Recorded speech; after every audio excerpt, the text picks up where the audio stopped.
You want to know what horrified me when I was a wee lad watching Unsolved Mysteries? The scariest thing I ever saw. It wasn't about a murderer who's out there on the loose. It wasn't about an alien. It wasn't about ghosts. No. It's when Robert Stack held this fucking head in his hand. Because for what the fuck is this? This shit, as a kid, gave me nightmares. Okay? Up here. That's where fucking nightmares are, Mike. What is this, you ask?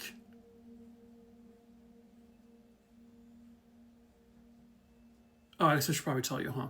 Well, it's from a collection of heads. Huh? These heads. It's a lot of head. A lot of head in prison. What? It's when these three fucking guys escaped from Alcatraz. Frank Morris and John and Clarence Anglin. When they escaped from... That's the hole they escaped from? Really? What was their diet? Grass? Like, I don't... How do you fit through that? Jesus, I don't even think I can get my leg. I think my leg would have gotten stuck and we would have been caught immediately. God, I made a lot of bad choices with food. Anyway, they then made a big old mess, rude, and they escaped Alcatraz on a boat made out of raincoats. Yep, raincoats. One time I glued my fingers together. It was like last week. How do they do all this? Anyway, the most terrifying part about it is they all made papier-mâché heads of their heads. Could you fucking imagine?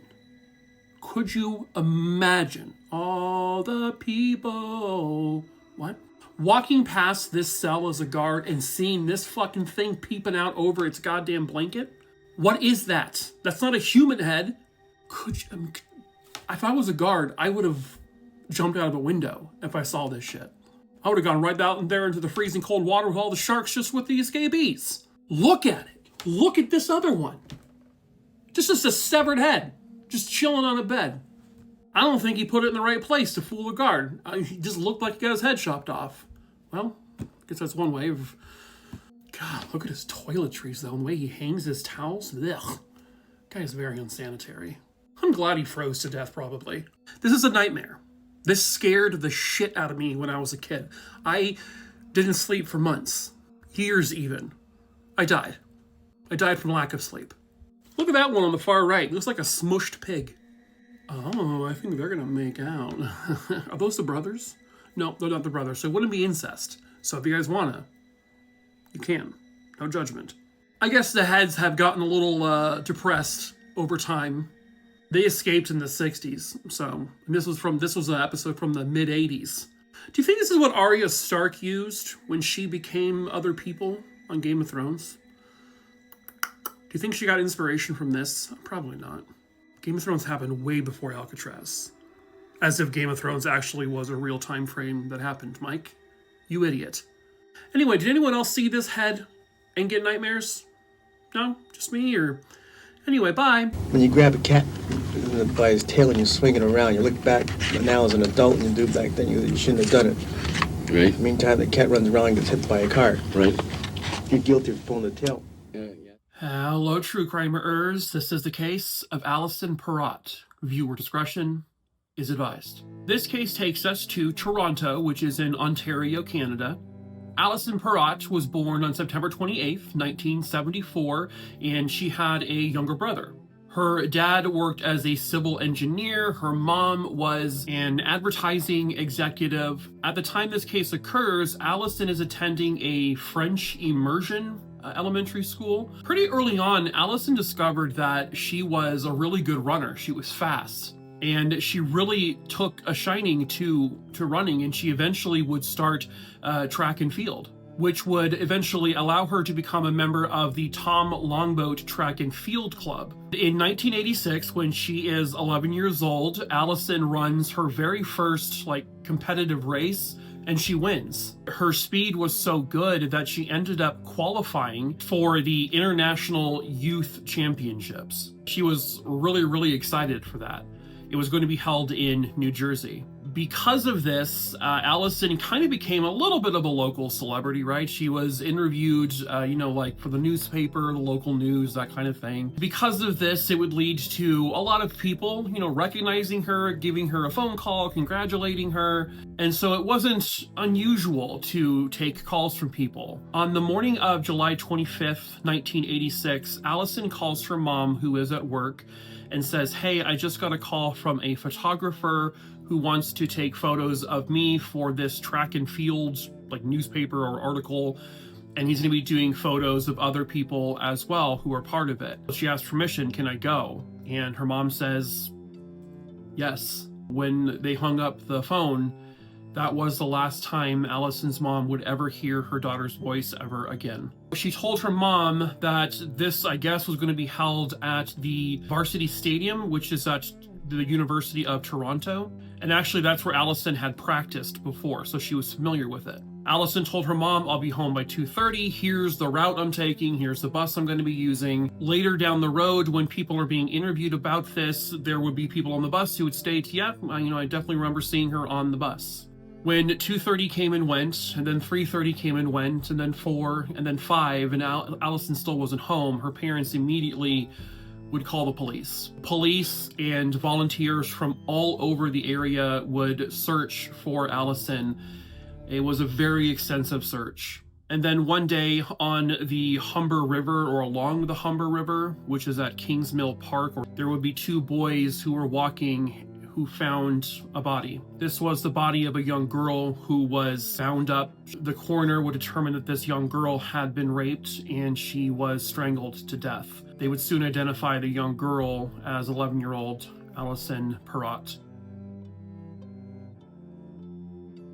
Obviously, they needed to know who made that phone call. Where did it come from? From what I understand, phone records back then in the 80s weren't as easy to get as we do now. They would interview a ton of people. They interviewed thousands upon thousands upon thousands of people. That is when police found out about a man named Francis Carl Roy. Francis Carl Roy was a 2-time convicted rapist. He also was known to run and practice at the same stadium.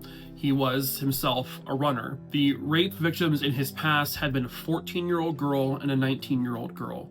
Police just sort of looked at him at first because, he could fit the bill. They asked him, "We need to know your alibi." He said, "Well, I went jogging at this place and then I was with my girlfriend at this time." And at first the alibi checked out, and so they kind of moved past Roy.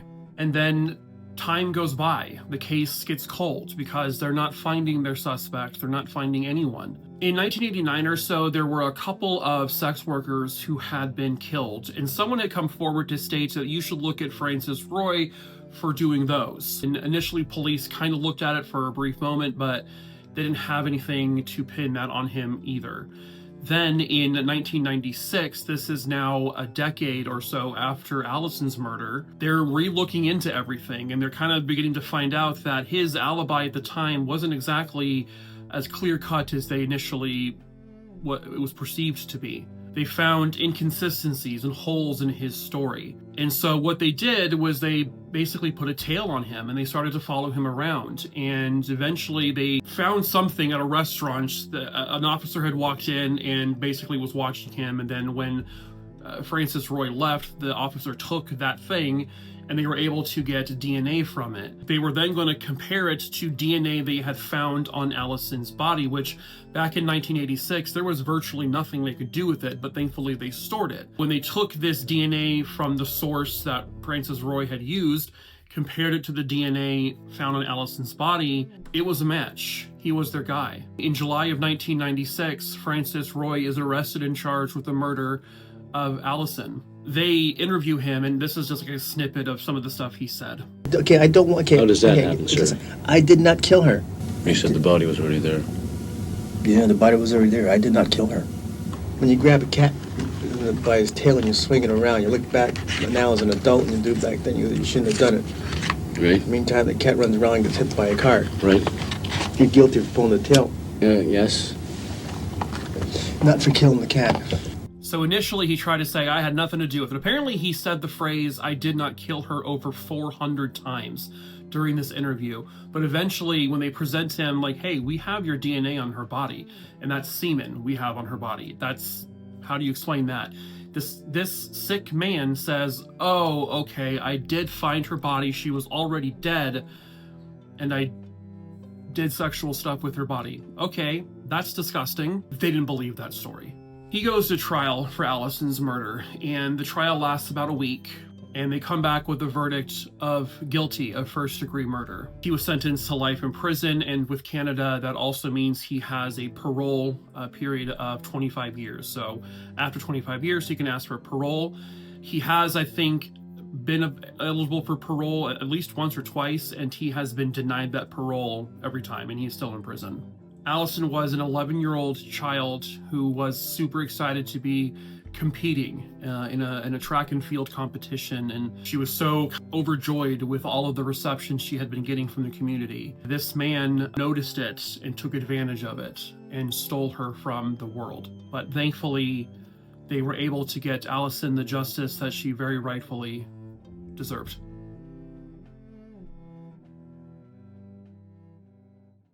During a very busy day at the local swimming pool, a 10-year-old boy would vanish forever. Hello, true crimerers. This is the case of Andy Puglisi. Viewer discretion is advised. Angelo Puglisi, who would go by Andy to everyone, was born on September 2nd, 1965. At the time this case occurred, he was the oldest of 5 total siblings, which included his little baby sister, Mandy, and he was an excellent big brother. The family lived in this apartment complex, which was in Lawrence, Massachusetts. And this case occurred literally just across the street in 1976. This is the Higgins Memorial Pool, which was typically a very busy hangout spot for locals, including all of the local children. It was August 22nd, 1976. Andy would walk just across the street to the pool to hang out with his friends. One of those friends being Melanie Perkins. At about 2 p.m. that day, Melanie decided she wanted to go back home to eat some food. She told Andy, and Andy wasn't ready to leave yet, and so she would be walked back home with one of her siblings. The last time Melanie saw Andy, he was sitting in his green swim trunks just by the side of the pool, and he was there talking to his other friends. At roughly 3:30 p.m., Andy calls his apartment and talks to one of his siblings. And I guess he had told them that he was going to this local stadium, which was like a block or so from, the pool and where they lived. According to his sibling, Andy seemed like his totally normal self. No indications that anything was wrong. According to a lifeguard, they are the last person to see Andy at about 5:45 p.m. The lifeguard says all he can really recall is that he saw Andy walking around the pool, and then, he didn't see him again after that. Andy never got home. And again, the apartment complex that he lived in, this is the pool, and that's his apartment complex. It should have taken just a few moments for him to get home from there. But did he go to that stadium as well? No one really knew. But when Andy didn't come home that early evening, his mother was very, very concerned. Initially, there was this belief that maybe Andy ran away because his parents at that time were going through a divorce, obviously living separately. Andy wasn't really, happy about it. But that belief of him running away was quickly squashed because that just wasn't him. So 10-year-old Andy Puglisi was reported missing. Once the police got involved, they would go to the pool area and they noticed that in a locker, Andy's pants were in there, as well as his towel, indicating he never actually got changed back to his normal clothes from his swim trunks, which would indicate that Andy was at the pool and then something happened. They obviously would search the entire pool facility. They searched the entire apartment complex and the surrounding area. They did go to that local stadium and searched it thoroughly. Nothing. A massive search was then underway, and people would obviously be searching on foot. They also completely dragged the nearby Shawsheen River and found nothing. They searched all of the potential wooded areas, the desolate areas, and found nothing. Thousands of volunteers, including his siblings, his family, his friends, searched tirelessly for the young boy, but never found him. There has been no trace of him ever located. Like his swim trunks weren't found. There wasn't any hair found, no blood found, nothing. It's as if he was there and then he's just gone. 2 weeks after Andy's disappearance, this man was arrested nearby. This is Wayne W. Chapman, and he was a piece of shit. He, of course, had a van, and in that van, police found a whole bunch of Polaroid photos of children who had no clothes on. He had maps of all of the local forests and wooded areas. He had a fake police officer uniform, including a badge. They found duct tape. They found a pistol. They found 8mm film of children. They found a bloody sock that once belonged to a child. He would go on to confess to the rape of 2 different children. He claims he wasn't in Lawrence the day Andy disappeared, but nobody believed that because he was a frequent visitor of that area. However, Wayne Chapman had never been arrested and charged with connection to Andy's disappearance because there was no proof, no evidence, nothing. Now, obviously, he was sentenced to a very lengthy prison term for the other crimes he committed, and much to the public's deserved anger, they would eventually release him from prison as an older man, and then he died. Another potential suspect was this man here, Charles Pierce. He was originally from the Haverhill, Massachusetts area. He had actually eventually would become a convicted child killer and suspected of killing a dozen or more children. This was between the 1950s and the mid-1970s, which would have been the time frame-ish of when Andy disappeared. In 1999, while serving his prison sentence, he also died. Again, there was no proof, no evidence, or anything that connected him directly to Andy Puglisi's disappearance. Now, if you remember, I mentioned this young girl's name earlier, Melanie Perkins. Well, Melanie was a very close friend with Andy. Eventually, she would grow up into adulthood, and she became a documentary filmmaker. One of the first projects she did was a documentary called Have You Seen Andy? I have not personally seen it yet, but I'm going to look it up and try watching it. But this was about the disappearance of her very good friend, who saw him literally moments before he vanished forever. In 1998, when she was still conducting all of her research for the documentary, she came across 2 men who were obviously children back when Andy vanished. Well, these 2 men would state that about 2 years after Andy's disappearance, they were walking in this nearby wooded area about a mile or 2 away from the pool. When they were doing so, they found this perfectly shaped, rectangular hole dug in the dirt. It was very flat on the bottom and it was very flat on the sides, which would indicate that something was dug out of there that was like a box, maybe a crate or a makeshift coffin. 2 days after they saw that hole, they were back in that same area and the boy said the hole was now completely filled up. They unfortunately, never told police at that time. I don't know if they really thought of the connection from that to Andy. But in 1998, when they found out that, Melanie was doing this documentary, they said, you know what, let's just tell her this and, let's see what happens. But unfortunately, it didn't really lead to anything new anyway. As of now, in 2025, Andy Puglisi is still missing. No sign of him, no trace of him has ever been found. He did not run away. He was very likely kidnapped, abducted, and possibly murdered the day he was taken. If not, maybe a couple of days later. They don't really know. Someone somewhere out there has got to know the truth about what actually happened to Andy Puglisi on that summer day in 1976. Perhaps that someone is you. If you have any information, please contact the Lawrence, Massachusetts Police Department at 978-794-5900. You could also call 978-794-5925. A bike propped up against a brick wall was all that remained of a little girl who vanished over 40 years ago. Hello, true crimerers. This is the case of Anne Gotlib. Viewer discretion is advised. Anne Gotlib was born on May 5th, 1971, and she was actually born in Russia. Her parents were Ludmila and Anatoly Gotlib. And the Russian Jewish immigrants moved to the United States in 1980. 12-year-old Anne was actually very fluent in both Russian and English. When all of this happened, Anne was just an only child. However, she would have been a big sister because she had a little brother that was born shortly after this case occurred. It was June 1st, 1983. Anne asked her mom if she could ride her bike just across the street to the mall, and this was the Bashford Manor Mall in Louisville, Kentucky, where the family lived. They lived in an apartment complex. The mall was literally across the street. So between 5:30 p.m. and 6 p.m., Anne got onto her bike, a bike that she loved very much. She rode it all over the place, and she would go across the street to the mall. But Anne never got home that night. Her parents were immediately alarmed because this was unlike her, so they go across the street to the mall looking for her. They can't find her, and so they report her missing. Police immediately becomes involved, and they get to, I guess, a store that was there called Bacon's.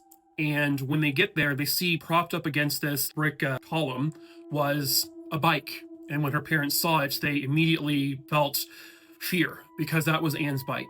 But Anne was nowhere to be found. Nobody has seen 12-year-old Anne Gotlib ever since that day. The police and volunteers, they worked together, and they searched and they searched and they searched for weeks and for weeks. They combed through all of the, wooded areas. They searched any bodies of water they could have, but they found nothing. They found not a single trace of Anne. She was there, and when she left her apartment, it was still very much daylight outside. It's kind of crazy that she got onto her bike, went across the street in broad daylight, and something happened to her, and not a single person witnessed it. Over the weeks, months, and then years, they would get hundreds, if not thousands, of tips and leads, and none of them have ever truly panned out. Fast forward all the way to 2008, police in Louisville, Kentucky announced that they believe they know who may have kidnapped and likely murdered Anne Gotlib. A man named Gregory Louis Oakley Jr. Apparently, he was a suspect all the way back starting in January of 1984. However, he was never announced as a suspect to the public until 2008. But police did look into him pretty early on, within a few years, the first few years of her disappearance. In 1981, this guy had abducted his stepdaughter and drugged her, and apparently attempted to kill her, but was not successful, thankfully. In 1982, he officially moved to Louisville, Kentucky. And in September of 1983, while in Louisville, he actually abducted and attacked a 13-year-old girl. He attempted to rape her. He did stab her. She did survive. And this was also just like a block or so away from the Bashford Manor Mall, where Anne disappeared from. He was arrested for this crime in January of 1984, the one where he had attempted to rape and stab another girl. While he's in custody at this point, he's now questioned about Anne's disappearance and possible murder. He said he had nothing to do with that girl, and he even took a polygraph test. He willingly took one, and he failed it miserably. But then he still said, I had nothing to do with it. He lived just a block away from Anne's apartment, which means he lived a block away from the mall, and this was an area he knew well and frequented. They were actually able to pull up, back in 1984, some ATM transactions, and they actually showed that he made an ATM withdrawal. They found receipts for it from an ATM outside the mall an hour and a half before Anne disappeared. So that actually places him at the mall shortly before she went missing. In June of 1984, Gregory Louis Oakley is convicted of burglary and attempted murder. He is sentenced to 30 years in prison. In 2002, he is actually paroled based on medical grounds because he was dying of lung cancer, and so he was released. 3 months after his release in 2002, he died from the lung cancer. An inmate would come forward that served time with Oakley and said that Oakley had at one point confessed to killing Anne, saying that he had used a painkiller to basically subdue her. And it was a specific painkiller that he had access to because he was a USDA meat inspector. And I guess that means he had access to this particular drug that the inmate said he used. One of his Oakley's former girlfriends would then come forward after the inmate did to state, and this is all after he is dead now, of course, that she corroborated the story that the inmate told. She said that on the night that Anne disappeared, Oakley came to her apartment and said, I need you to wash some clothes for me. I don't know why she didn't come forward any sooner with this, but it is what it is, I guess. As of the early 2020s, police have stated that if he was still alive today, Gregory Louis Oakley would be arrested and charged with her kidnapping and murder, despite still never recovering her remains. Sadly, Anne's father died in 2023, holding on for dear hope that answers would come, or maybe just recover his daughter to lay her to rest properly, but he never got that. But someone somewhere out there might know where she is. Gregory Oakley may have told someone, and that someone may have told someone else. Maybe that person's you. Her surviving family deserves to know where she is. They may not be able to get justice for her, but they deserve to bring her home and lay her to rest. And so if you have any information on the whereabouts of Anne Gotlib's remains, please contact the FBI office in Louisville, Kentucky at 502-583-3941. If you know something, if you saw something, please come forward and say something. Do you recognize this man? Someone does. Pepperidge Farm remembers. Hello, true crimerers. This is the case of the murder in room 1046. Viewer discretion is advised.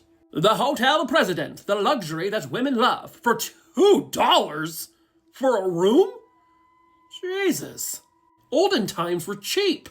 This was the hotel president, or is, because it's still around, Mike, located in Kansas City, Missouri.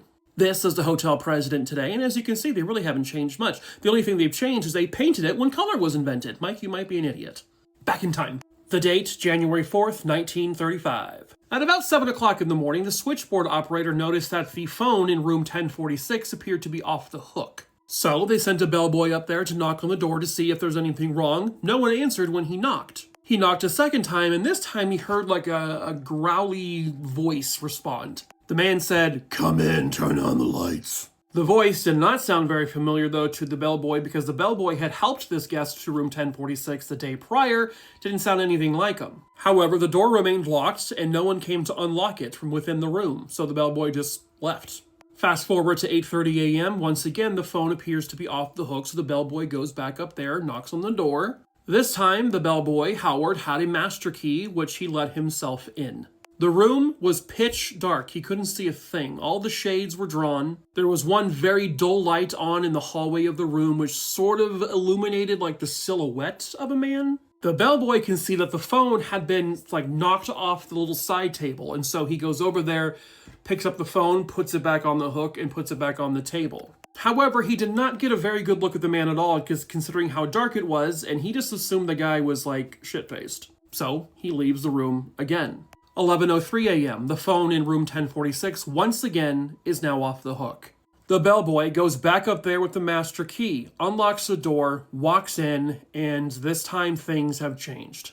The bellboy found a man on his knees with his head in his hands. He saw blood all over the walls. There was blood on the bed, blood all over the bathroom. So the bellboy, frightened, books it out of the room, goes downstairs and says, "Hey, we need to call the police now." When police arrive, the man is still in the room. He is still barely coherent. He's also tied up.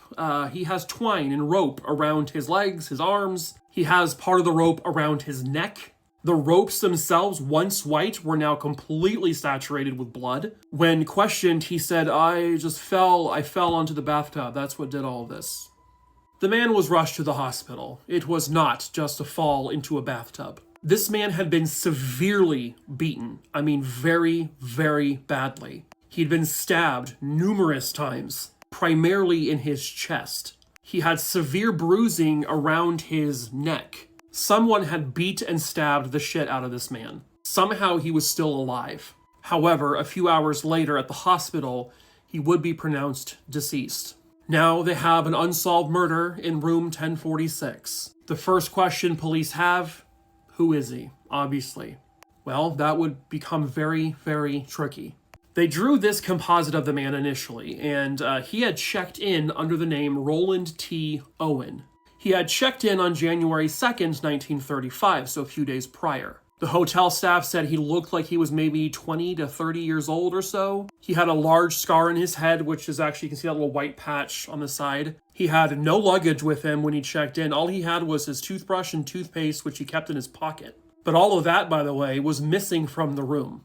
As were the clothes he was seen checking into the hotel with, those clothes were gone. It became clear pretty quickly that this man's name, in fact, was not Roland T. Owen. So now they had a mystery of who really was this man and who did this to him. One thing about these older hotels is that you were able to lock the door from one side so that you couldn't unlock it from the other. Meaning you could lock the door from the outside, and if you're in the room, you wouldn't be able to unlock that one, so you'd be trapped. That's the condition it was that morning. Roland T. Owen, or whoever he is, was literally locked into his own hotel room. That same morning, there were witnesses, including hotel staff, who said they think they saw at least one woman and a man, possibly two women, leaving that hotel room, all before this was all, discovered. The maid staff said that they had gone into the room over the course of the past day and a half or so, and every time they went in there, it was completely dark. The man was in there, and one of the maids heard him on the phone saying the phrase, "No, Dawn, I don't want to eat. I just had breakfast. No, I'm not hungry." And that's really all she heard. They also found a note in the room that says, "Dawn, I will be back in a few moments." Who's Dawn? Later that same day, $265 for a pair of fucking shoes? Ladies, holy man. Huh? Let's go back to olden times. Or not. They had like bubonic plague and syphilis and stuff. Anyway, later that same day, when the maid had returned to the room, she heard what sounded like two men having a conversation within the room. She knocks on the door. The man says, "Who is it?" And she says, "I'm the maid. I have towels." And then another man says, "We don't need any towels." The only thing police, evidence-wise, found in that room were an unsmoked cigarette, a hairpin, and a safety pin. And they also found a necktie label, and that's it. His socks, his shoes, his overcoat, all the stuff he was wearing when he checked in, gone. Toothbrush, toothpaste, hairbrush that he brought, gone. All the soaps and everything from the bathroom, gone. They could not find out who this man was. Now, they shared this photo in the local newspapers, showing the very distinct scar on the side of his head. And about a year or so later, in 1936, Roland T. Owen was finally identified. A woman named Ruby Ogletree in Alabama saw this and said, "Oh my God, that's my son. That's Artemus." She identified him as 19-year-old Artemus Ogletree. He had left his home in Alabama in 1934 to travel. He sent letters to his mom, but over time, those letters began to stop coming. However, knowing who he was did not help solve this case whatsoever. As a matter of fact, it made it more difficult. We have a man from Alabama who checked in under a fake name in a hotel in Missouri, who brought no luggage, who was always in the room, dark, and who died in a very brutal way. Initially, Roland was set to be buried in a pauper's grave. However, they got a phone call from a mysterious caller. This caller says, "You need to bury him at Memorial Park Cemetery. We will pay for it." The money for the burial arrived, rolled up in a newspaper. There were 13 American Beauty roses in that newspaper and a simple little note that says, "Love forever, Louise." The caller also said, "I'm doing this for my sister." Allegedly, the man who called all of this in, well, he said that Roland had cheated on a girl. And because he was unfaithful to another woman, this unknown man arranged a meeting in room 1046 at the President Hotel with him and two women. And finally, the man who called about paying for all of this said at the very end of the phone call, "Cheaters always get what's coming to them." And he hung up. Was this all over a love triangle? There's belief that he was engaged to another woman, but then was unfaithful and started sleeping around with another woman. Possibly someone connected to the woman he cheated on set this whole thing up and then brought both women in who had no idea they were both being, cheated on, and they killed them for it. Seems a bit extreme. However, they have no idea the actual identity of the man who called. They have no idea who Louise is, if that's even the real name. They have no idea about anything. They found his identity. They know who he is now. They have this bizarre phone call from an anonymous man, but they are still left with the exact same question. Who killed him? And what truly was the motive? The answers to those questions all likely died with Artemus Ogletree. He seemed to be scared. He also seemed to know something was coming, but he said nothing to anyone. With this happening in 1935, everyone involved is dead, and the mystery of what truly happened behind the door of room 1046 in 1935 will likely remain a mystery forever. He screamed for help, but then vanished forever. Hello, true crimerers. This is the case of Bach Van Nguyen. Viewer discretion is advised. This case, which is likely not criminal in nature, takes us to Tamales Bay, which is a little bit north of San Francisco in California. That is where 48-year-old Bach Van Nguyen resided, or he lived in that area. Bach owned a 12-foot-long aluminum motorboat, and on June 26, 2011, he was, I believe, taking family members between the Lawson's landing point of Tamales Bay and somewhere near Tamales Point. Just to give you some perspective here, Lawson's Landing is right here, and then that is Tamales Point right there. So he was transporting people from one location to the other. He dropped them off at the landing, and then he was going back towards the beach area. At some point, when he is now on the boat on his own, a woman hears someone screaming. Sounds like a man screaming from a distance. Now, she has binoculars on her, and she, uses them. She looks out to this general area here, and she sees a man basically calling for help, screaming for help, waving from his boat. And then she sees the man fall out of the boat and land in the water. And she is so far away at this point, and she doesn't have a boat, so she can't, just go out there immediately. But she goes to get help to see what we can do to, help this man. When everyone is kind of back at the beach, they look, they don't really see anything anymore, so they put out a search team out there. And somewhere in the waters between, they end up finding the 12-foot boat. They determined that the boat had a broken throttle, but nothing else appeared to be wrong with it. The owner of the boat, though, Bach Van Nguyen, was not located. They searched for him as thoroughly as they could, and they could not find him anywhere. His body was never recovered. I don't know really much of anything about him, unfortunately, so I don't know if, I would assume he could swim, but I don't know for sure. I don't know how the tide was at that point, how rough the waters were, so I don't know if it's possible, because if you look here, you got, rocks and stuff like that, you got, the whole edge of the cliffs here. Could he have been slammed into it by the water, and then drifted off into the sea as people were still trying to get people out there to help? From what I understand, he was still relatively close to shore. I mean, not like a hop, skip, and a jump away or anything, but relatively close by. So my thought is, if he fell into the water and if he could swim, was it not possible to swim back to shore? Again, maybe the tides took him the other direction. I don't know, unfortunately. All I know is that he has never been found. Bach Van Nguyen went into those waters, never to be recovered. There is no foul play suspected. There's no, criminal wrongdoing here to their knowledge. Just a man who fell into the ocean and is gone forever. And I know this isn't a criminal case, a disappearance kind of thing, but, Bach Van Nguyen was still a person. This was still a human being who it was lost at sea. His name deserves to be out there. And who knows? Who knows? Maybe there is more to this story. Maybe someone knows something. The odds are probably not, but every person deserves their name to be out there. Criminal in nature or not, they deserve to be heard. Because again, this is a person, had a family, friends, co-workers, who no longer have them. And of course, that's not fair. I know the odds are non-existent for the most part, but maybe, just maybe one day, by some miracle, his body can be recovered. This is Worst Animal Attacks, number 5. It's also kind of a freak accident. I don't really know what to call it, but it's a fucking insane and tragic story. Viewer discretion is advised. In June of 2011, there were people driving down Quebec Highway 148, which apparently this was just outside of Ottawa, when all of a sudden, and I swear to God, this sounds like a movie scene, but this has actually happened.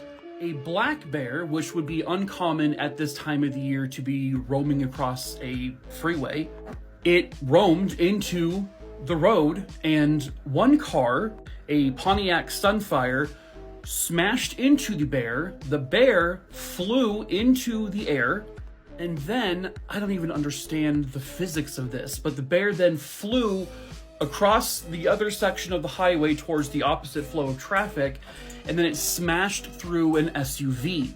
It would actually crash through the car's front windshield and literally flew across the back seat and then out the back window of the car. The driver of the car and the passenger that was sitting just behind them, they would be declared dead at the scene. The other passengers in this car and the initial car were all injured, but they, walked away with their lives. The bear, which flew through 2 different cars, would also die from the incident. And it all sounds like this happened within just like a matter of seconds. So I can't even I can't even fathom what would be going through the minds of these people as they're seeing this occur. But it is believed that the 2 people who did die died instantly, so they weren't suffering or in any kind of pain, at least. But this is just, it's crazy. Hello, true crimerers. This is the case of Bill Henderson. Viewer discretion is advised. Bill Henderson was a 66-year-old man living in Washburn, Texas. On May 12, 1991, his wife, his daughter, and his grandchild, they picked up and left the house because they were going on a vacation. Bill was unable to join them because of some health issues, so he stayed behind and was alone at the house. A couple of days later, some of his family tries to get a hold of him by phone, but he's not answering, which was unusual because he's been answering the phone every other day. So they go to his house and they notice that his pickup truck is gone. They go inside the house and they see his glasses lying in a hallway. Then they turn into his bedroom and they find Bill. Bill Henderson had been beaten to death. Someone killed him with an electric iron. Not only was his truck missing, but so was his wallet. His empty wallet was found 5 days later, and then a day after that, his truck was found in Chicago. This is when police learned of 2 witnesses who tried to report his truck missing. It was actually 2 hitchhikers who hitched a ride with a man who looked like, well, this. The 2 hitchhikers told police that this man stole the truck that he had picked them up in.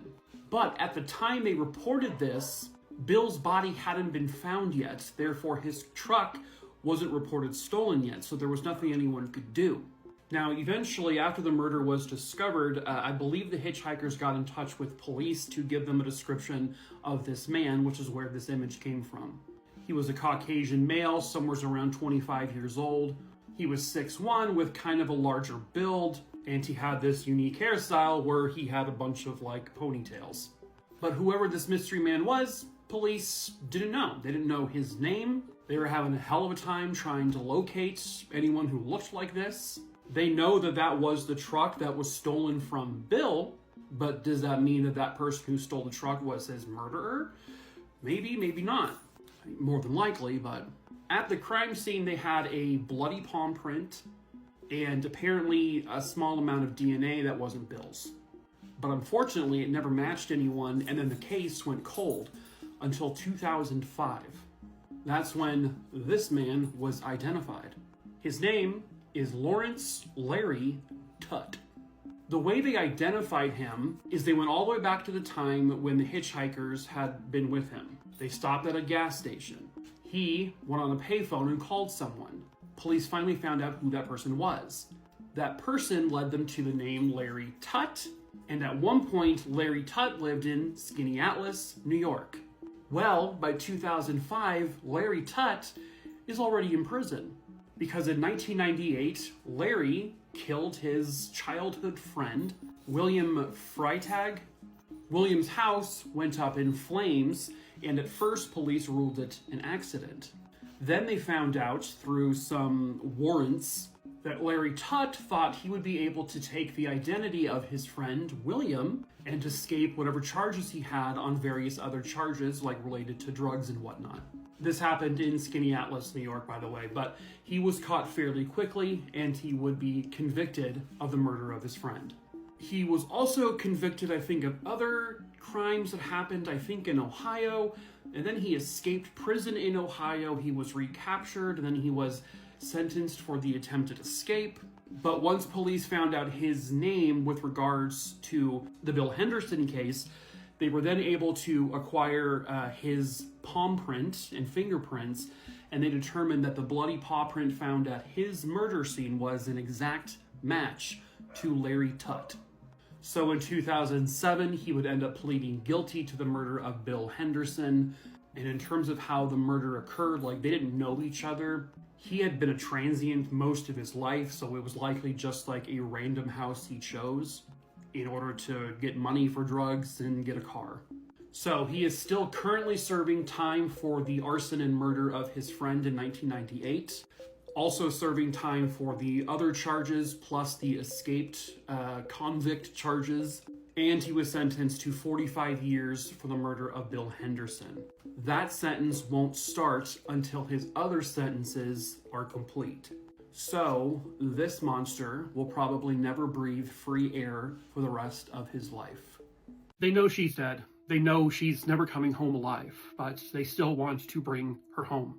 Hello, true crimerers. This is the case of Cathy Hawley. Viewer discretion is advised. This case takes us to Gaylord, Michigan. Yes, it's a real place. Get your little giggling out. Okay, you good? Good. That is where 41-year-old Cathy Hawley lived with her 2 children. Cathy grew up in the Comstock Park area. She would attend high school, got solid grades, she graduated. Cathy was described as someone who was incredibly athletic, unbelievably caring individual, a very devoted mother, and family was very important to her. She was actually one of 6 kids. She also had a fraternal twin.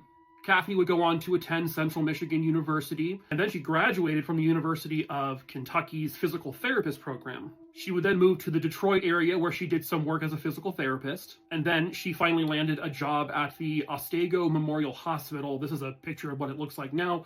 Obviously, the name has changed since. And she had been working at that hospital as a physical therapist for 18 years when this case occurred. Cathy was married to a man named John Vincent Highland Jr. I cannot find a confirmed photo of him, but he was a nasty guy. He was bad news. And in December of 1991, Cathy was finalizing a divorce from him. It was a very bitter, very tumultuous divorce, primarily because of him. There were accusations that he had sexually assaulted his own 2 daughters. So the divorce is finalized, and then by February of 1992, Cathy is actually awarded a financial claim related to the divorce. She was also going to be awarded custody of the kids. And with it came a restraining order against John. Unfortunately, as most of us know, restraining orders are just pieces of paper, because if a monster wants to be a monster, they're going to be a monster. Cathy was awarded the settlement money on February 27th, I believe, of 1992. 24 hours later, she would never be seen again. The last time anyone could recall seeing her was on February 28th, 1992, at her home in Gaylord, Michigan. When Cathy failed to show up to work the following day, which was extremely unusual, she was an incredibly punctual person who never, ever, ever missed work. And if she ever was going to, she would call. She would notify someone, but that didn't happen. And so eventually, police are called to do a welfare check on Cathy. When they get to the home and they knock on the door, they get no answer. They are able to gain entry to the home, and Cathy is not there. And all that's really stated is that there was evidence found at the home by police that would indicate to them that this was probably not a missing persons case at this point, that this was likely a homicide case. After searching for her for some time, they did finally change this officially to a homicide investigation. They haven't exactly stated all of the evidence that they have that shows that, but they said that evidence was present at her home. I would assume that means possible forced entry, the home may be in disarray, and if they're saying homicide, that must mean that in some way, shape, or form they have found some kind of evidence of that, like blood, for example, more than likely at her home. The husband is the obvious first suspect. This guy was a bad guy. He was very angry. He did not like that Cathy had just received this settlement. When this happened, he did have, there was a pre-planned, arranged situation that the courts and everyone knew about, that he would be taking the two kids for like the next couple of days. They would actually end up confirming his alibi, that he was likely not present at the murder itself, more than likely. But it doesn't sound like they've been able to 100% confirm that he was not directly responsible. But it does sound like there is belief that he was responsible in some way, shape, or form for what actually happened to her, whatever that may be. But again, they don't have a body, so it's very difficult to charge someone with murder, especially back then when you don't have a body. Later that same year, the same year that Cathy disappeared, within months, John is actually arrested, and he is charged with 2 counts of rape for raping his 2 daughters. He would go on to be convicted of those rapes, and he was sentenced to about 18 to 27 years in prison. In 2011, I guess he was released, and he failed to register as a sex offender, so he was put back in prison because of that. That belief that he had something to do with Cathy's likely murder is still there, and they just don't have any evidence to show that. It doesn't necessarily mean he was the person responsible for her death. Even if it was like hiring someone to do it, it could be completely unrelated to him. But if you really look at it, the timing of this is unbelievable. I mean, the divorce had just happened a month or 2 prior. She then wins a decent amount of money from him as part of these divorce proceedings. She's also getting pretty much full custody of the kids, and it just so happens to be within 24 hours of her winning that financial settlement that she disappears, and there's evidence at her home that she was likely murdered. I mean, that's pretty damn coincidental. However, he has never been arrested. He has never been charged with connection to Cathy's murder. Nobody has. Cathy has never been found. She is out there somewhere, though, and perhaps someone somewhere out there knows where she is. Maybe John spilled the beans. Maybe whoever killed her said something to someone, and maybe you've been afraid to come forward. Well, you can call anonymously and tell them what you know. They just need to know where she is. And if you can also present evidence that will help convict the person who did it to her, that's even better. If you have any information on the whereabouts of Cathy Hawley or what may have happened to her, please contact the Michigan State Police at 989-732-2778. If you know something, if you saw something, please come forward and say something. This is a monster who should have faced the harshest of punishments, but he took the coward's way out instead. Hello, true crimerers. This is the case of Chloey Stoudt. Viewer discretion is advised. This case took place here in Ludington, Michigan, back in 2010. Chloey Stoudt was born on December 11th, 2002, born and raised in Michigan. Chloey was the oldest of 3 total siblings, and she took her role of big sister very, very seriously. She loved being a big sister. For such a young age, Chloey was described as a very kind and incredibly thoughtful young girl. A young girl who loved going to school. She was in the 1st grade when this all happened, and she loved learning. Chloey loved being a kid, because that's what she was, a kid. A sweet, innocent young child who had her entire life ahead of her. But someone took that away from everyone. This is the house where Chloey was living with her mother and her 2 sisters. I believe at this point, her mom and her father, who was the father to all 3 of the girls, they were not together and they weren't living together. It was April 28th, 2010. Police in Ludington get a very frantic 911 call from Chloey's mom. She says her daughter is dead and a man is bleeding to death in her home. When police arrive, they find 7-year-old Chloey is dead. At first glance, they weren't exactly sure how she died, but they knew it was murder. Lying in the same room was this man who was bleeding profusely, and by the time ambulance and everyone got there, he would be pronounced dead.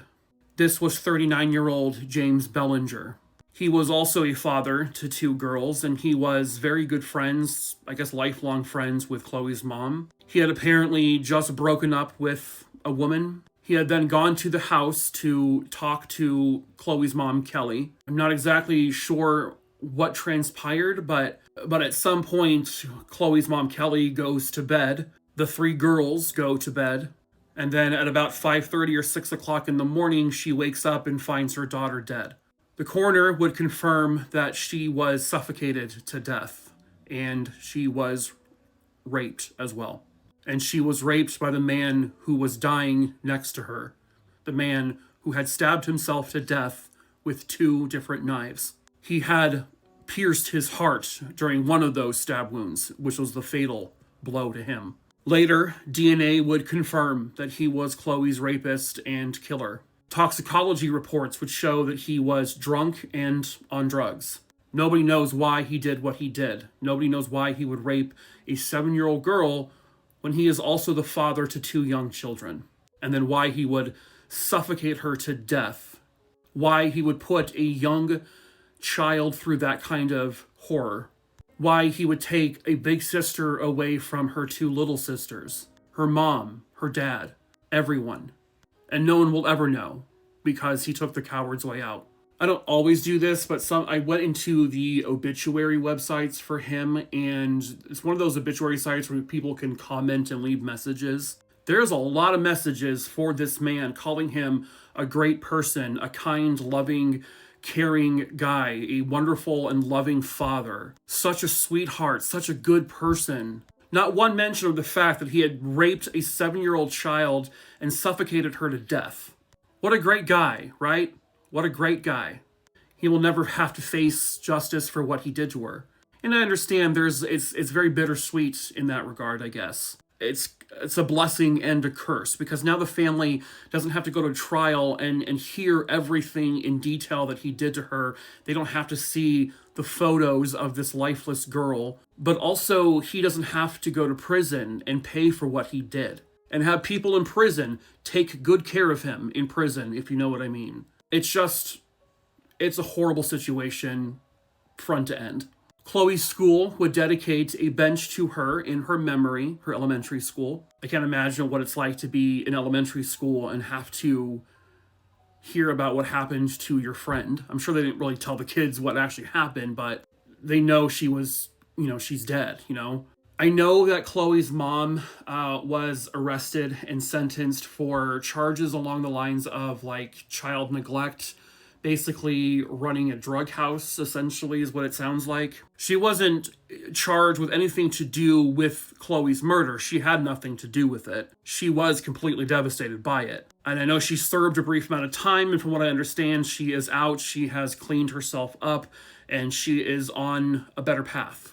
The girls, I believe, ended up going back with her, but they were with family the entire time. It's just such a tragedy. How anyone could even think of doing this to anyone, let alone a 7-year-old girl. I will never understand, and thank God I won't. Chloe didn't get legal justice, but her killer won't be able to hurt anyone ever again. And hopefully Chloe is resting in peace, and hopefully her family has found a way to find peace as well. Forget Circleville, Ohio. Do nothing to hurt Sheriff Radcliffe. If you come to Ohio, you El Sickos will pay. The Circleville Writer. Hello, true crimerers. This is the case of the Circleville letters. Viewer discretion is advised. This is one of those stories that I remember seeing on Unsolved Mysteries when I was younger, and for some reason this one scared the living shit out of me. In 1977, a woman would go to her mailbox and she took out a letter. That woman was wife and mother Mary Gillespie. There was a letter addressed to her with no return address. The letter read, Mrs. Gillespie, stay away from Massey. Don't lie when questioned about meeting him. I know where you live. I've been observing your house and know you have children. This is no joke. Please take it serious. Everyone concerned has been notified, and everything will be over soon. The letter was referring to this man here, Gordon Massey, who was allegedly having an affair with Mary Gillespie. Mary was a local bus driver there. And this is all happening in the town of Circleville, Ohio, which back then in the 70s had a population somewhere around 13 to 15,000 people or so. Mary was married, and she did not tell her husband about the first letter she received or the second letter she received. She would also receive this letter here. Feel free to pause and read if you want. And then Mary's husband, Ron Gillespie, got his own letter. And so now at this point, Mary had to come clean about her receiving 2 letters before. She has no idea who they're from. She said the stuff that's being talked about, this affair, isn't true. She thought it would all just go away. It didn't. Over the course of a few years or so, the residents of Circleville, Ohio, not just Mary and her husband, but many people were receiving letters as well. Thousands of letters were sent, never with a return address, never knowing who sent them. Now, in the letter, or one of the letters that Ron got, it would say, quote, "Mr. Gillespie, your wife is seeing Gordon Massey. You should catch them together and kill them both. He doesn't deserve to live." This is a small community, and sometimes small communities like this, they like to have a little scandal from time to time. But Ron receives another letter. Feel free to pause and read. And this is the only photo of Ron I could actually find. But then he gets another letter, and this one says, "Gillespie, you have had 2 weeks and have done nothing. Admit the truth and inform the school board. If not, I will broadcast it on CBS, posters, signs, and billboards until the truth comes out."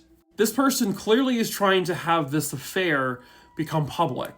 And then one night in August of 1977, it became deadly. Ron Gillespie takes a phone call at his house, and it sounds like he is confronting someone on the other end. However, nobody knows what the person on the other end said to him. But as he left the house, he says, "I'm going to confront the letter writer now." Basically insinuating he knew who it was, but he didn't say. Ron grabs his .22 caliber weapon, he gets into his truck, and he speeds away. Ron would never come home alive. Just a very short time after he left the home, Ron Gillespie got involved in a 1-car fatal crash. He was killed instantly on impact. They found his .22 caliber weapon in the car on the passenger seat, and 1 shot had been fired. Now, he wasn't shot. There were no indications that the truck had any gunshots in it. Who did he shoot at? Was this truly an accident, or was this a homicide? Did somebody lure him out of the house? Someone who may have been the Circleville letter writer lure him out? Nobody knows. His death, however, has always been listed as an accident. It didn't stop there. One afternoon, Mary Gillespie is driving her school bus, and she sees on the side of the road a sign that's basically telling Mary, I'm going to involve your daughter in this unless you do something. And there was a box attached to this little makeshift sign. Mary rips the box off of this post, and she is incredibly lucky because when she opened that box, there was a gun inside of it. A gun that was intended to go off, intended to shoot Mary. But by the way she handled it and also the way it was constructed very crudely, someone who didn't really know what they were doing, thankfully the gun did not go off. Now, the serial number on the gun it looked like someone had tried to scrape it off, but they were able to get most of the numbers. And this shocked everyone as to who owned this gun. The gun belonged to this man here, Paul Freshour. Paul was Ron Gillespie's brother-in-law. Paul was married to Ron's sister, but I guess Paul and his wife were going through a divorce or a separation. The wife, Karen, said that Paul had at one point confessed to writing the Circleville letters.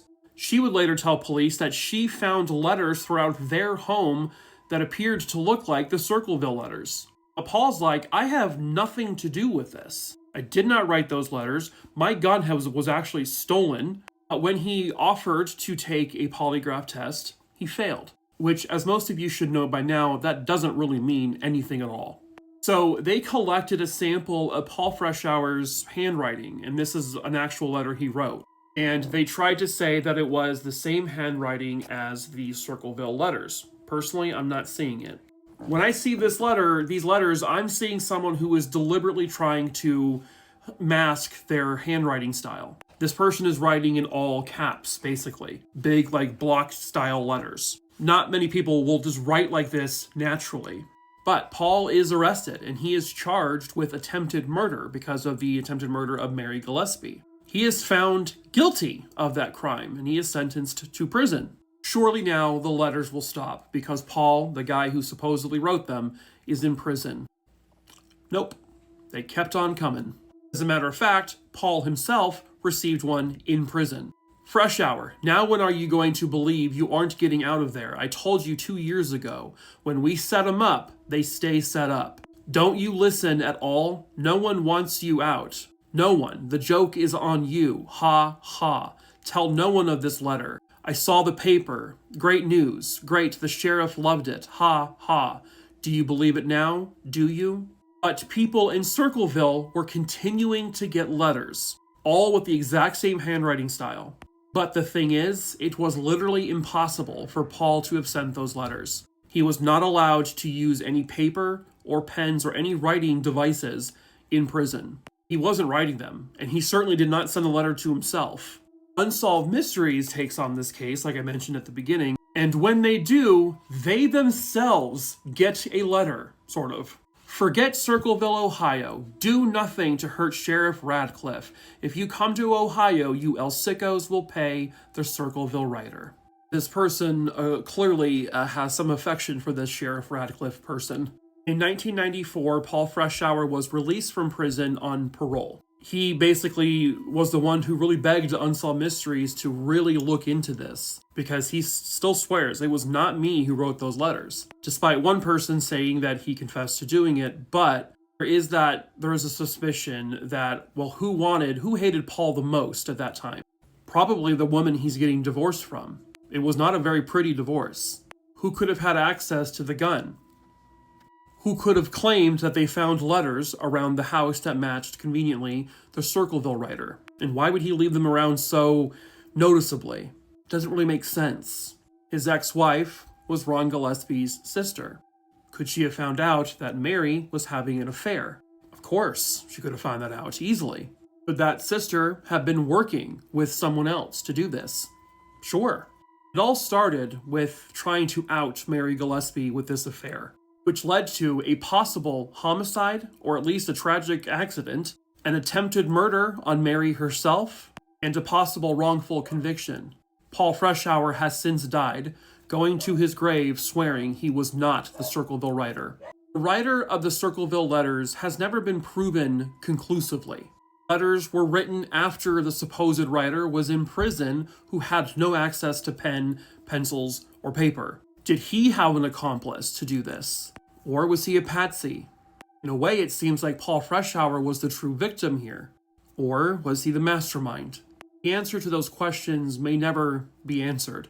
Had they tested the envelopes for DNA? I'm not sure. But you can get DNA from the envelope flaps. Had they dusted them for fingerprints? I have to imagine they tried. Ultimately, in the end, the author of the Circleville letters may remain a mystery forever. This is a case where the killer would thankfully be caught pretty much right away. Hello, true crimerers. This is the case of Claudia Benn. Viewer discretion is advised. This case takes us to Cedar City, which is in Utah. On July 10th, 1998, a police officer who was in this neighborhood, I'm not 100% sure why, saw a man leaving from the side of this house. The man appeared to be covered in blood, and so the officer told him, "Hey, get down." The man was shirtless, but had on pants and shoes. When the officer saw blood all over his hands, he says, "Whose blood is that?" The man says in response, "I killed her. I stabbed her with a knife. Satan wanted her dead." And so this man was arrested then and there. That man was 22-year-old Tabor Honey, a man who was the former boyfriend to the victim's daughter. He was also the father of the victim's grandchild. The woman he killed inside of that home was 49-year-old mother and grandmother Claudia Benn. Claudia Benn was actually born in Kingman, Arizona in July of 1969. She at one point lived in Page, Arizona, and then briefly in Phoenix, Arizona. And when she was there, she worked briefly with the Kaibub tribe. But then eventually she would move to Utah. She went to Southern Utah State College, where she got a degree in business. And then she was a member of the Shivwit Band of Paiutes, which is an indigenous people, and she actually was the vice chairman of them. At the time of this case, she was the mother to 2 daughters, and she had 3 grandchildren. Claudia worked as a substance abuse counselor. She wanted to help as many people as she can better their lives. Nothing was holding Claudia back. She was doing everything she wanted to do. She was a very loving person, a loving grandma and a loving mother. Never caused any trouble, and she was just a delightful human being. But unfortunately, there was someone quite evil in her life. On the night of July 10th, 1998, Claudia was doing what she did almost every night, babysitting her grandkids so that her kids can go to work, always taking care of the family.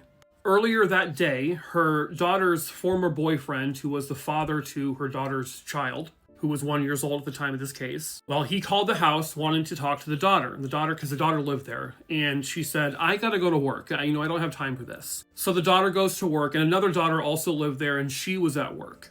The daughter's boyfriend, Tavern Honey, goes to the house anyway. And this is after everyone has left for work, leaving just Claudia and the 3 kids that she was babysitting in the house. He was drunk out of his mind. He barges into the house. He starts an argument with Claudia. Now, what he says happened is that Claudia grabbed a knife and began to swing it at her. And he says he took the knife, they got into a fight, they both fell over, and the knife just so happened to land through the back of Claudia's neck.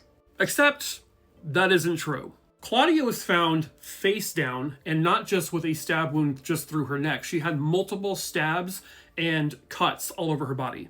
There was also an indication, according to the coroner, that he had taken the knife and put it up her sexual organ. She did have a stab wound through her neck, and I think one through her ear.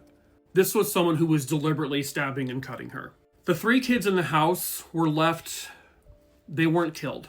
According to reports, one of the children, however, was sexually abused by him that night. So I don't know if the police officer was called there because maybe he heard screaming in the neighborhood, or someone called because they heard screaming. I'm not sure, but a police officer was outside the house when he was fleeing from the side of it and then was arrested. This obviously became, a pretty big news story, and there was no doubt. I mean, he did this. He not only confessed to it immediately afterwards, he had Claudia's blood all over him. There was evidence of him in the crime scene. There was no doubt he was the one who committed this murder. Even his lawyers said, we know he did it.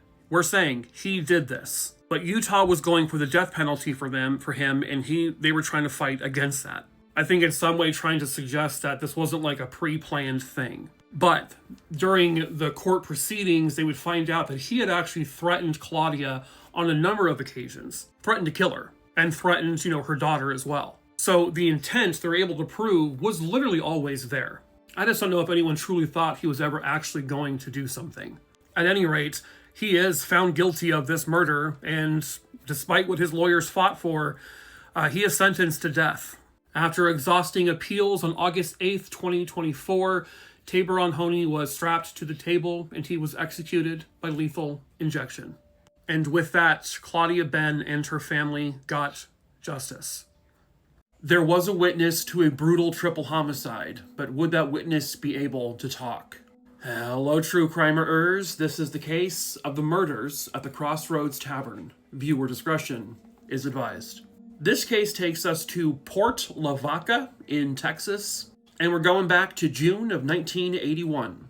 On June 25th, 1981, a woman would go out looking for her husband. He had not come home the night prior. She knew that her husband was going to be going to the Crossroads Tavern that night, so she thought maybe she would start there to see if anyone had seen him. She walks in the tavern, and she finds her husband. Her husband was 43-year-old Willard Baugh. It was more than obvious that he had been shot, and he was not the only one. The tavern's owner, 66-year-old Lenny York, also shot. 21-year-old customer Lark Saylor. She also found, and I don't have a photo of this victim, but 19-year-old waitress at the tavern, Marjorie Sheffield, also shot. 4 people with bullet holes in their bodies. 3 of them were dead. One of them, however, was clinging on to life. That was the woman's husband, Willard Baugh. She calls 911 immediately. Police arrive at the scene. It's an absolute, it's carnage inside this tavern. There is blood and bullet holes all over the place. This was a massacre. Willard is rushed to the hospital because 1, they need to save his life, and 2, he may be the only person who saw what happened. He is put into critical condition from the moment he arrives at the hospital, and over the course of the next 3 weeks to a month or so, Willard really never regains consciousness. That being said, he always had police or deputies in his room guarding him because this person who did this might come back and try to kill him. But there was never any attempt made that anyone knew about. They were hoping against hope to question him because they really didn't have much physical evidence at the scene. They didn't have any fingerprints. They actually didn't fingerprint the bar at all. The reason why they didn't dust for fingerprints was because the night this murder would have happened, and they believe it happened between 12:30 a.m. and 1 a.m. The tavern had closed like an hour or so prior to that. But it was like 50-cent beer night or something, and so there were tons of people in the tavern that night, touching everything. So fingerprints, it was going to be a nightmare. DNA, even though it's 1981, they didn't really know what DNA truly was at that point. There wasn't touch DNA or anything. There wasn't any additional blood left behind that didn't belong to one of the victims. There were no cameras. There were also no witnesses other than Willard, at least not that's ever come forward. Unfortunately, about a month or so after he arrived at the hospital, Willard Baugh would be pronounced deceased. He would die from the bullet injuries. He never woke up, therefore, he never told his story. And it has remained a mystery ever since. Very few information has come forward, very few tips. They did give lie detector tests to several people who volunteered, who all passed. They don't know if this was one person or multiple people who did this. They also don't know the motive. The bar wasn't robbed. There was no money stolen. As a matter of fact, there was still cash left out on the counters that wasn't taken. Some believe this may have been some sort of hired hit, maybe to take out the tavern's owner. Speculation it may be some jealousy-related thing. Was the customer or the younger waitress, were they the targets? Or was Willard somehow the target? He only went to that bar about once a week or so. So, who did this and why? That remains unknown. But someone somewhere out there has got to know the truth. It has been over 4 decades, but there may still be a chance to solve this. You may have the critical piece of information, and you can always report the information anonymously. So if you have any information on the murders at the Crossroads Tavern, please contact the local sheriff's office at 361-553-4646. A young woman seems to vanish right out of a bar and has never been seen since. Hello, true crimerers. This is the case of Crystal Arensdorf. Viewer discretion is advised. This case takes us to Dubuque, Iowa. That is where 20-year-old Crystal Arensdorf lived with her family. She, I believe, had 6 siblings, which consisted of blood-related and half-siblings. Crystal was always very, very close with her family. It was considered to be a very tight-knit family. She was described as a beautiful and genuine person inside and out. She was kind, she was funny, she was incredibly outgoing, and Crystal was a natural caretaker. Even as the baby of all the siblings, the youngest, she still had that caretaker-type personality. She also had a boyfriend at the time of this case. It was July 3rd, 2001 in Dubuque, Iowa. That night, Crystal and some of her friends and family were going to go out and watch the fireworks for 4th of July. Now, after the fireworks, Crystal was supposed to call her boyfriend to meet up with him. She did call him, they got into an argument, and she decided she was not going to go pick him up, which was the plan. And so at that point, Crystal, along with some of her friends, decide to go to a local saloon there. And her sister, one of her sisters, ends up driving Crystal's car just so that Crystal, wasn't going to get intoxicated and, drive home. The bar is closing sometime around 2 o'clock in the morning. Crystal is actually talking to and socializing with the bartender. The friends that she had gone there with all started to leave, and they were all gone by 2 o'clock. But Crystal stayed behind because she had apparently made plans with the bartender. Apparently, they were going to get a cab together, cross the bridge, and go to another part of town where bars were open later. Also keep in mind, Crystal is 20 years old. She is not legally allowed to drink, but she was being served alcohol.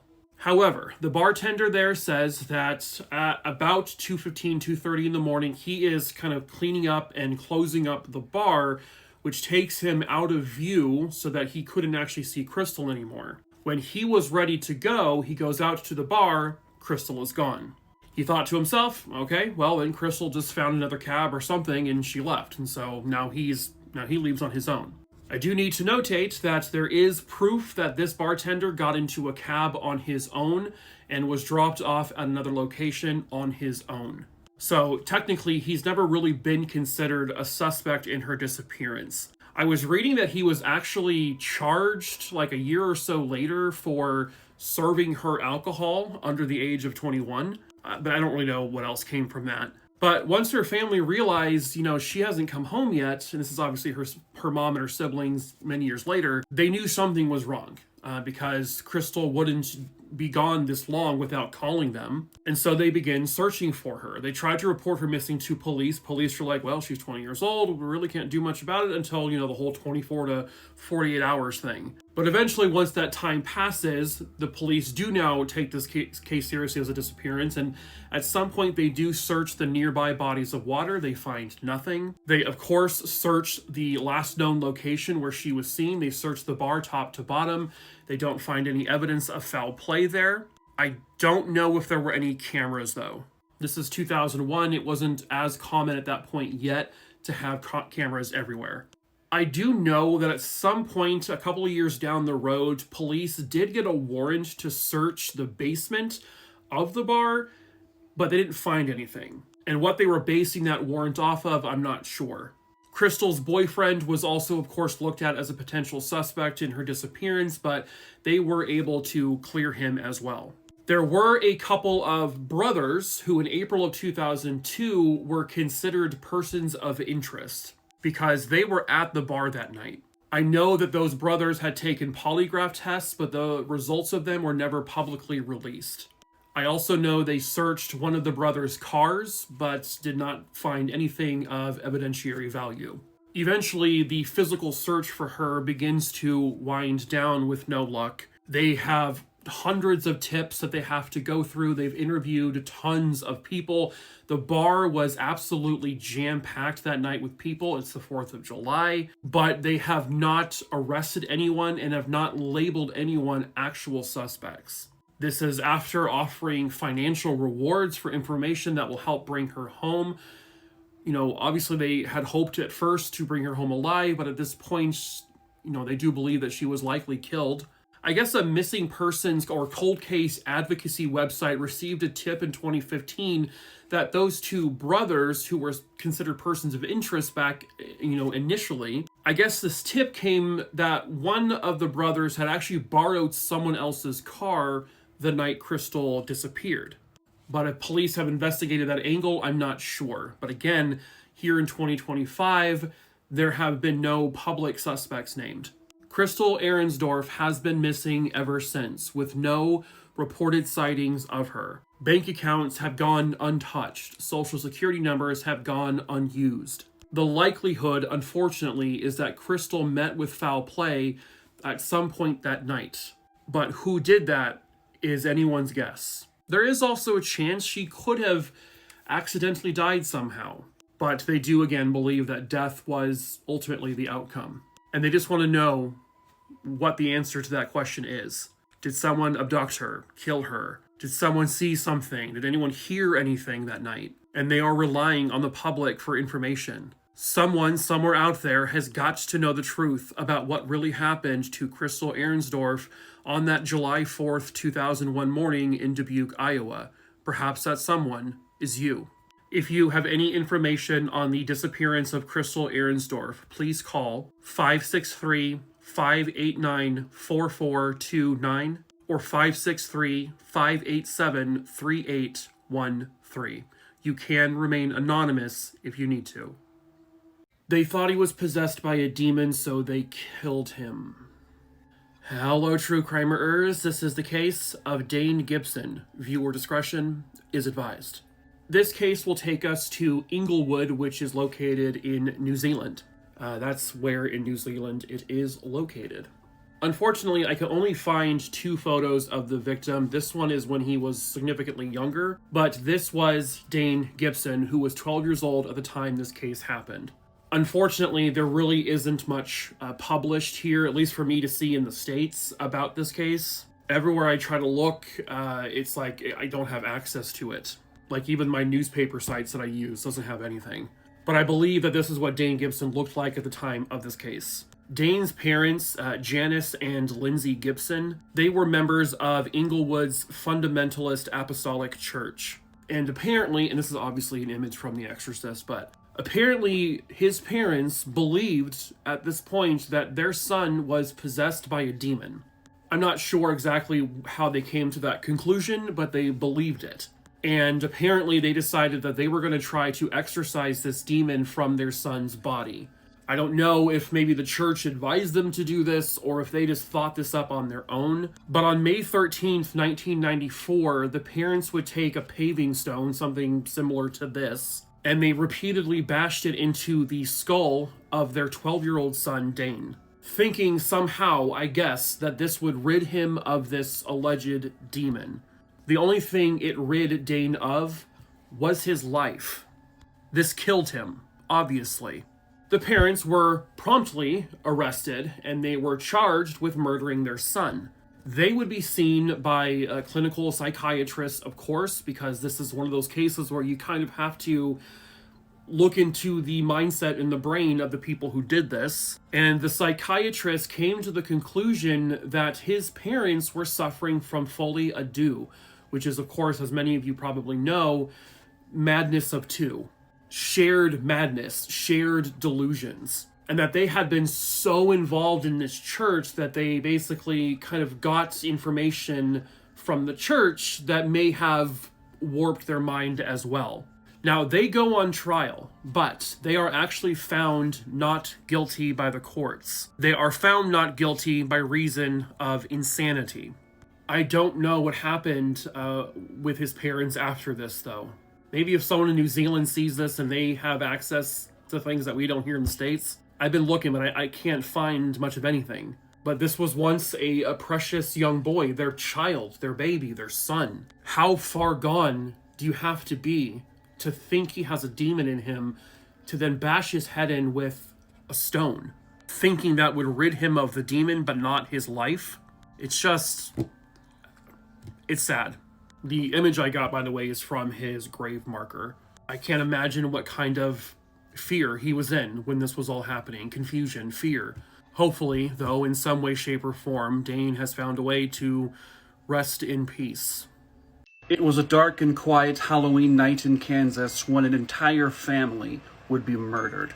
Hell-boo, true crimerers! That was stupid. This is the case of David Andrews. Pictured here is a family from the Wagstaff community in Kansas. 28-year-old mother Jean Yackel, 11-year-old Tiffany Massey, 10-year-old Tamara Massey, and 8-year-old Brian Massey.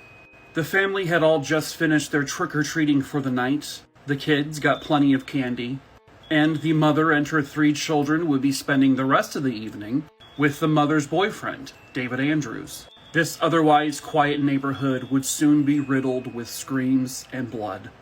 David was drinking that night, and he was pretty solidly drunk.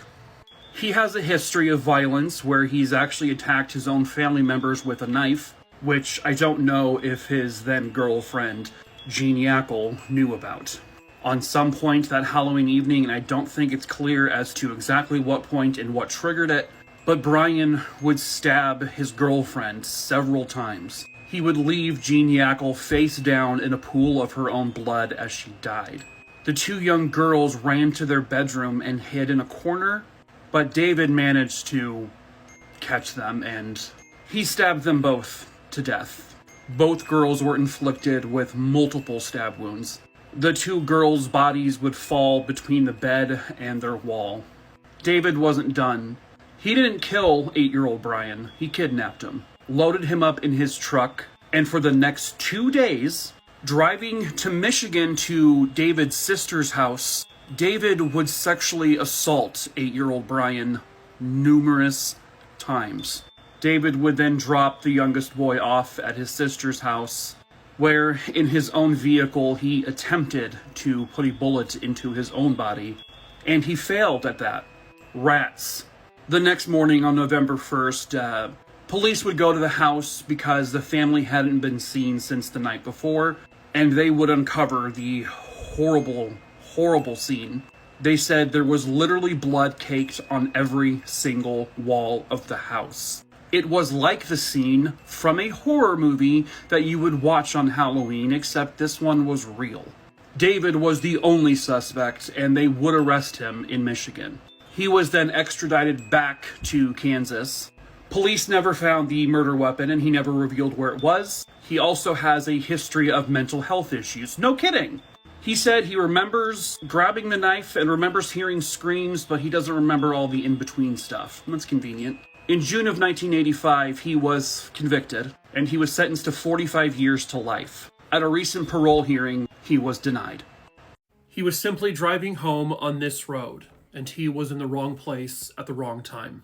Hello, true crimerers. This is the case of Dennis Brooks Jr. Viewer discretion is advised. Dennis Wayne Brooks Jr. was born on December 5th, 1973. He had one brother and two sisters. At the time this case occurred, he's 19 years old. He's actually living in Jackson, Tennessee. Dennis was a 1992 Clarksburg High School graduate, described as a really good, really just clean-cut kid who didn't wrong anyone. He was incredibly respectful to everyone. He was always a model student in school, and he's actually attending Jackson State Community College at this point. He was incredibly intelligent, and he had hopes and dreams of becoming an engineer. But sadly, that would never get to happen. On July 29th, 1993, Dennis had gone to his shift at Subway, and after his shift was over, he was going to clock out, get into his pickup truck, and drive to his grandparents' home where he was going to be sleeping that night. His path would take him down Highway 114, but he never got to his grandparents' home. No one ever saw him again after that night. So by the following day, he is reported missing. During the search for Dennis, within about 2 days or so, they spotted smoke billowing from this wooded area. When they got to where the billowing smoke was coming from, they found a pickup truck completely engulfed in flames. Inside that truck were the dismembered remains of a person. They would soon learn that this pickup truck belonged to, and the remains were soon identified as belonging to, 19-year-old Dennis Brooks Jr. He had been shot twice, and his body partially dismembered. As they were investigating this, looking for him, they also uncovered another vehicle that had been found abandoned on the side of the road. Not too far from that vehicle was a small pool of blood. And once they found his truck and his body, they thought, maybe this has something to do with that. The truck they found abandoned along Highway 114 belonged to this man here, 22-year-old Stacy Ramsey. So they bring him in for questioning just to see what the whole broken down truck on the side of the road thing was. As they're interviewing him, they notice he has blood on his shoe. He says, that's just from a deer. Well, Stacy's sister would later tell police he actually got those shoes. He borrowed them from this woman here, Teresa Harris. So now Teresa Harris is brought in for questioning. They ask her, well, where did you get those shoes that you gave to Stacy? And after some time, she apparently breaks down in front of them and says, they were the boy's shoes, that one kid who was found in his truck. They say, Dennis Brooks Jr.? She says, yes. She then tells police where they could find an axe, other bloody clothes, also a knife. They find all of these things with her consent. And she says she was basically, what she said, she was an unwilling participant in the murder that Stacy and her live-in boyfriend, Walter Smothers, actually committed.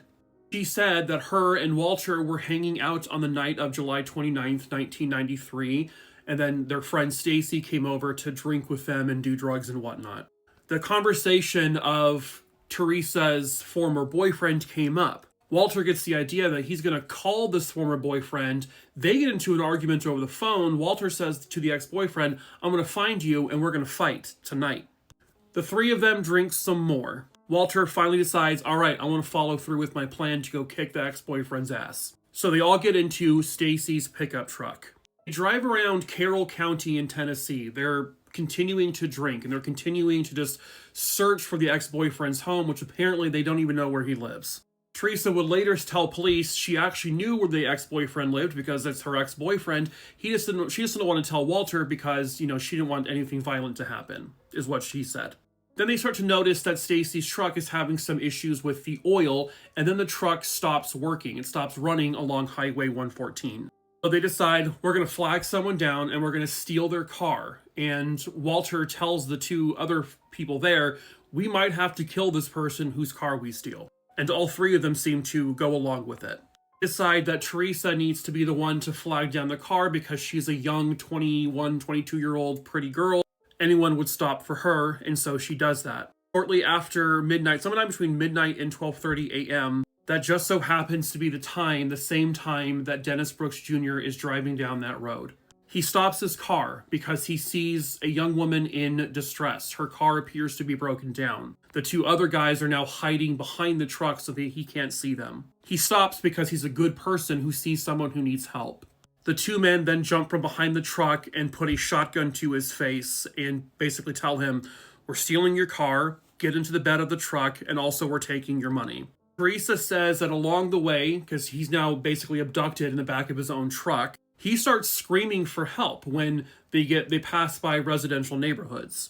Then at one point, she says that one of the men tries to climb through that little window in the middle to go into the truck because they were in the bed of the truck with him, but he doesn't fit. And at some point, they're transferring the gun to one another, the shotgun. And at that point, it's now Walter Smothers is in the back of the truck, and he says that Stacey Ramsey's driving like crazy. The car veers off, and at that point, the shotgun accidentally goes off, and he shoots Dennis through his hip, which causes Dennis to scream out in absolute agony because it would have been an extremely painful place to be shot. And this was like blood-curdling screams.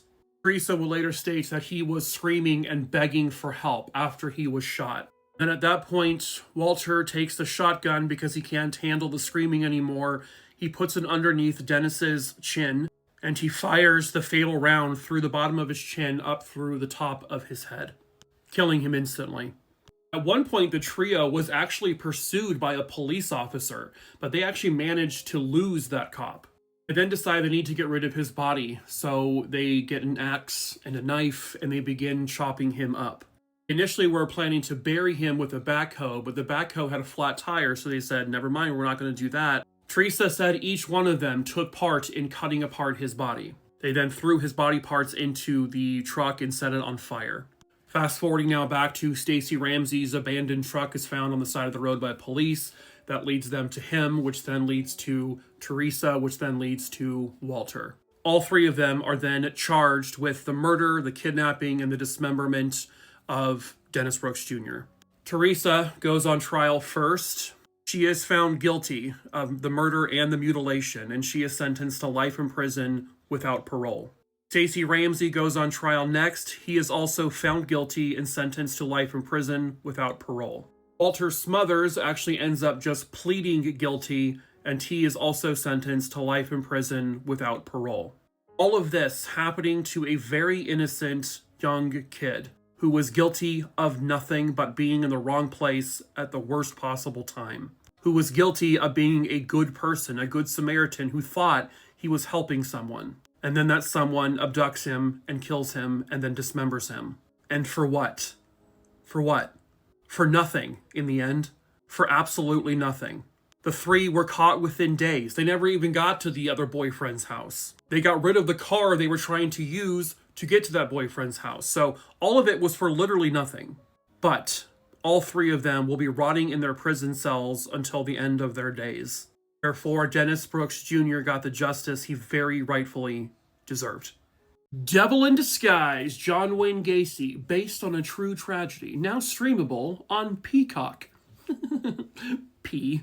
And, sure, why not?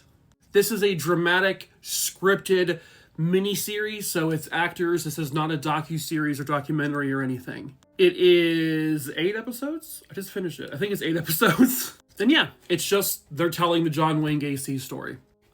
It's okay. I didn't love it. I didn't hate it. It's just very meh. Yeah, it's a thing. It exists. It didn't blow me away. I wasn't like, whoa, this is amazing. So a couple things I want to point out that I appreciated about this show. One, before I think most of the episodes, if not all of them, I wasn't paying attention all the time. There is a disclaimer at the very beginning. Hey, this is a dramatic retelling of the story. We have changed some details for dramatic reasons. Basically, they're saying, hey, not everything you're seeing in this is going to be what actually happened. We made up some things to make it a little bit more, juicy. Which is something that Ed Gein fucking travesty should have done, but they didn't. They said, no, this is the Ed Gein story, even though it wasn't.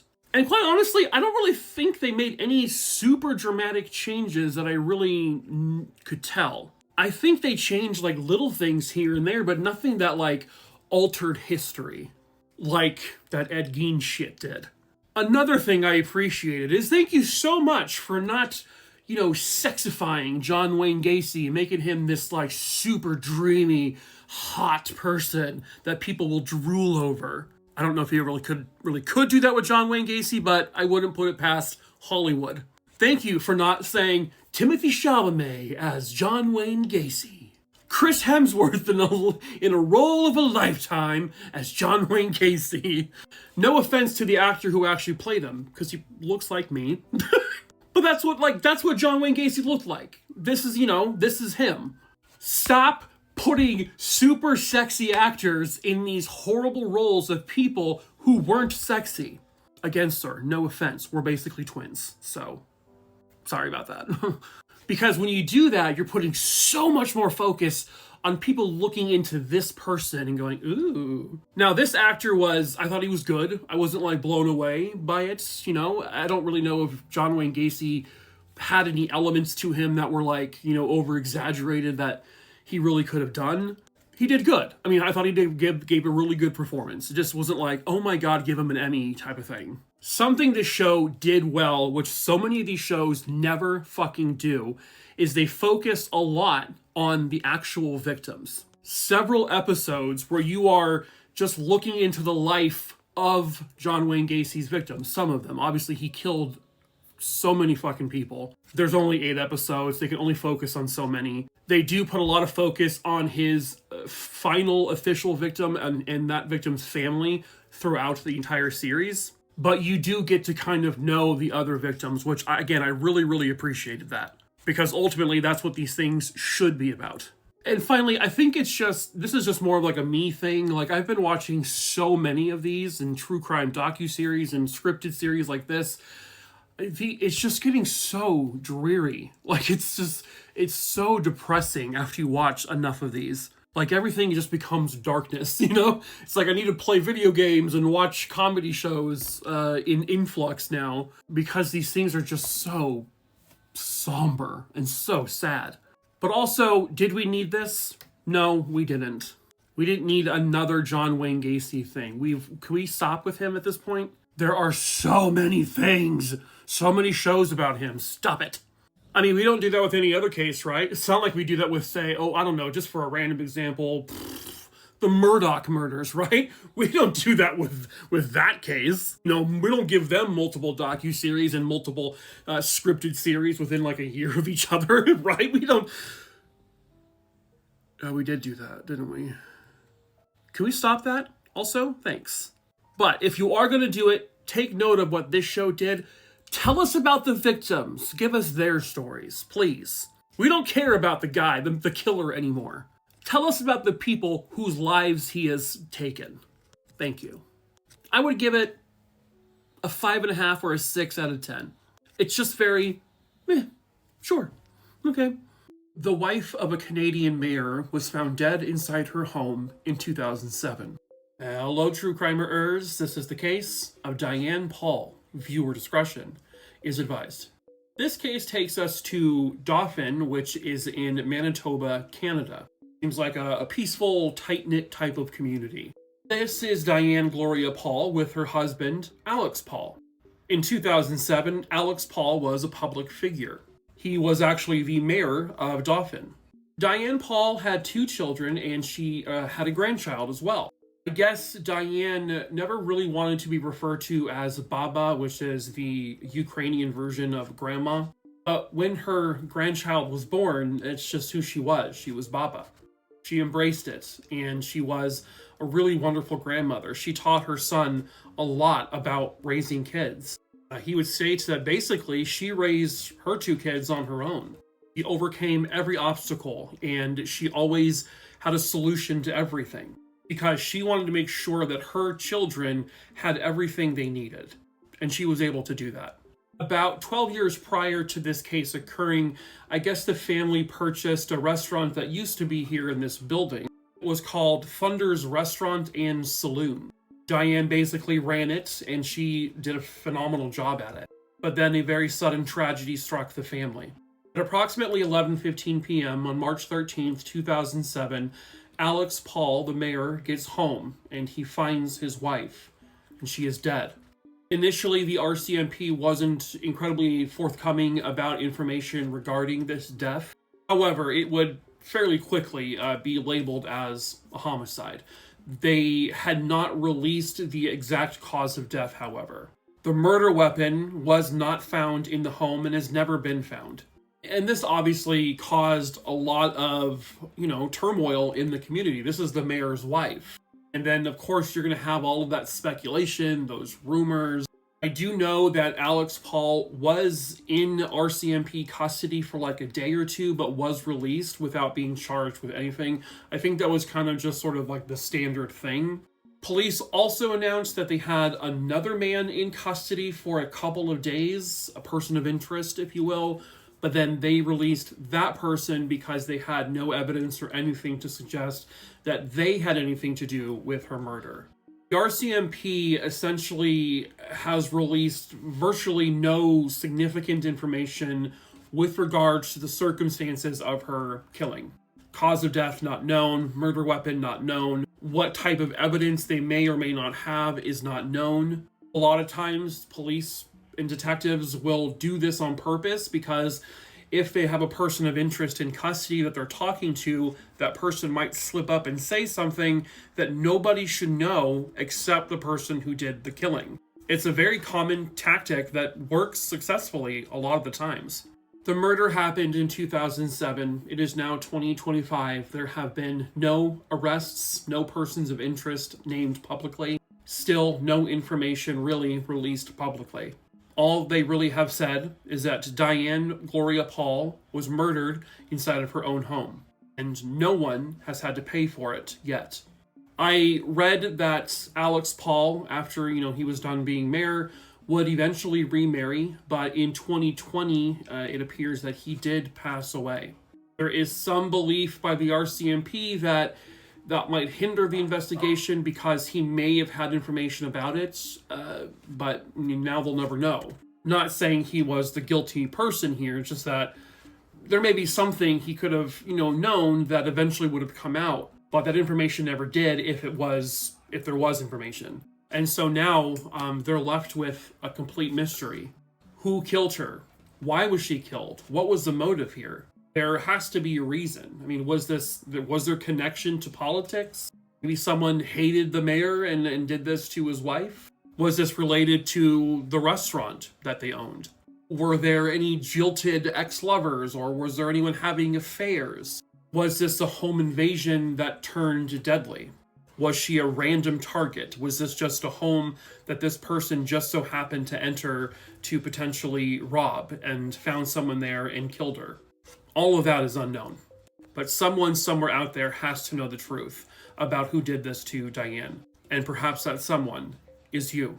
If you have any information on the murder of Diane Gloria Paul, please contact the Homicide Department at the RCMP in Manitoba, Canada. And you can do so at 204-622-5040. You can also report information anonymously to 1-800-222-8477. Finally, you can text the word TIPMAN to the number 274637. If you know something, please come forward and say something. Sadly, it's a tale as old as time. Man cheats on wife, wife ends up dead. Hello, true crimerers. This is the case of Diane Hood. Viewer discretion is advised. Diane Elaine Moore was born on July 22nd, 1958, and she was born in Texas. When this case occurred in 1990, Diane is now 32 years old, and she is married to her husband, Brian Hood, and they have young children together. Diane and Brian are living in Colorado Springs, Colorado. Diane is described as a wonderful mother and a wonderful wife. It was September 12th, 1990. Diane actually attended a lupus support group, and she was at a support group meeting on that evening. She walked out of there with one of her friends. All of a sudden, a masked individual approaches both Diane and her friend, points a gun at them, and grabs Diane's purse and tries to pull it away. They are successfully able to rip it out of Diane's hand. At that point, Diane and the friend begin to kind of very nervously walk away. They're trying to get away from this person. Diane approaches her car in the parking lot, but the masked assailant isn't done with her. This person goes after Diane and basically ends up knocking her to the ground. The assailant then takes this gun and fires a round directly into Diane's back. When Diane's now completely on the ground, screaming in agony, they lift up the gun one more time, fire it point blank into Diane, killing her. This individual, dressed in military garb, runs from the area with the purse. 911 is immediately called, and when they arrive, it is already too late. Diane is deceased. Police would end up recovering Diane's purse in this nearby wooded area, which was like really close to the crime scene. There was no money or credit cards left in it, however, everything appeared to have been stolen. Then, a little bit further away, they find an army-style field jacket. They find military fatigue pants. They find a ski mask. And they find glove inserts. According to the witness, the shooter was actually pretty small, like short. They were about 5'6". And they never really appeared to actually say any words, but it was assumed that this was a man. And initially, the investigators were like, well, this is just unfortunately a robbery gone wrong. But when they found out that Diana actually didn't really have much cash in her purse at all, so this person really didn't get away with anything.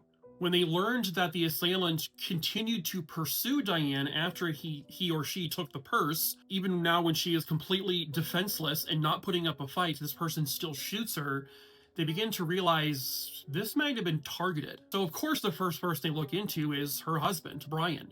Brian is a very successful insurance salesman, and he seems to be well respected. He's, of course, a churchgoer, just like his wife. He also had an alibi. He was at home watching their 3 children. He also noticed right away that Brian is a big guy. He's 6'3". He used to be a linebacker in college football. He did not fit the description of the person who went after Diane and shot her. So next they look at the bullet that was found at the scene, and they basically realize something pretty unique. This bullet was fired from an antique gun. It came from an 1870 Colt 45 Peacemaker. This is the type of gun that has to be cocked fully back in order to fire one round, and it has to click 4 times.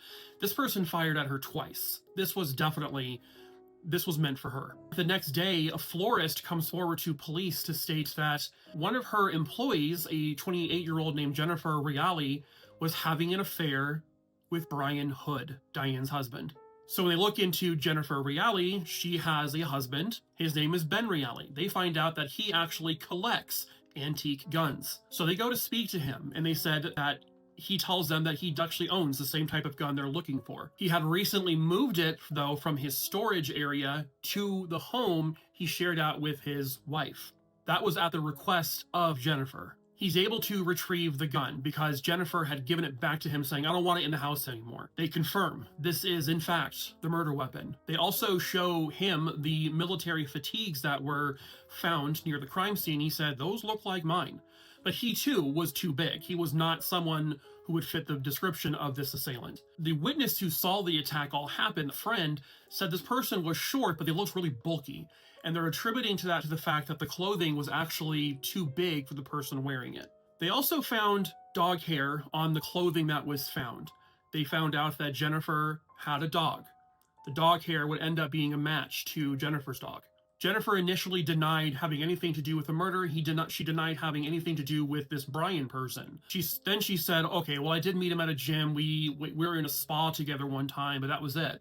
Well, gym employee said, no, that wasn't. They were there all the time together. Very flirty, very affectionate towards one another. Brian Hood and Jennifer Reale. Both married people. Now, with each other. It turns out Jennifer and Ben Reale were going through a very bitter divorce. Ben had nothing to do with this murder either. She comes back in to talk to police with Ben by her side, and she confesses. She says, all right, me and Brian Hood were having an affair. We were sleeping together. It was more than just being in a hot tub at a gym. She then tells police that Brian said that in order for them to be together, basically, Diane has to die. He used Bible verses and quoted God to convince Jennifer to do it herself. He told her that since the two of them had had sex, they were now one under God's eye. And that by killing Diane, who has lupus, you're actually putting her out of her suffering. She would no longer be in pain. And so it's right there that Jennifer Reale confesses to police that he convinced her to do it. And she did it. She was the one to shoot and kill Diane Hood. She is arrested and she becomes known as the Fatal Attraction Killer. She is this very innocent-looking petite mom. She just does not fit the bill as cold-hearted killer, but she's confessed to it. The evidence points to her guilt. But now they need her to also testify against Brian Hood, since he was the one to basically orchestrate this. And she agrees as long as they take the death penalty off the table, which they do. Brian Hood is now arrested and charged in connection with this murder. He would go on trial. Jennifer was the primary witness against him. It was extremely convincing, and the prosecution was also able to prove other aspects of his guilt in this, that he had taken out a $100,000 life insurance policy on Diane just before her murder, of course. They also proved the affair was happening. It was pretty evident that he was involved. He was convicted of second-degree murder and conspiracy to commit murder. He was sentenced to 37 years in prison. Jennifer Reale, for her part testifying, was allowed to basically take a plea deal that would allow her to get life in prison with the possibility of parole. She served 26 years and she was released to a halfway house. This is mainly because she was sick with cancer, and 3 months after her release, she died of pancreatic cancer. Meanwhile, Diane's children have all had to grow up without their mother and also their father, because their father planned this. Brian himself was released in 2019 after serving 27 years in prison. And all for what? For a woman, for another woman? Wow.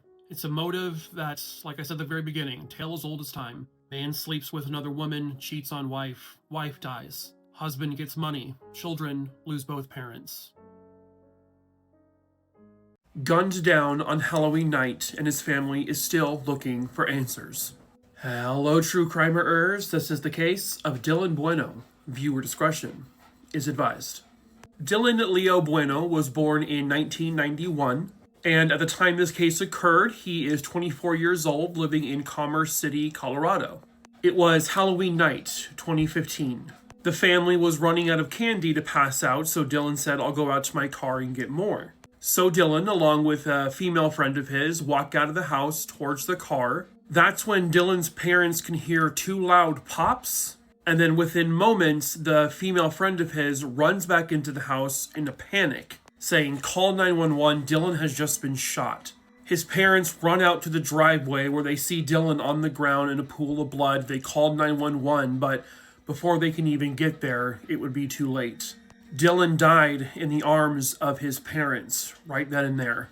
Dillon was described as just a really funny person. He loved to make people laugh. If someone was sad or upset, Dillon always knew just what to do or to say to make them feel even a little bit better. He was and had been the person who had willingly taken the shirt off of his back to give to someone else who needed it. Dillon had no enemies that anyone knew about. He was a well-liked guy, did not get involved in anything nefarious. So who would do this to him and why? Well, according to the friend who had gone out to the car with him, 3 individuals rode up next to the house. All of them were dressed head to toe in black Halloween costumes with like skeletons and stuff on it. Not this exact one. And one of them had pointed a gun at Dillon and the friend and said, give me all of your valuables. But Dillon's like, no. Which then prompted one of the 3 men to pull the trigger twice, at least twice, and hitting Dillon both times, which would lead to his death just moments later. The 3 individuals then took off and never to be seen again. And now it is 2025. It's been about 10 years. Still, nobody knows who those men were. It does seem like everyone believes that this was probably a random thing, that Dillon was just in the wrong place at the wrong time when these men pulled up next to his parents' house. They also didn't seem to give him much of a chance. He said, no, I'm not going to give you my valuables, and then they just shot him. Was killing someone just their intent that day? Or was robbery truly the motive? Or is there another motive that no one's been able to figure out yet? Again, they can't find anyone in his life that would have prompted this. It sounds like other people did see these masked men in the neighborhood. So their existence is real. And with this happening in 2015, I mean, this is just literally a decade ago. Someone is out there still who knows who did this. People who kill like this tend to brag, especially when there's multiple people involved. One of the other two who didn't pull the trigger may have said something to someone like, oh my God, I got caught up in this whole thing. I don't know what to do. And maybe there are people out there who know who is behind those masks, but are afraid to come forward because maybe they'll get killed. Well, you can report information anonymously. Dillon and his family deserve the answers. They deserve justice. Someone murdered this man in absolute cold blood for no reason. Someone somewhere out there knows the truth. Perhaps that someone is you. If you have any information on the murder of Dillon Lee, please contact the Metro Denver Crime Stoppers at 720-913-7867 or the Adams County Sheriff's Office at 720-322-1313. A mother and son murdered together. Will justice ever come? Hello, true crimerers. This is the case of Donna and Richard Muller. Viewer discretion is advised. This case occurred in the Lawncrest neighborhood of Philadelphia in Pennsylvania. That is where 49-year-old Donna Muller lived with her 22-year-old son, Richard, and also Donna's daughter, Heather, and her child. I believe she was a single mother at this time. As was Donna, actually. She was no longer with the children's father. From what I've read, actually, her ex-husband, also named Richard, was battling cancer around this time.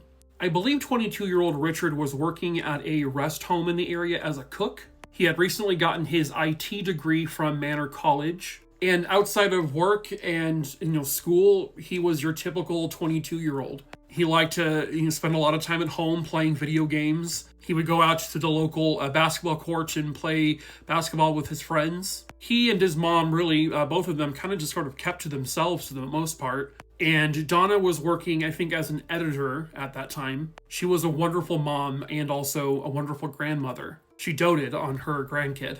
It was January 19th, 2014. Heather would come home after being out, I guess, the previous night. And she entered their apartment. And when she did so, she discovered something absolutely brutal. Something that will never be erased from her memory. She saw her brother had been shot in the back of his head, and her mother also shot in the back of the head. Both were very clearly deceased. Police are obviously called right away. When they arrive, they do confirm that both individuals are deceased. It would later be determined that both of them had been shot what they determined as execution style, so the gun was pretty close to the back of each of their heads. More than likely, they were in a kneeling position when they were shot. There was no forced entry, no broken locks, no broken windows. Nobody heard any kind of scuffling or screaming. Some people said they thought they heard a loud, sudden noise, like maybe a gunshot, the night prior, but they weren't really sure. Unfortunately, in this neighborhood at that time, there had been, several shootings, so it was kind of like a common thing to hear. Nothing was stolen from the home. Nothing was rummaged through. Not a single drawer was pulled open or anything. And with there being no forced entry, it is believed that they may have let their killer in willingly. And what all of this told police, and they would actually announce this, is that they believe that this mother and son were killed by someone they knew. Someone they possibly trusted enough. Someone they might invite into the home. They would reassure neighbors that really, I don't think you guys have anything to worry about, because they're pretty sure this was a very specifically targeted attack. They were both the targets of this murder, and nobody else. The problem is figuring out who. And that's kind of where it stops, because I have been trying to search. There's no new articles about this case after 2014 or so. It doesn't sound like they've ever had a person of interest or a suspect. I think the ex-husband, also named Richard, like I said, I think was maybe considered to possibly be one. He died of cancer a few months after they died. But they don't know why they were killed, and they don't know for sure who did it. And there's just nothing. There's no updates. And so, I have to imagine they are still out there looking for some kind of answer. Surely someone somewhere out there knows the truth, and perhaps that someone is you. If you have any information on the murders of Donna and Richard Muller, you can report your information anonymously and by calling 215-686-8477. And I guess you can also text a tip to the number 773-847. So if you know something, please come forward and say something.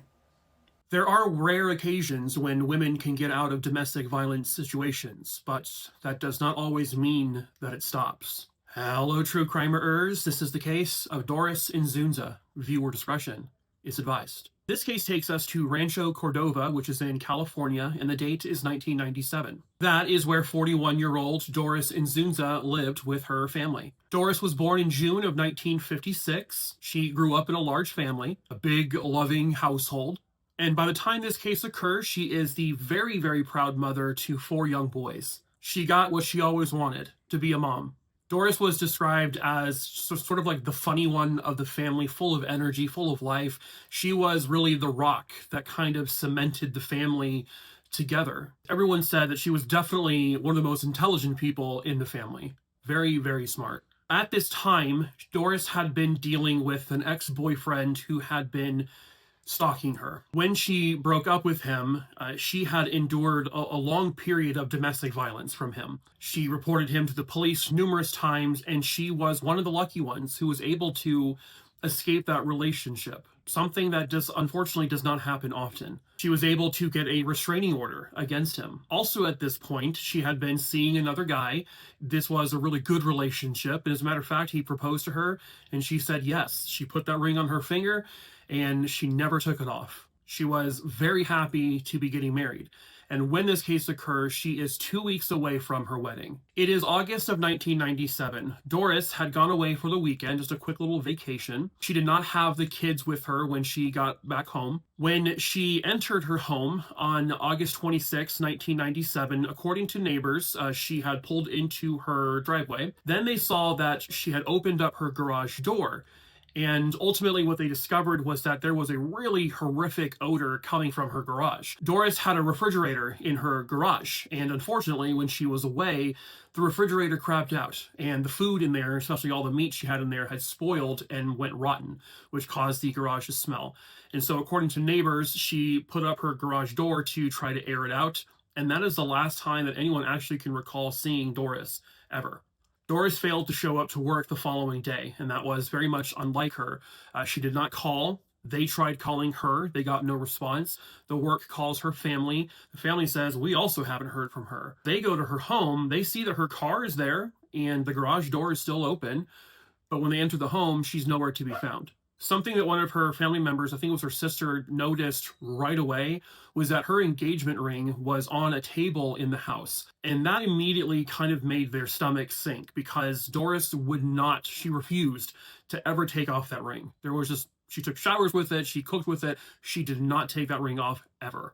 When they search the neighborhood, when they call around to all of her normal spots, they, talk to her other friends, no one has seen her. They report her missing. The police will search the home. They see that her car is there. They don't really see much of a scene of any kind of foul play within the home. Nothing is like in disarray. There's no forced entry. There's no blood. Nothing of that nature. They end up searching on foot. They search on horseback. They get helicopters and planes in the air. They have scent dogs coming in to pick up her scent.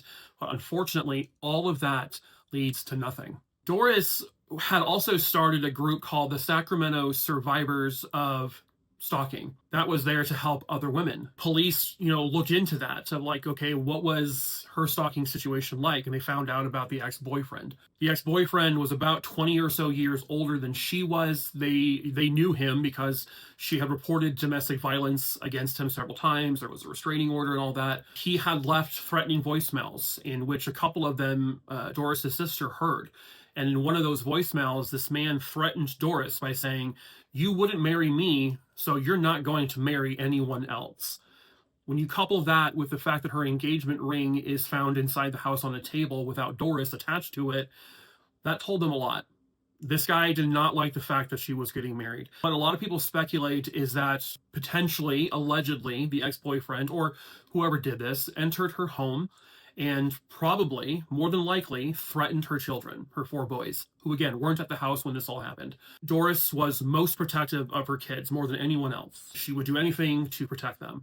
And so if they were threatened by this man and she believes that he could be violent towards them, he probably said, "Take off that damn ring and you're coming with me." And so she probably just did all of that to appease him in order for him to not hurt her kids. They end up getting a search warrant. They execute that search warrant at the ex-boyfriend's home, but unfortunately they don't find anything. There's no evidence that he committed foul play. It doesn't mean he didn't. They just didn't find any evidence.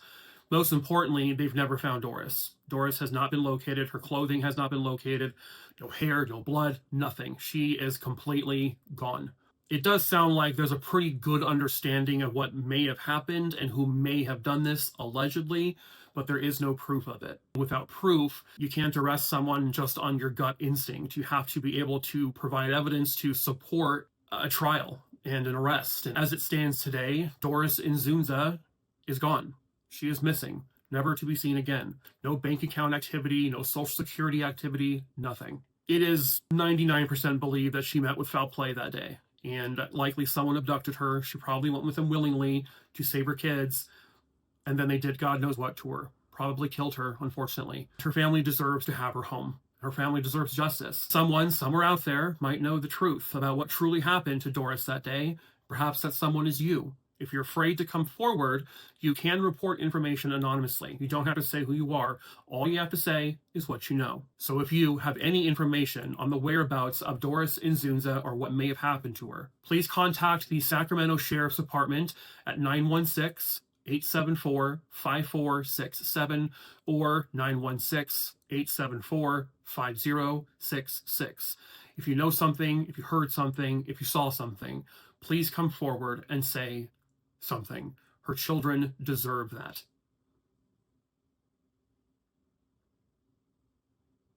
He was out celebrating Halloween festivities, and a few hours later, he would be dead. Hello, true crimerers. This is the case of Douglas Miguel. Viewer discretion is advised. This case took place in Chandler, Arizona, which is kind of near me, and we're going back to the year 2000. That is where 33-year-old Douglas Miguel Jr. lived. Douglas was indigenous. He was a part of the Gila Bend community. His siblings would tell reporters that he was someone who really loved dancing to Mexican music. He was a good guy. I mean, he had maybe a bit of a temper from time to time, but who doesn't? He was, truly a local, though. Like, everyone kind of knew him. And Douglas just seemed to be like a really well-liked person. He had recently worked as a manager at a local Jack in the Box. He actually used to be an EMT prior to that. Something Douglas just really loved doing was he loved to go down to the bar and just have some drinks with some friends. He would frequent the Pecos Lounge, which is no longer in operation, but he would go there like 3 to 4 times a week just to have, he buys a pitcher of Bud Light, drinks it, and then goes home. On the night of October 30th, 2000, he was actually there with his siblings and other friends as well. They were having a Halloween kind of party type thing there, and he was just celebrating Halloween. He was seen in the company as well of what they described as a baby-faced Hispanic man. And no one knew his actual name. They only knew him by the nickname Puma. This is actually a side profile photo of Puma. This is an actual photo of him. And they would make note that Puma had this band, tattoo just above his elbow, his right elbow. But again, no one seemed to know who he actually was, what his real name was. But according to witnesses, Douglas and Puma were seen together at the bar sometime between 2 a.m. and 2:30 a.m., and they were observed leaving the bar together. But Douglas never gets home. He is not seen alive ever again. But he would be found fairly soon, about 1:30 p.m. the following day. So the bar was located on 851 South Arizona Avenue in Chandler. He is discovered at the 400 block of South Nebraska Street in Chandler, which is literally just like a very short distance away from the bar. This is the general area, and he is actually found under a tree next to some bushes, and he is unfortunately deceased. When his body was discovered, at first glance, it just looked like he had died of natural causes.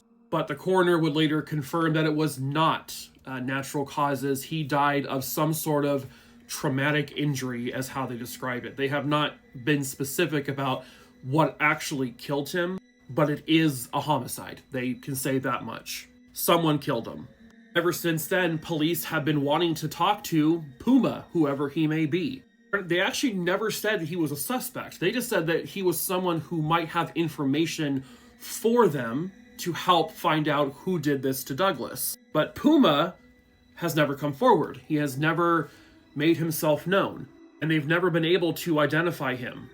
It's a little strange. I mean, if this is the guy who was last seen with him, it seems odd that you wouldn't come forward to say, hey, like, I had nothing to do with it. Here's all my DNA, whatever you need from me. I'll give you what you need. Whatever information you need, I'll give it to you. But he didn't. Again, not saying he's a suspect, it's just, it's strange. Also, I can understand he may not want to be falsely accused of a crime he didn't commit. And honestly, that's where it's left. That's it. No one has any more information on this case. It has been cold ever since 2000. It's gone about 25 years now, actually, almost to the day. No official suspects, no official persons of interest. They have nothing. But someone killed him. He was murdered by someone. There were no witnesses, apparently. No one heard anything, apparently. But that might not be true. Someone somewhere out there might have seen something, might have heard something. Someone somewhere out there knows the truth, and perhaps that someone is you. If you have any information on the murder of Douglas Miguel in Chandler, Arizona in 2000, please call 480-948-6377. A mother of 5 seemed to vanish off the face of the earth more than 20 years ago. Her kids just want her home. Hello, true crimerers. This is the case of Dymashal Cullins. Viewer discretion is advised. Dymashal DeeDee Cullins, she would be called DeeDee by everyone. She was born in June of 1971. At the time of this case, she is living in Atlanta, Georgia, and she is a very happy, very proud mother to 5 kids. Her kids were her entire universe. Anything and everything she did, it was for them. She seemed to have a very outgoing, very bubbly personality, just a really friendly person to be around. But one day in 2003, this very dedicated mother just vanished. It was August 28th, 2003 in Atlanta, Georgia. At that point, she is working as a real estate loan officer. But on that day, she had planned to run some errands, do some things around the city, and then that night she was planning to have dinner with a good friend of hers. One of her sons would say that that morning she had dropped him off at school and her energy seemed off. It seemed very strange, very gloomy, if you will. He says he saw her eyes in the rearview mirror and saw that her eyes were red, like she had been crying. And at one point in that car ride, she told him, "Look out for your brother for me, okay?" It seemed very odd. And that was the last time her children ever saw her. Now, at this time, she was married but separated from her husband, who was the father to her twins. But he was actually still living in the house, or he had just recently moved back in with her. And at that same time, she had started dating a new guy. As a matter of fact, that night, she called her mother and she talked about this guy she was dating. And she was on the phone. She seemed really happy and very full of joy about him. That phone call ended at around 7 p.m. on August 28th, 2003. DeeDee had gone out to dinner with her friend, which lasted a few hours. She then called her estranged husband around 11:30 p.m., said she was dropping her friend off, and then she would be home soon. But soon never came. She never got home. Her husband tried calling her phone several times that night, but got no response. He then calls her mother and says, "Listen, I can't get a hold of her." So the mother tries calling her. She gets no response. I guess they reached out to the friend who had dinner with her, and, they said, yeah, she seemed totally fine. She dropped me off, and that was it. The friend says that he tried calling her the following morning before he knew all of this, and she also didn't answer his call. His name, by the way, has never been released. DeeDee would soon be reported missing to the police there in Atlanta. Now, DeeDee was last seen driving a red 1994 Jeep Cherokee, which was actually not her vehicle. It was actually a vehicle she borrowed from one of her co-workers because the co-worker said she needed a car and I have two, so I'm going to let her borrow it. 2 weeks after DeeDee's disappearance, the Jeep Grand Cherokee is found. It's actually found in Decatur, Georgia, and it's found abandoned at an apartment complex. But the way the vehicle was found was a little different because someone had mailed DeeDee's driver's license back to the address on her driver's license, which was, her family got it. And that's what led them to find out, where this came from, and that's how they found the car. The man who mailed out the driver's license was questioned. His name also has not been released, and it doesn't sound like they think he had anything to do with this, but, They actually found blood in her Jeep on a blanket. There was red dirt caked onto one of the sides of the vehicle, which was unusual because she never drove her vehicle in any kind of dirt or anything like that. DeeDee's purse was also found in the car, but not DeeDee. She wasn't anywhere near it. I was watching a couple different interviews that her mom gave, and there was this belief that, initially police did not take this seriously. Despite there being blood in the Jeep, the police never verified whose blood it was. The guy who sent the driver's license, he was cleared very quickly. And they never really updated the family. They didn't seem to be really looking for her. Her mom would state that around that same time, 1 or 2 white women went missing in the area, and it was all hands on deck for them. All over the news, in the newspapers, police were out there looking for them, but not DeeDee, for some reason.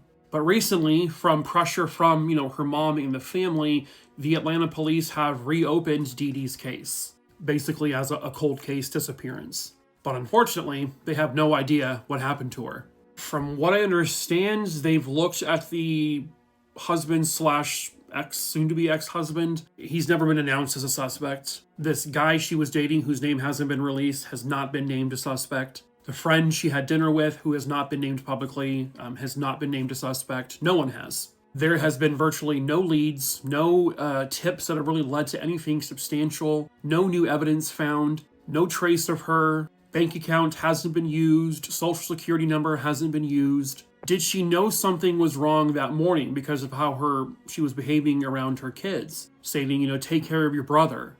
Did she know something? Was she scared? Was she nervous? She never told anyone if she was. This was a mother who was doing really well for herself. She had a really good job. She was getting the kids taken care of. Everything seemed to be going good for her. And then this happened. Why? Well, the police and the family, they need your help. Because someone somewhere out there has got to know the truth about what happened to DeeDee. Perhaps that someone is you. You can report information anonymously if you need to. If you have any information on the whereabouts or what may have happened to Dymashal DeeDee Cullins, please contact the police department at 404-546-5602. Faces of Evil. That about sums it up. Hello, true crimerers. This is the case of Edna Phillips. Viewer discretion is advised. This case occurred in Aberdare, which is in the United Kingdom, and that is where 70-year-old Edna Phillips lived. Edna, at this point, was living a very quiet life. All she had with her was her dog. Edna Phillips lived next door to a family, and Edna basically watched that family's daughter grow up from a toddler. Edna would take this young girl on walks as she got older. The girl that she watched grow up from a toddler was now a 17-year-old named Maria Rossi. And Maria was good friends, best friends, actually, with Tina Malloy. By 1991 and 1992, Edna Phillips had to call in reports about her neighbor, Maria Rossi, and the family being very, very loud. Loud music. There was partying all the time. She would complain that, teenagers were there getting drunk all the time and being loud and belligerent. And from there, Maria Rossi, this girl who grew up next door to her, who used to go on walks with her, now hated Edna Phillips. And she began to, along with Tina, to torment Edna.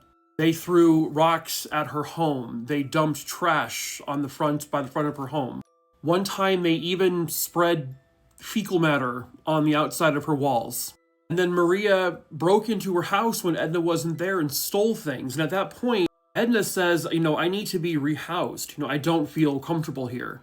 But unfortunately, it would be far too late. July 17th, 1992, Edna Phillips is found inside of her home, brutally murdered. Edna had been strangled with her dog's chain. She had stab wounds all over her body. She had slash marks all over her body.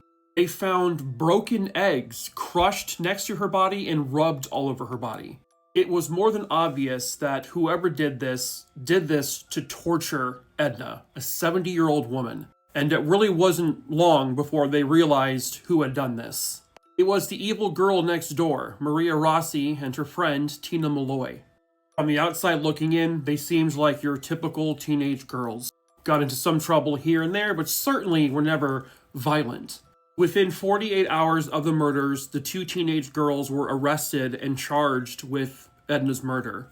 What they discovered was that Edna had gone outside to get her dog, to bring him inside that night, and she was accosted by Maria and Tina. They forced her back into her home, where they began to torture her, and then eventually strangled her and stabbed her to death. The dog was left unharmed, was kept tied outside by the girls. The two girls seen here and right behind her during their arrest, they also jumped and stomped on Edna. They broke her rib cage, they broke her nose. They even tried to scalp her, but were not able to succeed. The murder weapons they chose were a Stanley knife, a pair of very large scissors, and a thick piece of broken glass. They also stole Edna's money for good measure and then fled the scene. Turns out they were also high on drugs that night. And the reason why they were caught so quickly was because they had, one, bragged about it, and they were overheard by a couple of people singing in the tune of the Wizard of Oz song, "We Have Killed Edna Phillips," over and over again. They were giddy. It was joyful for them. And when they were arrested and their names were released, they were vilified, obviously so, by the public. The homes where the two teenage girls lived were vandalized. Both girls would go on trial, and they would both be sentenced to life in prison with a minimum parole period of 15 years. Maria Rossi said, "You should have hanged me." I know that they have both since been released, and I believe it's Tina Malloy who died sometime in 2017 or so. I mean, oh well. This was an absolutely deplorable, disgusting, horrific crime. These two girls seemed excited to have done it. They were happy, full of so much joy. The fact that they were ever able to be released is just insane to me. Because in the end, that's not justice. She fought like hell, and 44 years later, that fight would lead to identifying her killer. Hello, true crimerers. This is the case of Elena Mina. Viewer discretion is advised. Elena Estella Mina was born in January of 1961. And when this case occurs, she's actually living in Sunnyvale, California, and she is 18 years old. She had gotten a job working as a security guard, and she was doing that security job work for some business within this office complex. And this is where she was on October 27th, 1979. At some point, one of her colleagues comes into work to work their shift, and they find her on the ground, writhing in pain, and there's clearly blood everywhere. It looked as if she had been stabbed. So they call police and rescue. They rush her to the hospital, but unfortunately, her wounds are too much, and she passes away in the hospital. She was never able to describe her attacker because she really wasn't talking at all. She had been stabbed multiple times, and it was more than evident that someone had raped her. Or they say it was an attempted rape. And there was other blood evidence found at the scene that they did not believe was her blood. Based on examining her body, they determined that she had viciously fought her attacker so bad that she actually drew blood from this individual. And that person's blood was found on her shoes and articles of her clothing. But in 1979, the DNA technology wasn't even really in existence yet. That really wouldn't even come into play until about the mid-80s or so. And even then, it still wasn't, you really couldn't do much with it.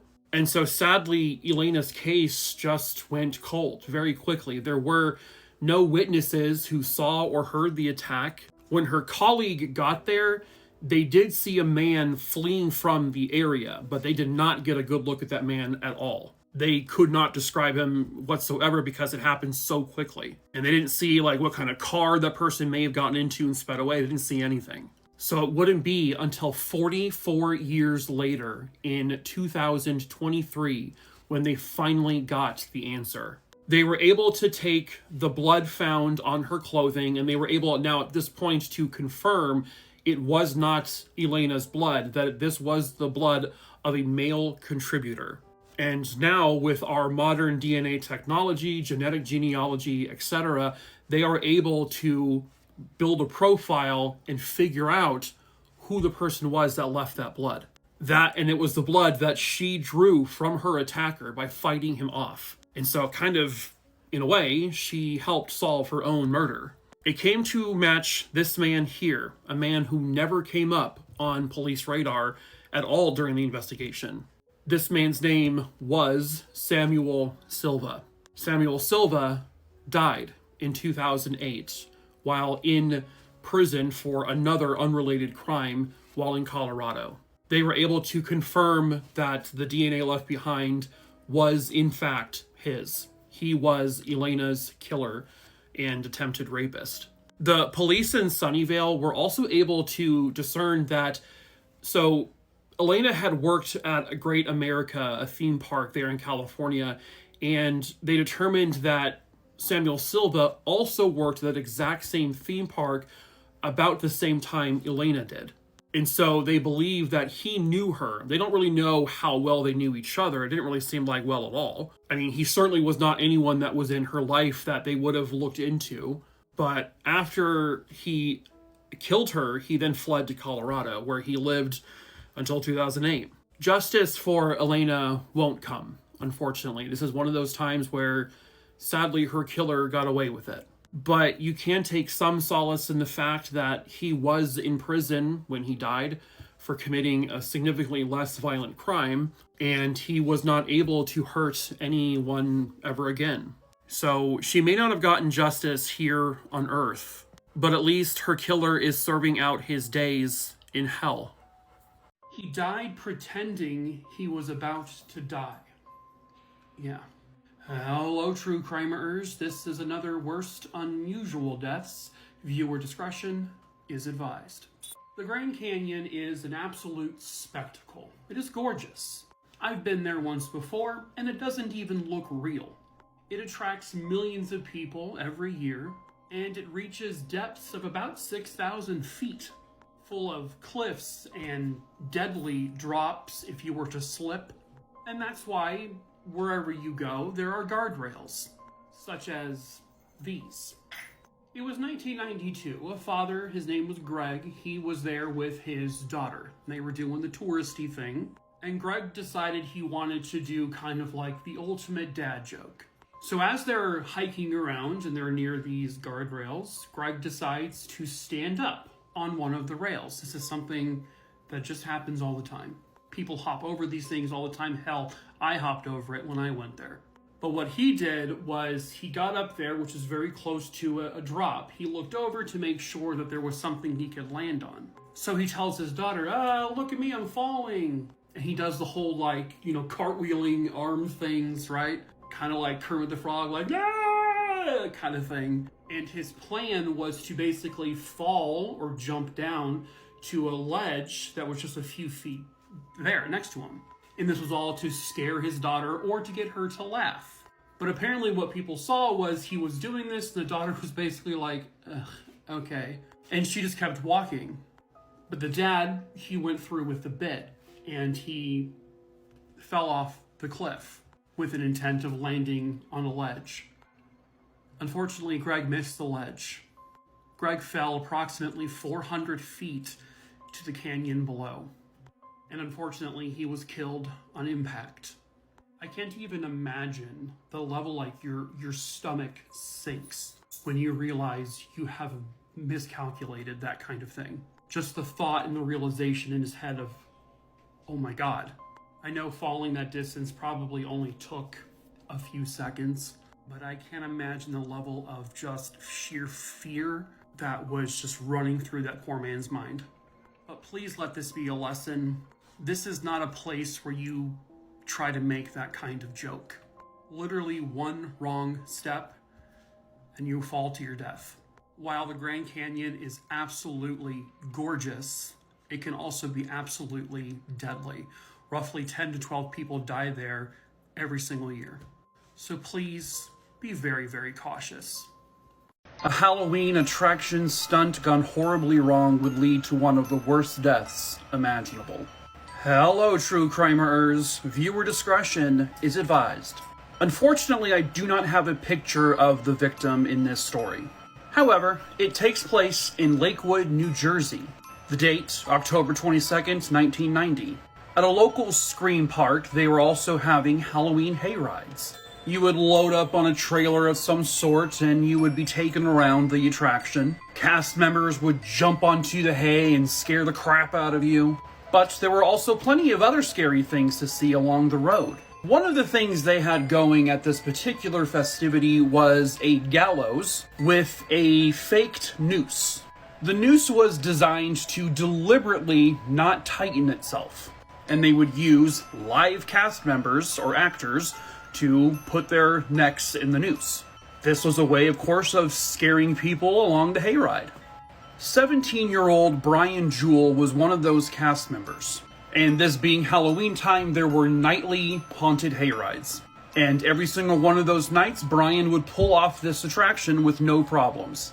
And even that night itself, other hayrides have gone by, and the stunt was great. Scared the shit out of people. Cool. Unfortunately, though, something would go horribly wrong. The tractor driver, who was pulling along another cart full of hayride passengers, drove by Brian with the noose. Brian already had his neck through the hole, and the little giveaway platform dropped, and so did he. It's also important to note that there was only a foot underneath the platform, so he was nearly touching ground. Now, normally Brian would give some sort of creepy speech to go along with this, but this particular time the driver noticed that he didn't. He thought Brian was just mixing things up. Everyone was kind of, laughing along, getting scared. Some people, I'm sure, were taking pictures. But what they didn't know was that for some unknown reason, the noose that was designed to not tighten, it actually tightened that one time. So the struggling teenager in costume who was pretending to hang at the gallows, he was actually being hung. The noose was so tight around his neck he couldn't utter out any words. So again, people thought it was all just part of the show. Brian had to watch as he slowly choked to death, people looking at him thinking this was all just for fun. He was dying a slow and agonizing death. And when the hayride driver drove past for the next show, Brian was there still, but now he was motionless. He stopped the tractor, and Brian was dead. He was probably trying to scream for help, but he couldn't. I don't know if anyone got sued, but I would hope someone did. He thought he was killing a ghost. Spoiler alert, it wasn't a ghost. Hello, true crimerers. This is the case of the Hammersmith ghost murder. Viewer discretion is advised. Hop aboard the Wayback Machine because we're going back to the 1800s. Specifically, 1803 in the little area of Hammersmith, London. In 1803, there were residents of the area who claimed they were seeing a white ghost. Some were saying that they were being physically attacked by this ghost. They had believed that this was the spirit of someone who had recently killed themselves, and that this person was buried in the Hammersmith graveyard. Back in the olden days, there was this belief that if you had committed suicide and were buried under consecrated grounds, well, your soul could never be at rest. Some described it as just a simple white ghost. Some said this ghost had horns, large, bulbous glass eyes. There were two women in particular who had encounters with said ghost, and the story goes that both of those women were so scared that they died of shock within days. Another man claimed that he was walking through a graveyard when all of a sudden this ghost leaped from behind a tombstone and grabbed him by the throat. Then another man saw this ghost one night, and the ghost apparently threw off its ghost clothes and took off. So by January of 1804, this entire community is terrified. There's a ghost out there attacking us and people are dying from fear. It was a big story. January 3rd, 1804. A night watchman by the name of William Girdler was doing his rounds, and at approximately 10:30 p.m. that night, he came across an armed private citizen, and his name was Francis Smith. Francis was armed with a shotgun. Well, Mr. Smith told the night watchman that he was hunting this ghost. He was going to find him, that they were going to finally capture this thing. After 11 p.m., Mr. Smith was now on his own. He rounded a corner and he saw something dressed completely top to bottom in white. A witness would later state that she heard a man screaming, "Damn you! Who are you and what are you? Damn you, I will shoot you." And then a gunshot. Francis Smith believed he had shot the ghost that was terrorizing Hammersmith. He believed he killed a ghost. It was not a ghost. It was, in fact, a person. The person that was shot was a man named Thomas Millwood. He was a bricklayer there. And Thomas Millwood was wearing the white attire that was common for bricklayers back then. He had linen trousers that were all white, a white flannel waistcoat, and a white apron that would flow in, the wind. It would look ghost-like. When other authorities arrived, Thomas Millwood was pronounced dead at the scene. He had been shot through his jaw. Francis Smith was arrested and he was charged with murder. Francis Smith would go on trial at the Old Bailey. He would try to explain that he was in fear of his life and was also protecting the community because this ghost was terrorizing the town and had led to certain deaths. So he shot and killed what he thought was a ghost in self-defense. Now, Thomas Millwood's wife, she would testify that she warned her husband to not wear the white attire when he was out, especially at night, because he had already been mistaken for the ghost once before. This is real.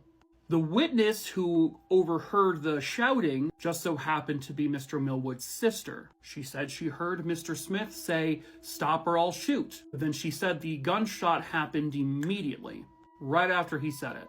The judge in the trial stated to the jury that really all you need to look at is the intent to kill. The reasons behind it doesn't matter. The judge basically instructed that Mr. Smith did not act in self-defense, nor was it an accidental shooting. That there was no evidence to show that Mr. Smith was provoked by something he thought was a ghost, which then caused him to shoot. I don't know if they believed back then that you could shoot a ghost and it dies. I don't know. The judge also instructed that basically, even if you believed you saw a ghost and the ghost was terrorizing the community, it would still not be justifiable to shoot and kill the ghost because scaring people is not a felony. Even if it was a person dressed up as a ghost, that same thing would still apply. The judge finally instructed the jury, and this is just an insane story, Mr. Smith's good character, because he had a lot of character witnesses who said he's a great person. None of that matters. All that matters is that one person was shot and killed by another person. The jury comes back after an hour and actually says he is guilty of manslaughter. The judge said, you can't do that. That you could only come back with a ruling of he is guilty of murder, which was a deliberate intent to murder a person, or you acquit him. So he instructed the jury to go back. They came back and said, okay, I guess he's guilty of murder, and he was sentenced to death by hanging. And then there was, I guess, their form of an appeal then, where they would take this case in front of the king, because they were going to execute a man who thought he killed a guy. And Mr. Smith, his appeal, I guess, was granted. So his death sentence was commuted to 1 year of hard labor. All of this, by the way, it revealed something else. The guy who was posing as the ghost. A man named John Graham, after the trial, said, oops, I was the one I pretended that the whole ghost thing was me. He put like white sheets on a clothesline, and he was the ghost. This whole thing would eventually, it took like 100 years or so, but this would help change laws later down the road. about self-defense, what you could argue was self-defense, but it sounds like the legend of the Hammersmith ghost, though, has kind of just remained just a really bizarre story. On Halloween night, just a few years ago, a young man vanished forever. Hello, true crimerers. This is the case of Jacob Wenzel. Viewer discretion is advised.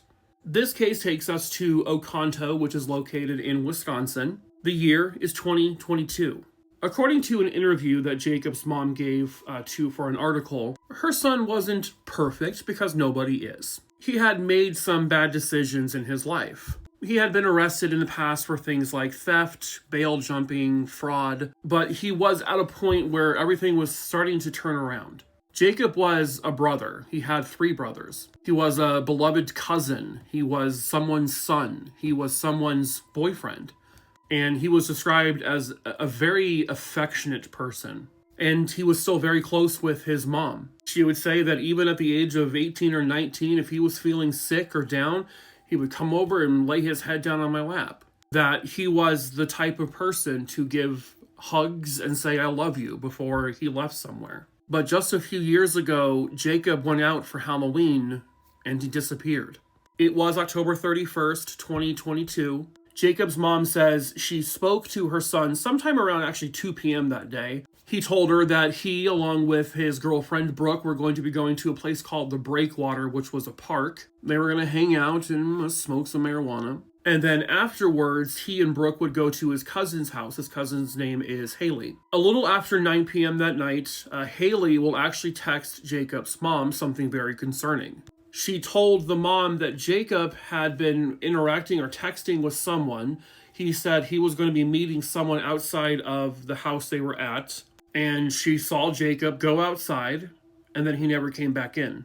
When Haley and Brooke go out there after, some time, they don't see him. He's gone. And that's it. No one has seen him ever since. Jacob vanished right there from in front of that house. No one saw anything. No one heard anything. No one heard screaming or an altercation. No one heard a car screeching away. No one saw a car speeding away. Nobody knows what happened to him. So when Haley is saying all of this to Jacob's mom basically goes into an instant panic. Because Haley knew the person that Jacob said he was going outside to see. She gave that name to the mom. The mom said, "Oh my God, call the police immediately."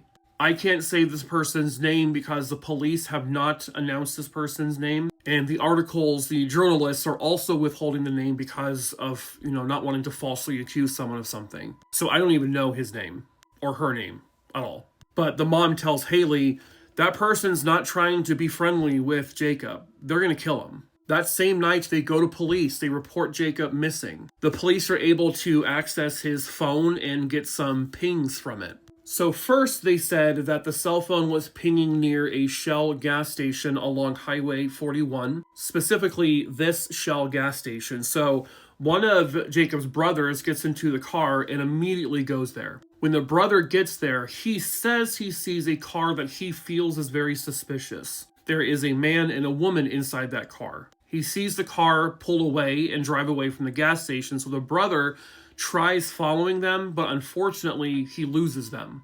They don't know for sure if this person in this car had anything to do with whatever happened to Jacob. It was basically just a feeling or a hunch that the brother had. Police state that Jacob's cell phone, its final ping, was here off of Falk Road, which is a little bit down the way from the gas station where they thought he might have been. They go to that area, they don't find Jacob, they don't find his cell phone. To this very day, they have never found his phone. But it has not pinged at all since this last one there. Some of the family is able to go to the Shell gas station within a day or so, and according to the mother, someone who worked there, I guess a manager or something like that, stated that they saw something on CCTV that seemed a little odd, but it was very blurry and you really couldn't see any detail. But it looked like 2 men were in some kind of altercation. There was also a woman near this car. And then all of a sudden you see one of the men being put into the trunk of that vehicle. Now, once this is told to police, the mother will call police later down the road and say, "Hey, so what have you done with that footage?" The police say, There is no footage. It's not real. It didn't happen. Despite the Shell gas station employees saying, no, it existed. And that's the biggest problem with this case, is the police in Oconto have been completely non-existent. As a matter of fact, they have barely spoken to Jacob's mom. She has called them 50, 60 times. She has only ever been able to get a hold of them about 3 times total. The police have issued 2 press releases, and that was within a week or 2 of his disappearance, but nothing since. Nothing has been announced since that time frame. They have no suspects, according to police, no persons of interest. It has been an absolute struggle for the family to find out what the police know. It took basically the mom working with, the journalists there in the area, and the journalists will reach out to the police. They get lawyers involved to see if they can get some information, but still, it's like they're getting nothing. Why is that? That's just so bizarre. And then finally, the mother is able to get a teeny little bit of information from them. So the police told her that at one point they got information to search an area in Oconto. They searched that area, they found nothing. They will then say that the information they got turns out it was actually just completely bogus. Then they told her that their focus seems to be around Adams County. Now, Adams County is where this individual lives, the one who may have kidnapped and possibly murdered Jacob. The one the mom knows the name and thinks had done something to her son, but obviously we don't know that person's name. So according to Jacob's mom, Jacob and this individual were at one point close friends. They got into an argument, their friendship kind of seemed to dissipate. And then at one point, the potential suspect or person of interest, they had a family member who died after taking some drugs. Now, this person, it sounds like they blamed Jacob for providing those drugs to that family member who died. Jacob was involved in the drug scene a little bit. Now, there is no confirmation that that is even true, but it is believed that that person believes that. And that may have been the catalyst, the thing that started this potential revenge path for this individual. That this person was able to lure Jacob out of this house and abduct him and probably killed him. But nothing along those lines have been confirmed by anyone, the authorities or lawyers or anything. It really is mainly just speculation at this point. It does sound like police are probably kind of in that, that mindset of, okay, this may have been the whole thing, but we can't find him. We don't know where he is. Have they talked to this individual who may have done something? I don't know. The police haven't even interviewed his mom, not formally. The police haven't interviewed Haley, the cousin whose house he was at, or Brooke, the girlfriend. The people who last saw him, police have never formally interviewed them. Someone somewhere out there knows what happened to Jacob Wenzel. Someone knows. And someone is holding back. Someone is not coming forward. Maybe because they're afraid. Like I always say, you can report information anonymously. You do not have to say who you are. All you have to say is what you know. They just need to be able to bring Jacob home. Obviously, they'll be burying him, but maybe not. You never know. But someone knows something, and perhaps that someone is you. So if you have any information on the disappearance of Jacob Wenzel, please contact the Oconto Police Department at 920-834-7700. On Halloween night 42 years ago, a young man disappeared after leaving a bar. And to this day, his case remains unsolved. Hello, true crimerers. This is the case of James Adamski. Viewer discretion is advised. At the time of this case, James Adamski was 18 years old, and he lived with his family, and I hope I'm saying this name correctly, in Cheektowaga, New York. I know James had at least one brother, a brother named Andy.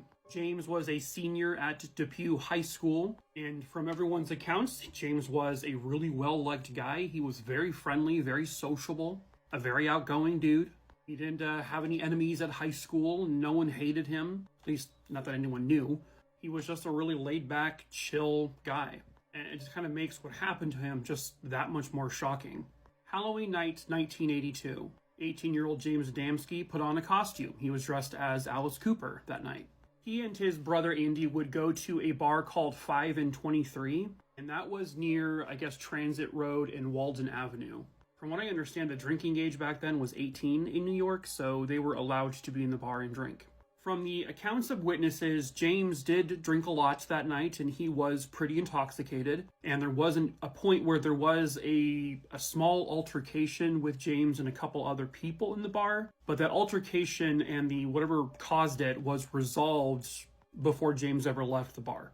Sometime between 3 a.m. and 3:30 a.m., James leaves the bar, and he leaves the bar in the company of a young woman. At some point, the girl he's walking with, she goes off her own direction, and James continues to walk down the road. James is last seen walking alone down Transit Road, near Walden Avenue. But then James never gets home. And if he was ever going to stay somewhere overnight at a friend's house, he always would call his parents, but no call ever happened that night. So when his parents woke up the next morning and he still wasn't home, they became very concerned. They asked his brother Andy, do you know where he is? And Andy didn't know. He said he was at the bar with James, and James left the bar and gave Andy a kiss on the forehead and said, "Hey, have fun trick-or-treating, kid." And that was the last time his brother saw him. So James is reported missing, and for the next couple of weeks, they are searching very tirelessly for him, but they're coming up with nothing. They interviewed hundreds of people. I believe they interviewed a lot of people who were at the Halloween party at that bar that night. They also talked to the girl that was walking away from the bar with him that then split off. Police have said that the girl that was with him, they are not considering her a suspect in whatever may have happened to James, that she was cleared of any wrongdoing. They've also said that they have chased down some leads with regards to that altercation that happened at the bar, but their investigation has not led to anything that would suggest that those people were responsible for whatever happened to him. And James is just missing, right? He's just out there somewhere. Until about 2 months later, December 26, 1982. About 4 miles away from where James Adamski was last seen walking, two hunters discovered in this overgrown grass area in this field a shallow grave with human remains in it. And so police are called. They confirm that there is the body of a young male in this grave, and this young male is in what appears to be some kind of Halloween costume, later determined to be an Alice Cooper costume. The body was then identified as 18-year-old James Adamski. James had been severely beaten to death. His cause of death was listed as blunt force trauma. They think it was either from some kind of baseball bat or a wooden plank, but they don't know exactly what the murder weapon was. His body was found kind of near these train tracks, which is sort of in the vicinity of some homes, but nobody can recall seeing or hearing anything. Nobody knows why James would even be in this area. It's very likely he was killed somewhere else and then dumped in this area, but they don't know that for sure either. They collected evidence at the scene, but there really wasn't much evidence to be found. They are hoping now that perhaps with modern technology, the way that DNA has advanced, that maybe they can take something from his clothing or something and get some kind of DNA from it, but so far, no luck. It has been 42 years since this occurred. There have been no named suspects, no named persons of interest. They did say they've had a couple of suspects here and there, but they've never been publicly named, and they've been cleared. They do believe that there are two potential possibilities here. James, maybe in that altercation with someone at the bar, maybe they followed him. Maybe he got into another altercation that nobody really knew about at that bar, and they followed him. Or the other possibility is he was walking alone in the middle of the night, and a random passerby came by and maybe picked him up. Maybe he knew them and he got into their car, and then something happened where he was beaten to death. This could have just been a random person who saw a random person on the road, decided, hey, I'm going to kill this dude. They don't know the motive. They don't know why this happened. They investigated James' life, and they could not find anything at all to suggest why this happened to him. So in their minds, this had to have been random, or by some strangers at the bar who didn't like the way he was acting at the bar. But the girl he was walking with didn't notice anyone around them when he was walking with her. But somebody somewhere out there has got to know the truth, and perhaps that someone is you. If you have any information about the murder of James Adamski on Halloween night in 1982 near Depew, New York, please call 716-683-2800. A former Hollywood starlet was gunned down. Was this a robbery gone wrong or something far more sinister? Hello, true crimerers. This is the case of Jenny Maxwell. Viewer discretion is advised. Jennifer Maxwell, who would go by Jenny, was born on September 3rd, 1941. When Jenny Maxwell was about 16 years old or so, she had started taking acting classes, and she was noticed by someone in Hollywood. This complete stranger walked up to Jenny and said to her, basically, you look the part for an upcoming Frank Sinatra movie, and I think you should go audition for it. So she does. She auditions, but unfortunately she did not get the part. However, it would lead to her getting some small parts in some sitcoms. By 1961, Jenny is now fully enthralled in Hollywood, and now she is starring in films with Elvis Presley. This is from the movie Blue Hawaii. And from there, it just kept getting better for Jenny. She would star in a movie with Jimmy Stewart. She was involved in a Bob Hope special. Dozens of TV shows, small parts in movies. Early on, she had gotten married when she was actually 17 years old to a man named Paul Rapp, and then the two of them ended up having a child together. His name was Brian. This is Jenny with her son, Brian, on the far right there, much later on. But, initially Jenny really wasn't fit for motherhood. Trying to balance Hollywood plus being a mother, and, this time Hollywood also means drugs, alcohol. Eventually, she would lose custody of Brian. By 1968, Jenny really kind of came to this realization that I need to be a mother. I can't balance Hollywood and motherhood, so I'm going to give up Hollywood for my son, and that's what she did. By 1970, she married this man here, a very prominent attorney in the Beverly Hills, California area. His name was Irvin Tip Rader. I guess everyone just called him Tip. He was about 20 years older than Jenny. She wanted to be with him because he had money. He wanted to be with her because she was young eye candy. But their relationship just wasn't very good. They cheated on each other. They fought all the time. They never agreed on anything. They were not the perfect couple, far from it. There's even belief that Tip was a lawyer for the mafia. And because of this extremely tumultuous, relationship, this marriage that is just so bad, eventually they decide to get a divorce. But Jenny had her son, Brian, and their relationship was becoming strong.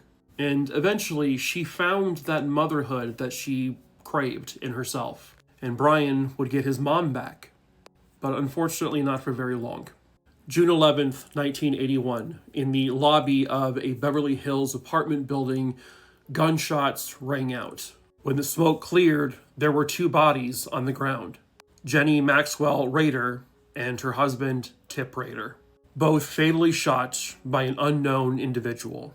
What makes matters even a little bit stranger is that a short time prior to this, Tip Rader had also been shot at another time. He had been hit in his arm or his shoulder, but, he would end up being fine. So they don't know was this a related thing? Was he the target? Was Jenny the target? Tip was, rumored to be working with maybe the mob. He was a very prominent attorney in Beverly Hills, probably had a lot of enemies. And then, police had found out that he and Jenny were getting a divorce. They had a very nasty relationship.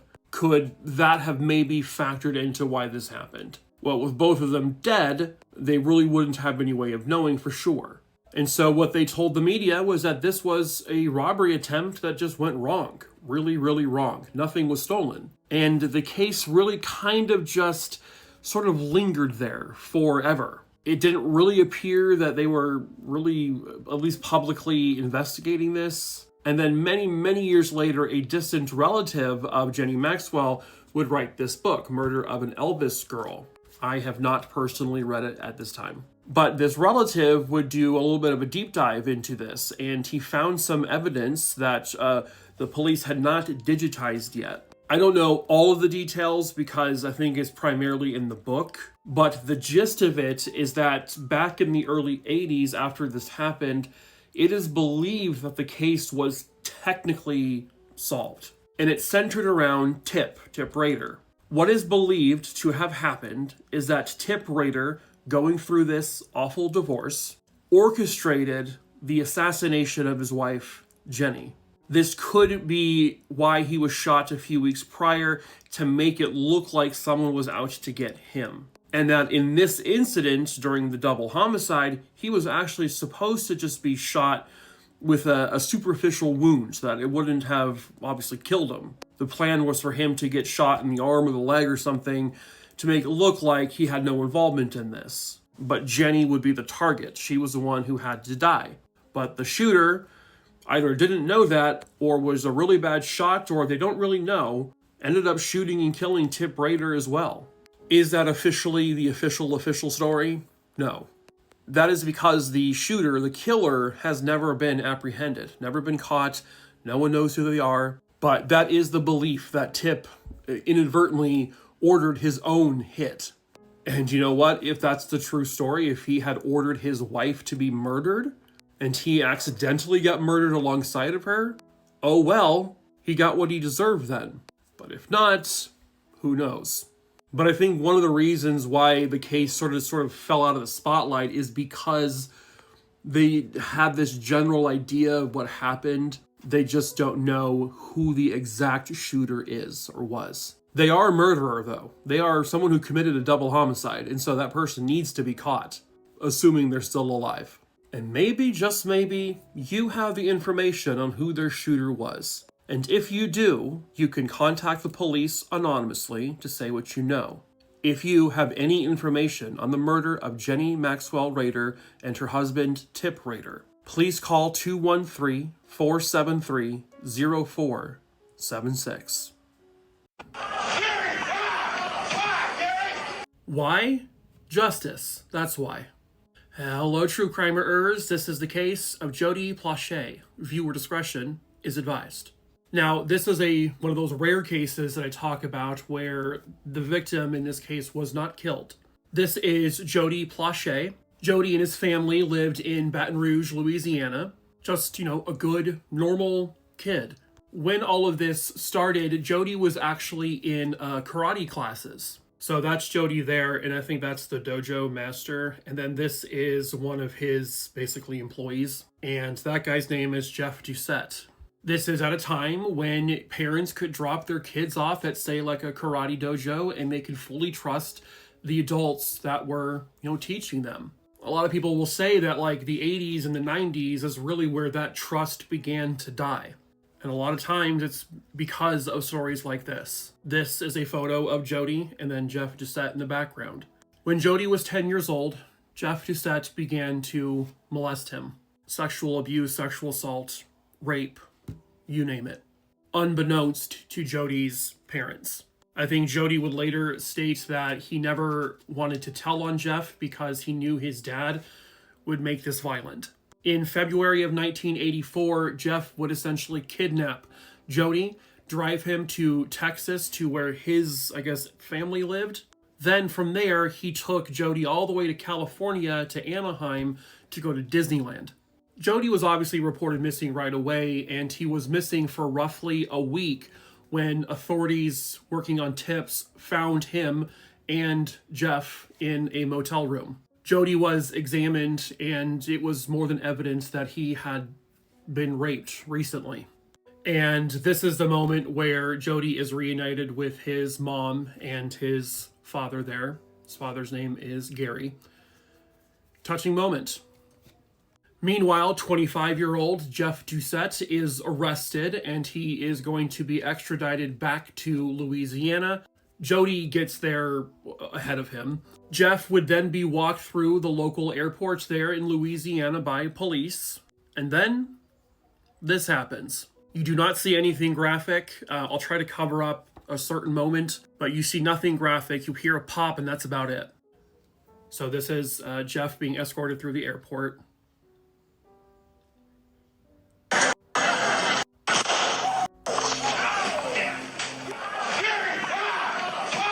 What you just sort of witnessed and sort of heard was the execution of 25-year-old Jeff Doucette. His executioner, this man right here, who was hiding himself in the payphones, wearing a ball cap, wearing some sunglasses. Immediately afterwards, the authorities, throw him against the phones, and they're heard saying, "Why, Gary? Why? Why?"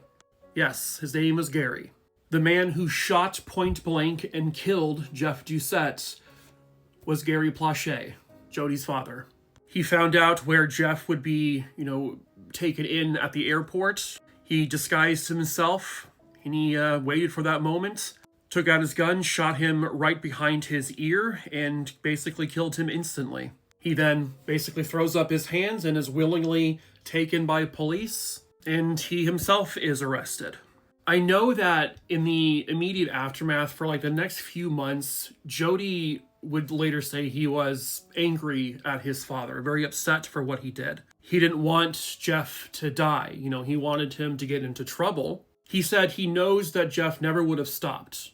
But he also knows, he's a kid. He's 11 years old at this time. And any 11-year-old who kind of hears about this thing happening, kids this young are going to probably put the blame of that person's murder or death on themselves. He also realized, even at that young age, that by his father doing what he did, he may now lose his father for that. And he didn't want to lose his dad. Obviously, it's a huge thing for such a young person to try to process and take in and deal with mentally, especially given that he had also just been repeatedly sexually assaulted by an adult for God knows how long. It has to be awful. Gary, however, by the adults in the world, was considered immediately as a vigilante hero, that he did what any parent would likely do. He had basically nothing but support from the public. Even if he were to go to trial and in a jury, there's really no way a jury would probably even convict him. This is a case where vigilante justice is probably the best possible outcome. Obviously, murder is murder, right? Murder is bad. We don't kill people. Innocent people. Jeff Doucette was not innocent. He raped Gary's child for at least a year. Jeff got exactly what he deserved. And from my perspective, from my point of view, I think Gary was absolutely in the right. And I do not fault him or judge him for what he did. I'm not even a parent. And I sympathize with him for making that choice. I don't even imagine it was a difficult choice for him at all. He ends up pleading no contest to manslaughter, and he gets no prison time. He basically got 5 years of probation, but didn't spend a single day in a prison cell, which I think is the correct outcome. He didn't do anything wrong, in my opinion. He would die at the age of 69 in 2014. Jody, now in his 50s, has written a book called Why Gary Why, based off the words the detective said to Gary after he shot Jeff. And he does forgive his father. He forgave his dad as, time progressed. Trying to process all of that at such a young age, it's got to be impossible. But I hope he realizes and knows that his dad did what he did because his dad absolutely loved him. Loved him more than anything on this earth, and that's why he did it. He did it to defend and protect Jody. He took a monster out of this world. And hopefully that monster, who did what he did to this young boy, is rotting in hell.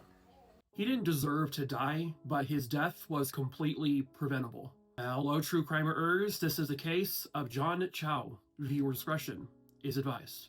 North Sentinel Island is located in the Bay of Bengal, and it's technically a part of India. Living on this small island is the Sentinelese people. They are an indigenous tribe of people, and it's a very unique situation. They are one of the last known peoples to not have any contact with the outside world. They have been around they approximate somewhere between 50 to 60,000 years. They believe that they are some of the very first people to migrate out of Africa. The language they speak is really not known by anyone. The tools they use are from I was reading, they found metal pieces from shipwrecks and wood and stuff like that from shipwrecks and whatever they can craft out of the land itself as tools and weapons. They fish in the ocean. They live in little huts. They are a very, very secluded people. Outside human contact with them has been almost non-existent. There has been one or two occasions in the past where the Sentinelese people have allowed someone to get close enough to maybe hand coconuts over, but that's it. There is a story where two fishermen had gotten too close to the island. They were killed by the Sentinelese people, and their body parts were put onto stakes. This island is under protection, and it is literally against the law to go there without government approval, and getting government approval is almost virtually impossible. Enter John Allen Chau, an American born in Alabama in 1991. He grew up in the evangelical church, and God will become very, very important in John's life. He was described as God-fearing. He was also an outdoorsman. He loved being outdoors, he loved camping, he loved hiking, he loved traveling, he loved canoeing, boating. In high school, he read about the Sentinelese people, and eventually he got to a point where he believed that he could reach them on a spiritual level and a physical level, and he could teach them about God. He would say, quote, "They need to know that the Creator God exists and that he loves them and paid the price for their sins." He developed this goal to convert the Sentinelese people to his religion. He was also aware that you are not allowed to go to North Sentinel Island. You're not allowed to have any contact with them without government approval. He knew it, and yet he still planned to go there anyway. He wrote in his journal, quote, "Lord, is this island Satan's last stronghold where none have heard or even had the chance to hear your name? The eternal lives of this tribe is at hand, and I think it's worthwhile to declare Jesus to these people. Please do not be angry at them or God if I get killed. Don't retrieve my body." John Chau would end up taking a missionary boot camp training in Kansas City, and this was all to build up contact with the Sentinelese people. He also would quarantine himself for a large portion of time before this trip, and he got like every vaccination possible. The big issue is human contact with the Sentinelese people who have no immunities to our diseases, that if you were to get them sick with something as so much as like the common cold or the flu, it could wipe out their entire people, which they don't even know how many of them there are. There could be anywhere between 100 to 500. They don't really know for sure. But giving them our illnesses can kill all of them quickly. John Chau would end up paying 2 fishermen to get him as close to Sentinel Island as they could possibly do, which was still illegal. The fishermen were breaking the law. They got about 500 to 700 meters offshore. He then got into a canoe and tried to canoe towards the island.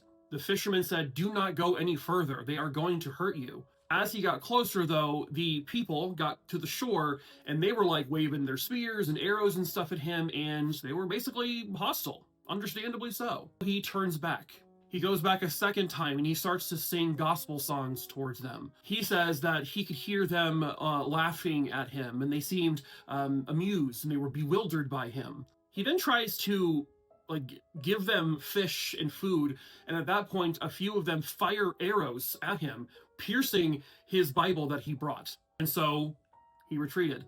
On November 17th, 2018, he goes back for one final time. Apparently, several no's meant yes to him. This time, he would not come back. He had canoed towards shore. The fishermen had come back a little bit later, and they saw what looked like the Sentinelese people dragging a body along the sands of their beach, and then they saw them digging a hole and throwing that body in the hole and burying that person.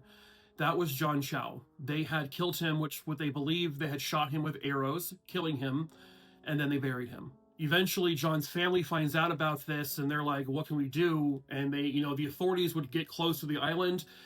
The fishermen, who were then arrested and charged in connection to this, they got close. The fishermen said, "I'm pretty sure he's buried right there." Every attempt the authorities tried to get close to the island, they were met with hostility. And so at that point, they said, "We can't go there. And if John is there, that is where he is till the end of time. It's not worth risking more lives to recover this body of someone who was told not to go there, who knew not to go there, went there anyway, and was killed for it." John Chau's body has never been recovered. The story came out, and there was a lot of criticisms, obviously, towards John for doing what he did. A lot of people blaming him for his own death. I'm not going to sit here and I'm not going to ever victim blame someone. I'm not going to say, "Aha, well, you got what you wanted," or "You got what you deserved." But I'm also not going to sit here and say he was guilt-free. This is, I guess, the problem that we have is that, and this is an American, Americans feel we need to inject ourselves everywhere, but not everyone wants that. When it comes to religion, we seem to be so extreme that we need everyone to believe the things we believe. Not everyone is going to follow that path. And to try to force it upon a people who do not want it. They tried to tell him many times, get away, and to still do it. I mean, that's, what do you say to that? So I'm not going to sit here and say that John Chow deserved to die, but his death was completely preventable. This never needed to happen. This should not have happened. And let it be a lesson.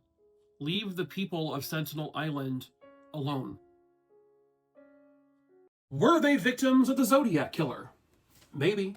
Hello, true crimerers. This is the case of John Hood and Sandra Garcia. Viewer discretion is advised. In 1970, Sandra Garcia is 20 years old and she is working for the California Department of Motor Vehicles, and she lives in the Santa Barbara, California area.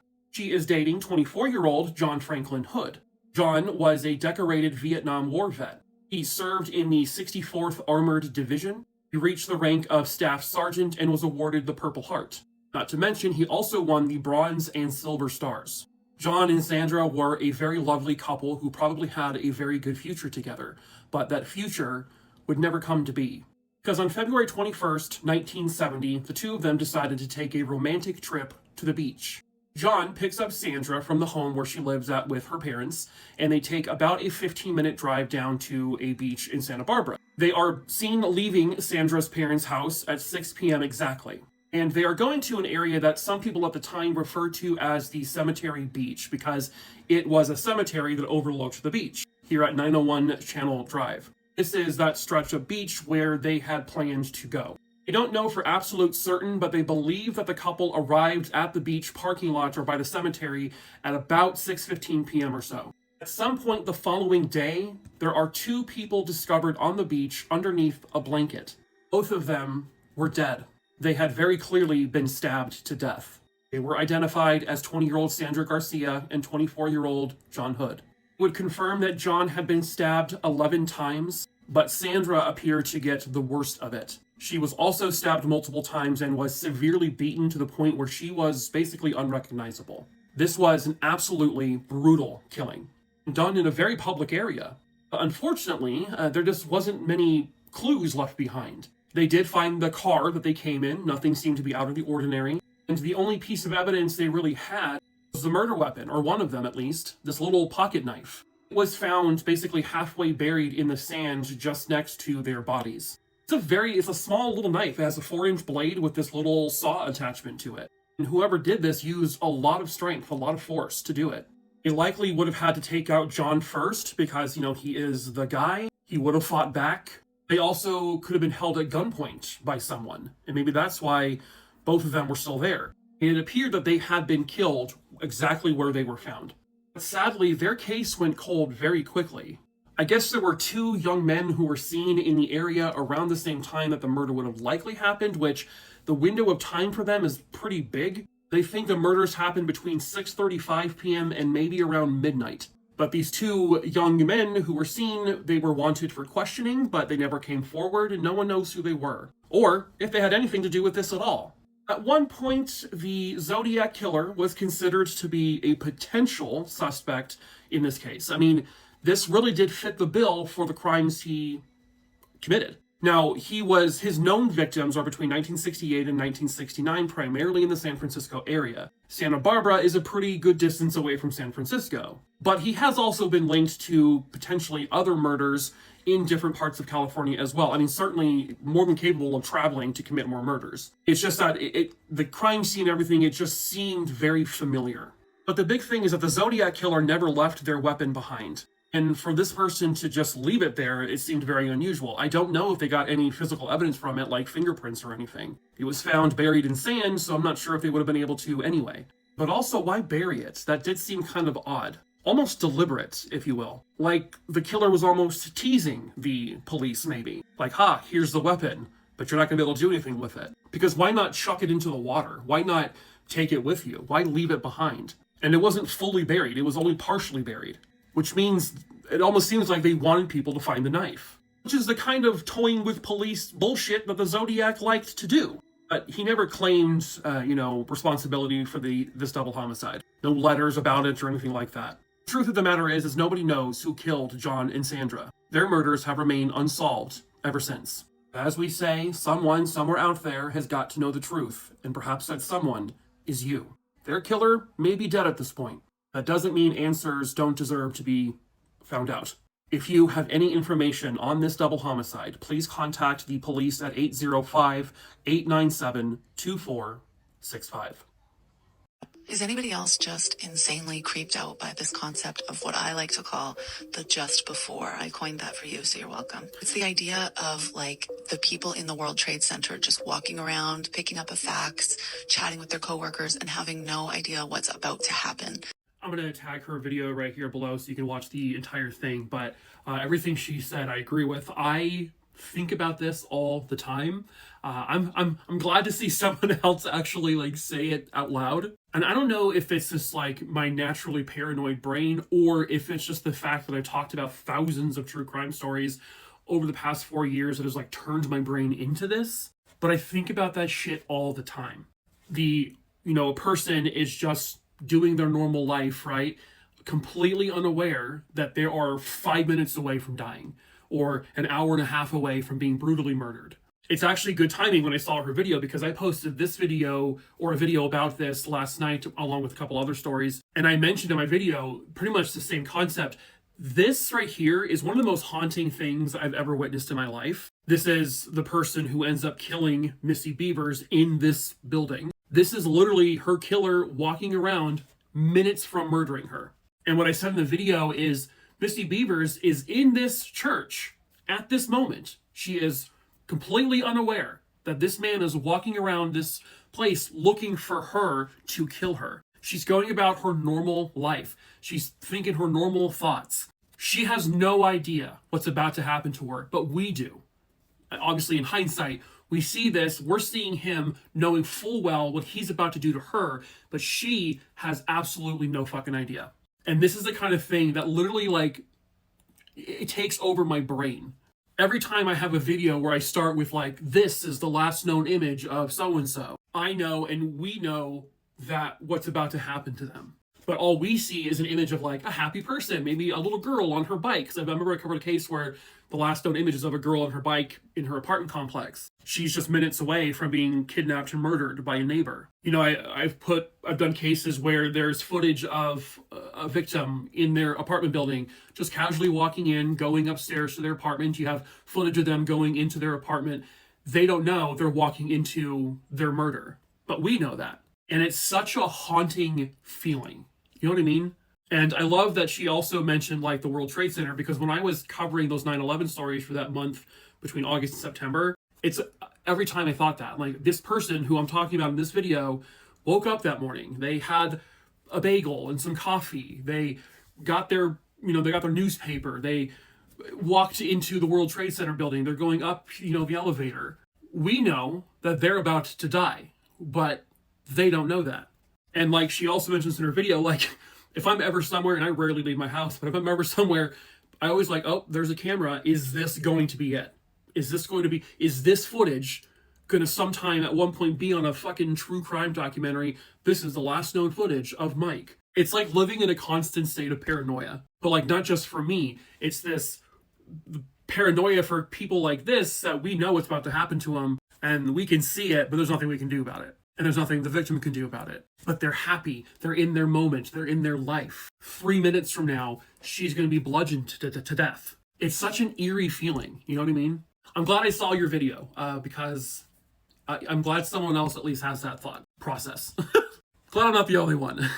She was an 82-year-old woman. What a big, tough guy, huh? Hello, true crimerers. This is the case of Catherine Bishop. Viewer discretion is advised. This case occurred in the little town of Hummelstown, which is in Pennsylvania. And this was the home of 82-year-old mother and grandmother Catherine Irene Bishop. Catherine had been living there alone since her husband passed away about 10 years or so prior to this case occurring. She also had numerous siblings. Catherine was just a very, quiet woman living out the rest of her life, not bothering anyone, living just a peaceful life. Catherine had no enemies or anything like that.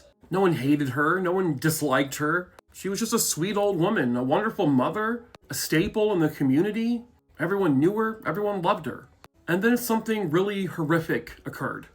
It was March 4th, 1993, at approximately 12:45 in the afternoon, police were called to Catherine's home.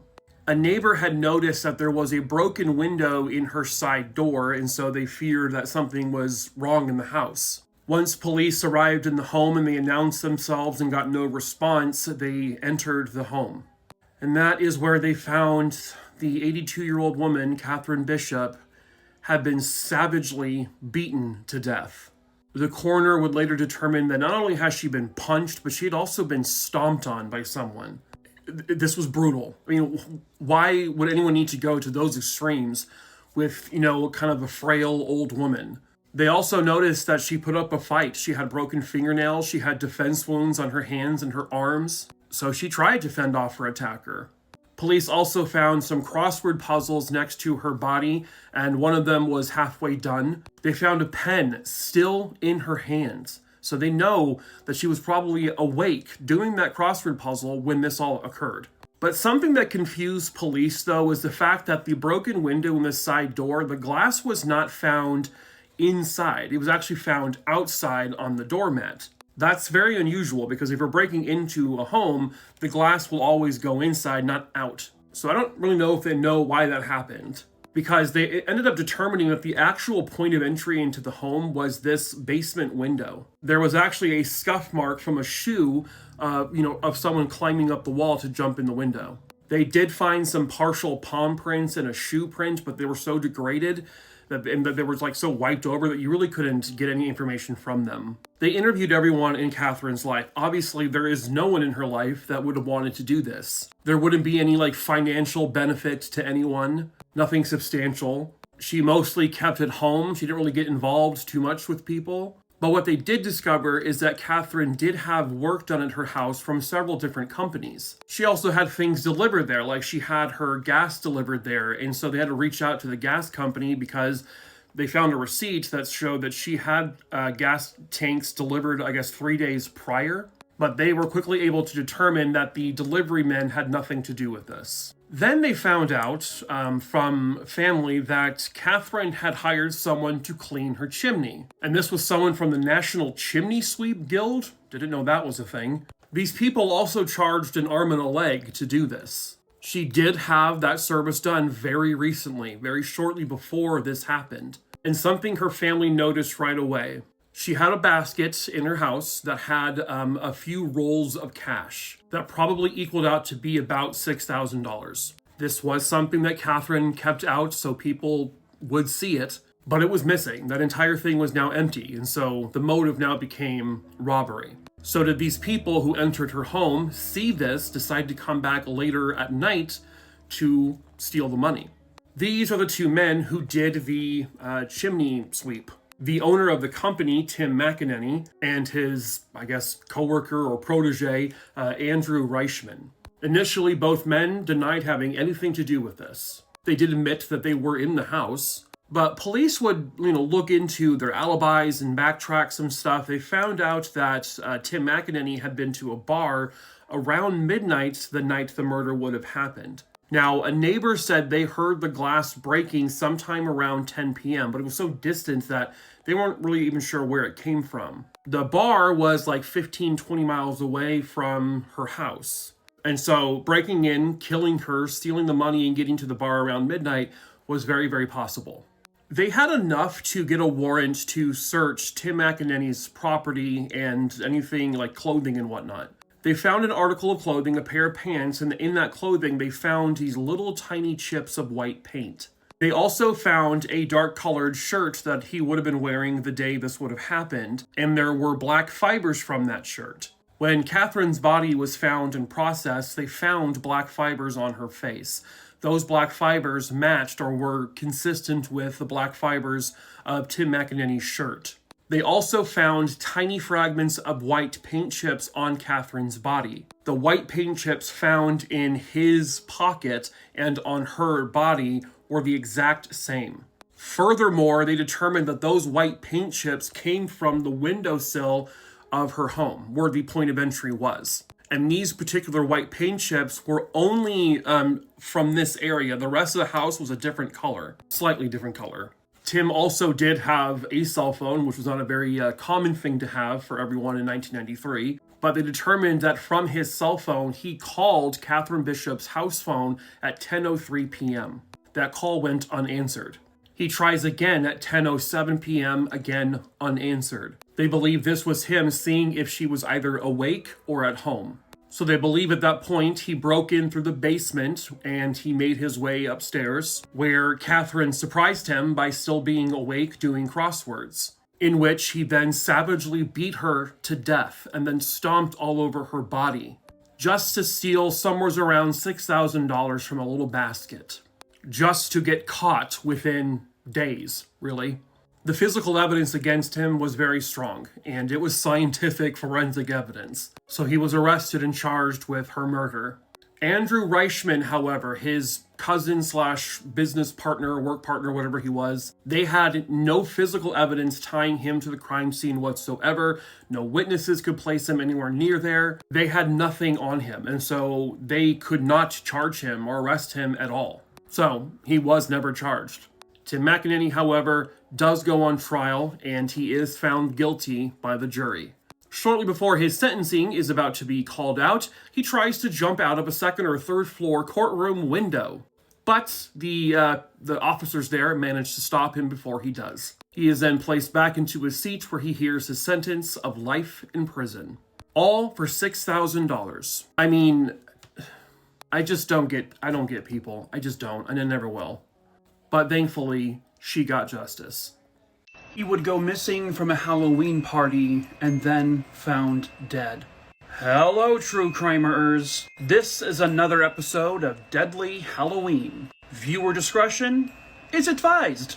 This was 17-year-old Kurt Sova, and on October 23rd, 1981, he would attend a Halloween party. This Halloween party was over at a friend's house. Her name was Susan, and allegedly there was about a dozen or so people there.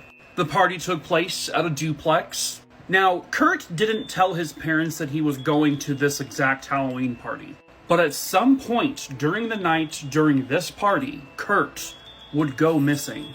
This was so unlike Kurt, and so his family began to panic pretty quickly.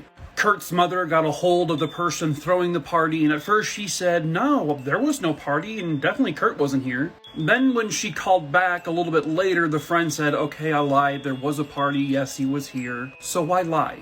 Kurt had actually gone there with one of his friends. The friend allegedly said that during the party, Kurt fell ill, so the friend took him outside so he can get some fresh air.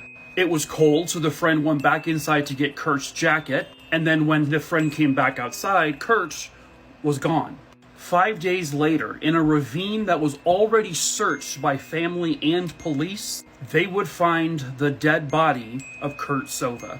They found his left shoe wedged in some rocks a few feet away, and his right shoe was missing. He had a few scratches on him, but there was no immediate noticeable cause of death.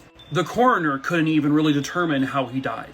Now, where Kurt was found, it was just 500 yards away from the duplex where the party was at. And like I said, they already searched that area. And the coroner would say that he actually died only about a day and a half before he was found. But he was missing for 5 days. A friend of Kurt's named David told his parents that he actually saw Kurt with a friend a couple of days after the party. And he was about to offer Kurt a ride when a white van pulled up to Kurt, and he said, Franco! And Kurt and his friend got in the white van, and that was it.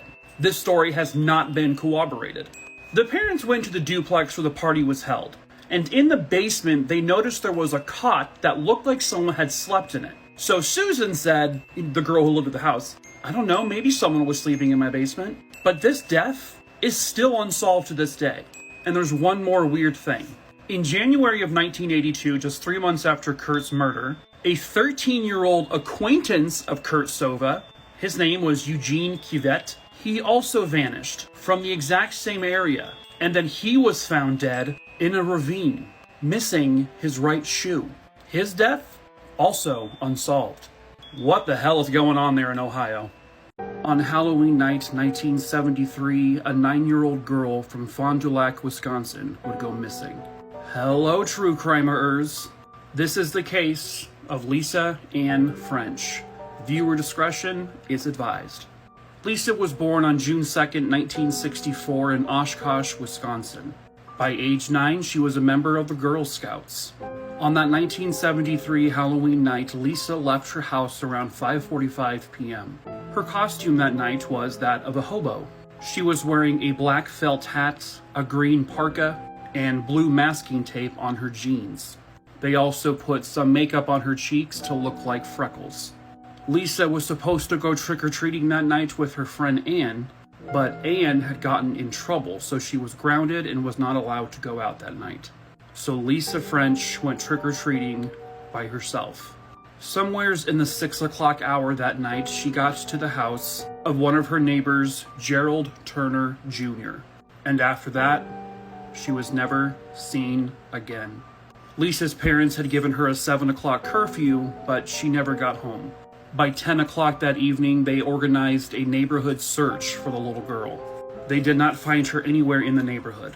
The following 4 days, everyone searched for her.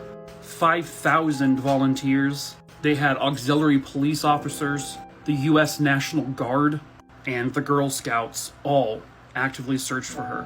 But on November 3rd, 1973, a farmer in Tychita, Wisconsin, he found 2 brown plastic bags behind a barbed wire fence.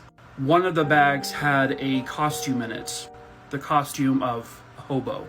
The other bag contained the body of 9-year-old Lisa Ann French. Because Lisa was seen at Gerald Turner's house, he became a suspect very early on. Finally, 9 months later, he would actually confess. He said that night that Lisa knocked on his door, said trick or treat, and he began talking to her about candy, and he managed to lure her inside of his home. And then he managed to lure her to his bedroom, where he violently sexually assaulted her and allegedly strangled her. He said during the sexual assault she appeared to go unconscious, and she was no longer breathing. The coroner would later rule that she likely died of circulatory shock due to the sexual assault. His girlfriend and their child came home around 7 p.m., so he quickly had to hide Lisa's body in the bathroom. When his girlfriend left a little bit later on, that is when he disposed of her body on the farm. In February 1975, he was convicted of second-degree murder.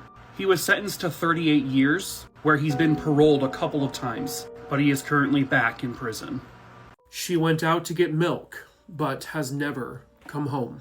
Hello, true crimerers. This is the case of Margie Ranshaw. Viewer discretion is advised.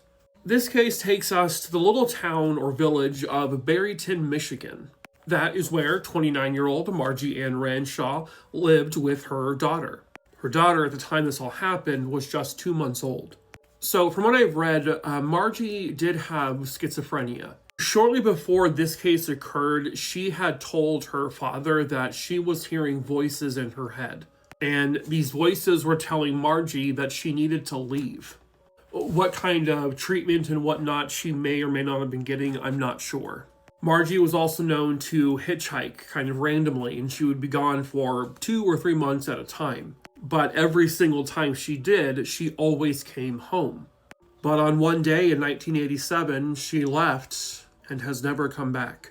On May 17th, 1987, Margie would leave the home she was living at with her daughter and her parents to go get some milk from a local store. She got into her car, she drove away, but she never pulled back into that driveway, and no one has seen her since. 2 weeks later, her vehicle is found outside of a hotel in Howell, Michigan. This is roughly a 2 to 2.5 hour drive from Barryton. But the car had no signs of where Margie is or where she may have gone. It has now been 38 years, and there has been no sign of her. She has made no contact. There have been no visual sightings of her anywhere. Her story also isn't super public from what I can see, but I have to imagine, at least locally, her image was probably put on the news. It was in the newspapers. But, typically it's very unusual even if there aren't any, supposed sightings of her, like we see all the time in cases like this. I think I saw this person here, they look into it, turns out it was someone who looked like her but wasn't. There's not even that in this story. But they just don't know if foul play is actually involved here. They can't say that for a fact. The truth of the matter is they have absolutely no idea what happened to her. There are a list of things that you could probably say might have happened, but you'd just be guessing. Her daughter Ashley, pictured here in the dress, she would end up being adopted by her aunt and uncle. She was given a very, very good life. Got anything she wanted. They would go on vacations. She had a great childhood. And she was 2 months old when this happened, so she never really knew her mom. And so as she got into adulthood, she would start, looking into her mom and what happened. And, Ashley is, finding out things about her family. But the one thing she hasn't figured out is what happened to her mom. She has said that she does not believe that her mother is alive, but she does still have hope that, she can bring her mom home. She would say, quote, "There was a hole missing in my heart, and I had pain that stuck with me my whole entire life." Like, I can't imagine, growing up in that kind of situation. But, she now has 2 kids of her own, and she is, out there doing life.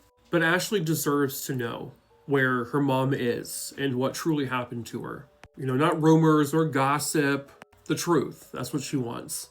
And while it has been nearly 4 decades, you could still find answers here. It happens all the time. And so, as we always say in cases like this, someone somewhere out there has got to know the truth about what happened to Margie. Perhaps that someone is you.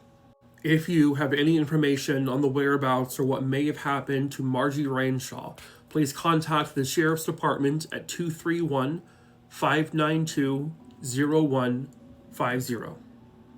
His story sounded ridiculous, but was it actually true? Hello, true crimerers. This is the case of Marilyn Shepard. Viewer discretion is advised.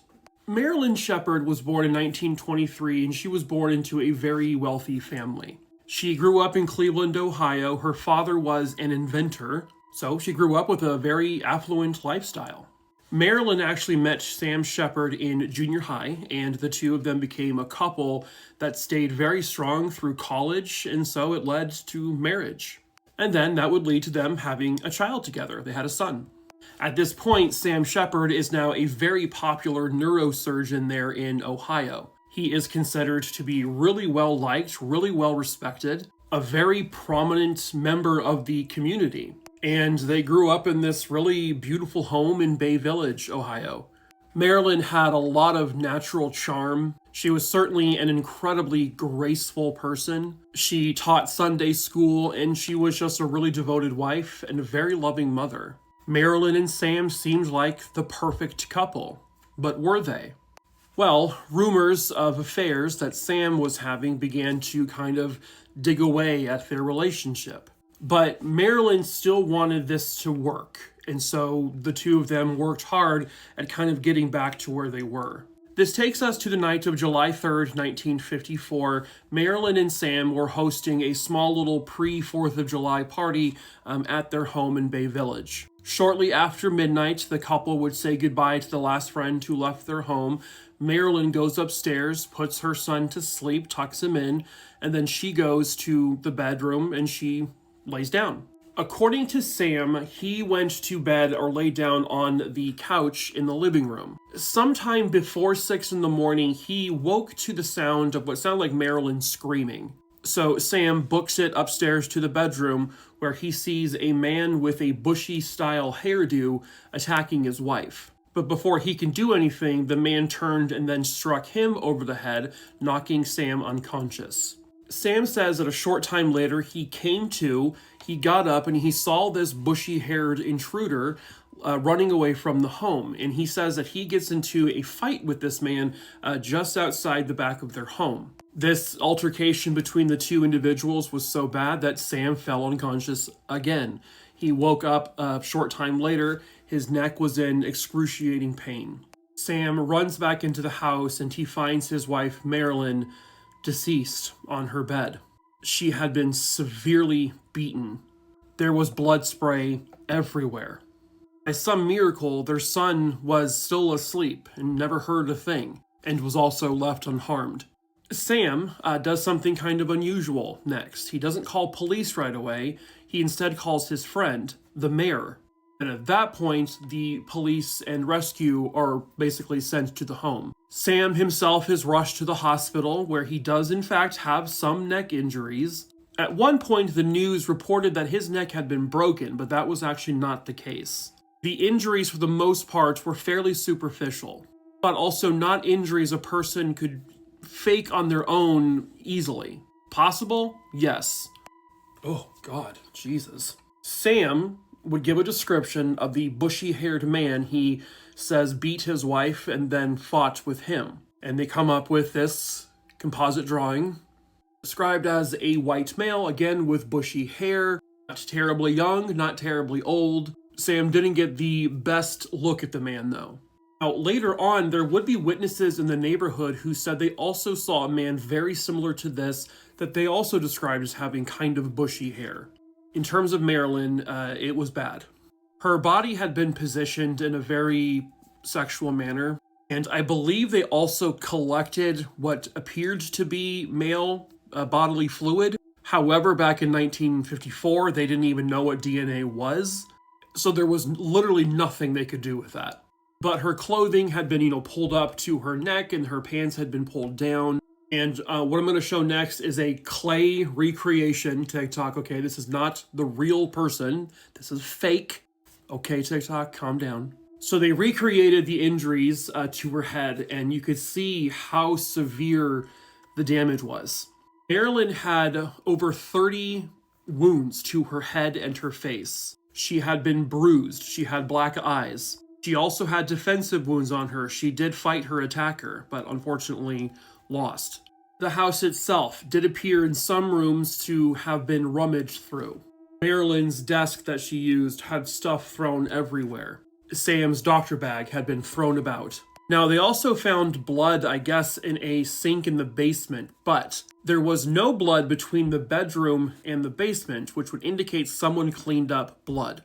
To throw a wrench in Sam's story, they also found a little duffel bag with some of the belongings from the home found outside the house, as if someone tried to make it look like a robbery, but wanted to still keep their things, but just hide them. That included a watch that had blood on it, which was Sam's watch. Sam did claim the house was completely locked up. However, police found no forced entry into the home. No broken windows, no broken doors, nothing. And so to police, Sam's story just seemed insane. This mysterious, bushy-haired monster somehow broke into their home, killed his wife, fought with him on 2 occasions, to the point where Sam was knocked out twice, but was still left alive despite seeing the intruder. It wasn't making sense to anyone. So Dr. Sam Shepard was arrested and charged with the murder of his wife Marilyn. At his trial, the jury heard his incredible story. They also heard testimony from a woman he was having an affair with, which he initially lied about but then admitted to. The jury also saw zero emotion from Sam, but everyone reacts differently to these kinds of things. But the jury also heard stories from actual witnesses who said they saw a bushy-haired man running from the house around the time this would have happened. But they also heard how Sam likely faked his injuries to his neck. And then they heard the evidence about the duffel bag with the bloody watch. There was no forced entry in the home. The jury finds Dr. Sam Shepard guilty of the murder of his wife, and he is sentenced to life in prison. However, a few years go by and the Supreme Court actually overturns his conviction altogether. This was due to extreme media interference, and that Sam was basically prejudged before a jury was even selected. In 1966, he goes on trial for the second time. This time, however, the jury comes back with a not guilty verdict. The jury would claim that there was just way too much reasonable doubt. There was no physical evidence connecting Sam directly to his wife's murder. They just had a guy who told a story that just sounded really crazy. But it could also be true. And that's because the story he told just might have been the truth. Fast forwarding all the way to 1997, DNA technology has advanced greatly, obviously. Now, they actually had all the evidence from Marilyn's case still. They were able to get items, including the male bodily fluid that was left behind, and they were able to test it, along with some other blood that was found. The blood and the male bodily fluid did not match Sam Sheppard. The blood and the semen were from the same person, but not Sam. This here is Richard Eberling. He did work at the Sheppard home, including like washing their windows. He had been caught stealing something from them before. The DNA markers found with the DNA in 1997 would match a DNA marker of his, but the full DNA profile was not a match. I think it's because it's probably obviously pretty degraded, but they had enough to determine who it wasn't. Many years later, Richard Eberling is actually convicted of murdering an elderly woman in her home. They also had testimony from someone who said that Richard Eberling actually confessed to the murder of Marilyn Sheppard. He even described to this person that he had bludgeoned Sam over his head. And he was looked at initially during the first part of the investigation, but he took a lie detector test and he passed. And back then, that was enough. So they said, nope, can't be him. Sam Sheppard refused to take a lie detector test, which to them sounded guilty. Now, obviously, he does not have bushy hair. However, he was known to always wear crazy toupees. But he died in prison in 1998. Sam and Marilyn's son has always grown up believing his father was innocent. He believed that Richard Eberling was likely the killer. Another tragedy that took place is that Marilyn was actually several months pregnant when she was killed. And so not only did he lose his mom, he lost out on a future sibling. Unfortunately, he also didn't have his dad for very long because in 1970, Sam Sheppard died. They had to exhume his body to get the DNA test to clear him, which they did. His son tried to continue fighting for him, though. A wrongful imprisonment claim, but unfortunately he lost that battle. It is just a very tragic story from beginning to end. Justice will never come. What they did to this kid was just so brutal, and it's like, why? Hello, true crimerers. This is the case of Marshall Ray Butler. Viewer discretion is advised. This case occurred in Henrico County, Virginia. Marshall Ray Butler was born on May 22nd, 1975. He was the only child to his parents. By the time this case occurs, he is 16 years old and he is attending New Kent High School in Henrico County. He was also attending the Richmond Trade Center to learn how to do auto body work. Marshall was also a very talented musician. He loved playing music. And while he could play some classical music, he also really loved rock and roll. Some would say he had the hair for heavy metal, which is what he loved. Marshall owned a pet snake named Sneaky, and sometimes he did love to maybe scare some people with the snake. He loved to skateboard, ride his bike around town, fix cars. Just an overall good, respectable kid. And then one day someone did something just horrific to him. On August 23rd, 1991, sometime between 3 and 3:30 p.m., Marshall would call his mom, who worked at a hair salon. He said, I'm going to be in there a little bit later to get some money to get some car parts. She said, okay, see you then. But he never showed up. About 30 minutes later, at approximately 4 p.m. along the Interstate 64, authorities were alerted to a truck that was on fire. It was a Ford F-150. By the time authorities got there, they were able to put the fire out. It hadn't done too much damage yet, but they were horrified to see that there was someone slouched over in the passenger side of the car, kind of leaning towards the floorboard. This person had burn marks all over them from the fire. They had also been stabbed, and it appeared to have been beaten severely. It was a very, very brutal attack. The individual would soon be identified as 16-year-old Marshall Ray Butler. The Ford F-150 was his truck. When they found the truck on the side of the freeway, the hood had been up and there was smoke coming out of the engine. This happened in the middle of the day. It's broad daylight out. And yet it appears that no one saw what happened. And certainly no one knows why on earth this happened to someone like Marshall. He was not someone who ran with the wrong crowd. He didn't get involved in drugs or anything like that. He was a typical teenager, but for the most part was, well behaved. And then someone just stabs him, beats him, and then sets him on fire. Why?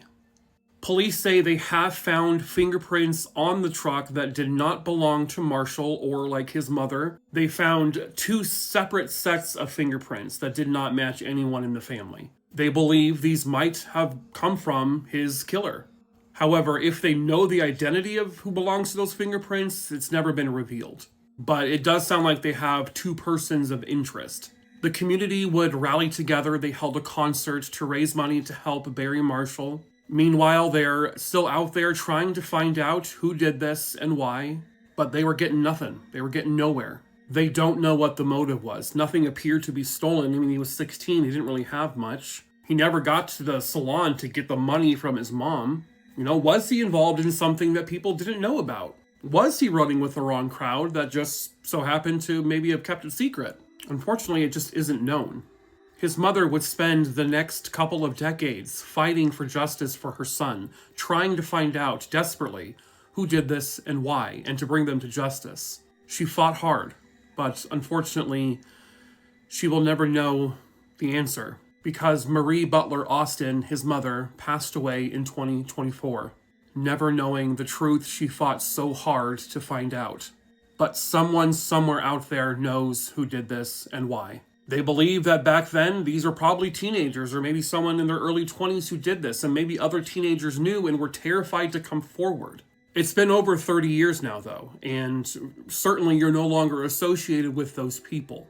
And if you need to, you can report information anonymously. They just need to know who did this so they can bring them to justice. So, if you have any information on the murder of Marshall Ray Butler, please call 804-501-5000 or 804-780-1000. Was she abducted by aliens? Was she Thanos snapped out of existence? What happened to Martha Wright? Hello, true crimerers. This is the strange disappearance of Martha Wright. Viewer discretion is advised. Nowadays, the Lincoln Tunnel sees millions of people go through it every single year. Construction on it began in 1934 and it first opened in 1937. It will take you from New Jersey to New York. And that's exactly what Martha and Jackson Wright were doing in 1975. Jackson and Martha would enter the Lincoln Tunnel because they were going back home to New York. It was apparently a very rainy day when the condensation on the windows became so bad that Jackson had to pull over in the tunnel so that they could wipe off the condensation. Jackson did the front window, Martha did the back. When Jackson was done with the front of the vehicle, he looks up, and Martha is gone. Martha has never been seen since. This happened at a time of day when there were very few cars passing through the tunnel. Jackson heard nothing. There was no scream, no yelp. He does not recall if any cars went by, but even if that was the case and someone just snatched Martha, you would have seen it. You would have heard it. It happened in such a short span of time. We're talking moments, really, where she couldn't have just run away. He would have heard her running away. So he informs police and says, I have no idea where she went. There's no way she could have ran away on her own. There's no way someone kidnapped her. There's no way she could have disappeared when she did and where she disappeared from. It's impossible. Couldn't have happened, but it did. The police really had no choice but to believe his story. They found zero evidence of foul play in that tunnel where his car was. No, skid marks from a tire squealing away. No scuff marks. No dumped out purse, no blood, no hair, nothing. Martha literally vanished. It is as if aliens abducted her just instantly. She phased out of existence. Something.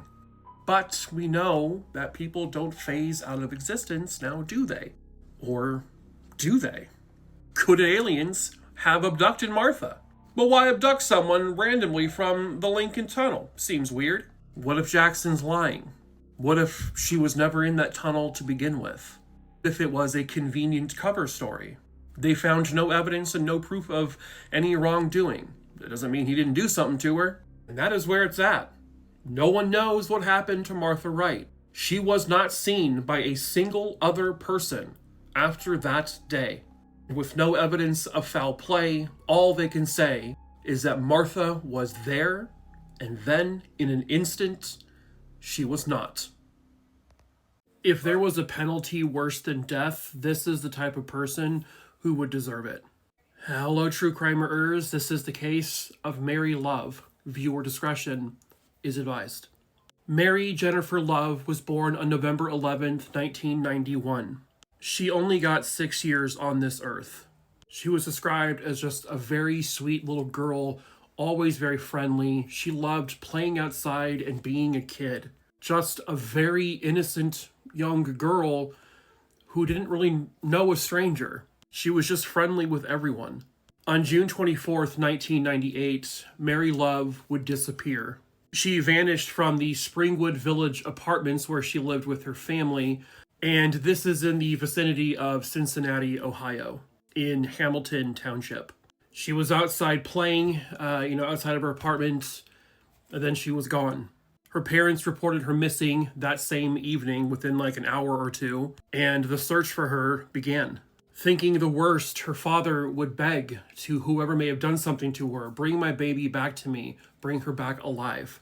They had rescue teams, they had police, they had volunteers, family, friends, everyone doing this search for this little 6-year-old child. They brought in dogs, they tried to pick up her scent, but they just were not having much luck in that regard getting to, finding her. They would question, obviously, people in the neighborhood, and one of those people was a man named Ralph Lynch. Ralph was described as someone who at times appeared to be overly friendly with the kids in the apartment building because he lived in the same apartments. He, at the same time, was considered a friendly guy, didn't really cause too much of an issue, but he did send up some red flags when the little girl disappeared. So police talked to him just because they're talking to people. He says the only time he interacted with her recently was like a day or so prior, where he just said hello to Mary as they were, she was walking outside. He had actually met Mary about a year prior, and that's because Mary was handing out flowers to all of her neighbors. Initially, police didn't really have anything on him, so they said, okay, that's it, we're good to go. And the search continued to no avail. When looking into Mr. Lynch a little bit further, they discovered that he had been arrested before for exposing himself to children.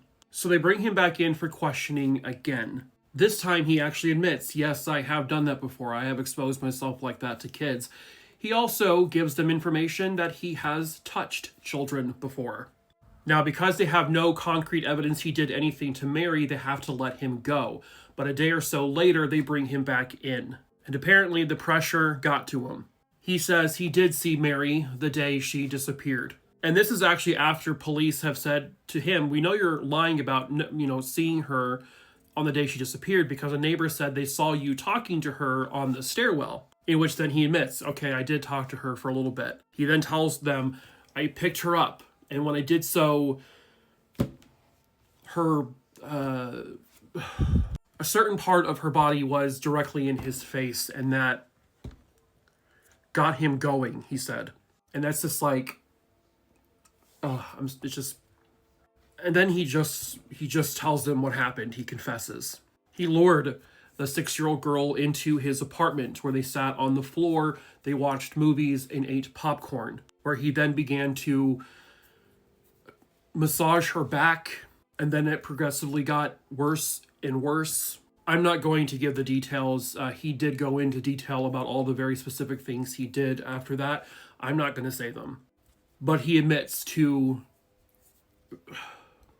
sexually assaulting the little girl violently.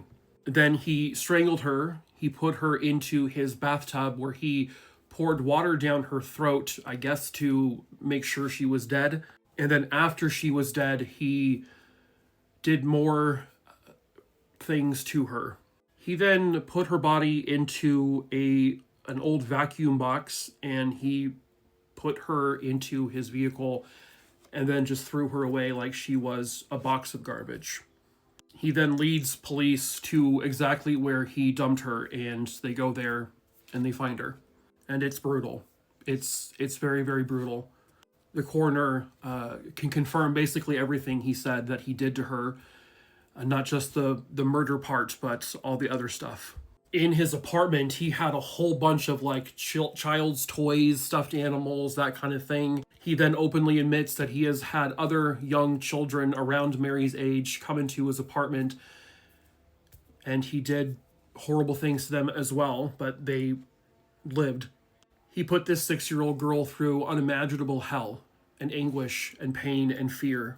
This little girl who didn't get to live past 6 years old. This little girl who didn't get to go to junior high, high school, go to prom, get married, have a family of her own. He destroyed her at the age of 6. Despite the fucker's confession, he still pleads not guilty in the murder. But they have physical evidence now in his apartment that suggests or that says that Mary was in there. Physical evidence found with her body. There was physical evidence that confirms everything he said. Not to mention, he led them to the exact precise location where her body was. She was found in the exact same box he said she would be in. He did it. He did all of it. And despite pleading not guilty, he is convicted and the jury recommends the death penalty. He has tried to appeal it numerous times over the years, even trying to go to the Supreme Court, but he has lost everything. According to the inmate records, it says status released death, but I don't see anywhere that says he was actually executed, or I can't really find out if he actually is dead. I do see that there was an appeal in 2021 or 2022 or so, where he was still actively appealing it, but info beyond that is kind of scarce. But either way, he's not getting out of prison if he isn't already dead, and if he hasn't already been executed, that is eventually the plan. And I say that's still too good for this guy. That's still too kind. It should be something far, far worse, in my opinion. She didn't get to live beyond 6 years old. Why is that man allowed to continue living more than 6 years after his conviction? Why does he get life? Anyway, I hope his death is awful. Hello, true crimerers. This is the case of Michael Richard. Viewer discretion is advised. This particular case happened in Ottawa, which is in Ontario, Canada. And I'm not 100% sure if his name is pronounced Michael Richard, because Canada, French. So I'm not sure if it's like Michael Ricard or something like that. So I apologize if I said the name wrong. And unfortunately, I have been trying to find a lot of information for this case, but I can't. But what I do know is that on May 17th, 2000, Michael was found stabbed to death and beaten inside of his apartment. He was basically found in his apartment in just his underwear. He was clearly probably trying to sleep when all this happened. He wasn't found, however, for about 3 days after the murder likely took place. And from what I can tell, there was a pretty large gap of time where they really weren't making much progress on his case. Now, the thing I have been able to find is that his case is connected to, but not actually related to, another murder that happened in 1983. A 31-year-old man by the name of Donald Puglisi had been found shot to death. Unfortunately, I don't have a photo of him. He is buried there, though. But his case, also from what I can see, went unsolved for quite some time. But he had been shot to death with a shotgun, and he was found on River Road in a ditch. Eventually, police would link his death to a man named Andre Janvier, someone who was essentially a career criminal. Now, he would first go on trial for that murder in 2005. At this point, Andre Janvier is also now linked to the murder of Michael Richard, but the two cases had nothing to do with each other. Obviously, they are separated by a large gap of time. The two victims didn't know each other, as far as I know. But Andre Janvier, this is the only photo of him that I can find, just a court drawing. He, along with a second man, were roped into something that is in Canada. I've talked about it before. It's been a long time, but they were pulled into a Mr. Big operation. This Mr. Big operation lasted roughly a year or so. The two individuals, including Andre, they were given gifts, they were fed food, they interacted with this man that they thought was like this big crime boss. And with Mr. Big operations, the whole point of them is to get the suspect to confess to a crime. This is a very it's not a widely accepted process, because the guys they're under is that these people, the suspects, believe that in order to get involved with this criminal organization is that they have to confess to a previous crime that they had committed. And so Andre Jean Venn had confessed in this Mr. Big operation to the murder of Donald Puglisi back in 1983. But the police had no actual physical evidence connecting him directly to that homicide, which was later determined to be something they labeled as a mercy killing. I can't find a ton of details about that though. So he is convicted of that murder. Then that conviction is overturned. He is convicted a second time, but then that's overturned, and then he is essentially going on trial once more. From what I can piece together, there was so Andre Jean Venn, along with another accomplice, had robbed a place called Henry Amusements. I'm not 100% sure I'm not sure if it's like an amusement park or what it is, but Andre and the other man had cracked a safe. They broke into a safe and they stole over $100,000 from that safe. And then the two men split it. It was $113,000 to be exact. So this crime happened back in 1992. By 2000, Andre Jean Venn apparently heard that Michael Richard had found out about it and was going to rat him out to whomever. Andre Jean Venn, who had connections to Michael Richard and his family, Michael's family knew him. Well, Andre said about Michael that he couldn't fight his way out of a brown paper bag. He confessed to someone that when you are killing someone, you should look them in the eye and tell them why you're killing them. That's apparently what he did with Michael Richard. He told this person also, you want to do it slowly so the person knows exactly why you're killing them. He felt Michael Richard was a rat and that he needed to be disposed of. The problem? It wasn't true. He wasn't being ratted out by Michael Richard. Not at all. There was no evidence to support that whatsoever. But Andre believed that he did.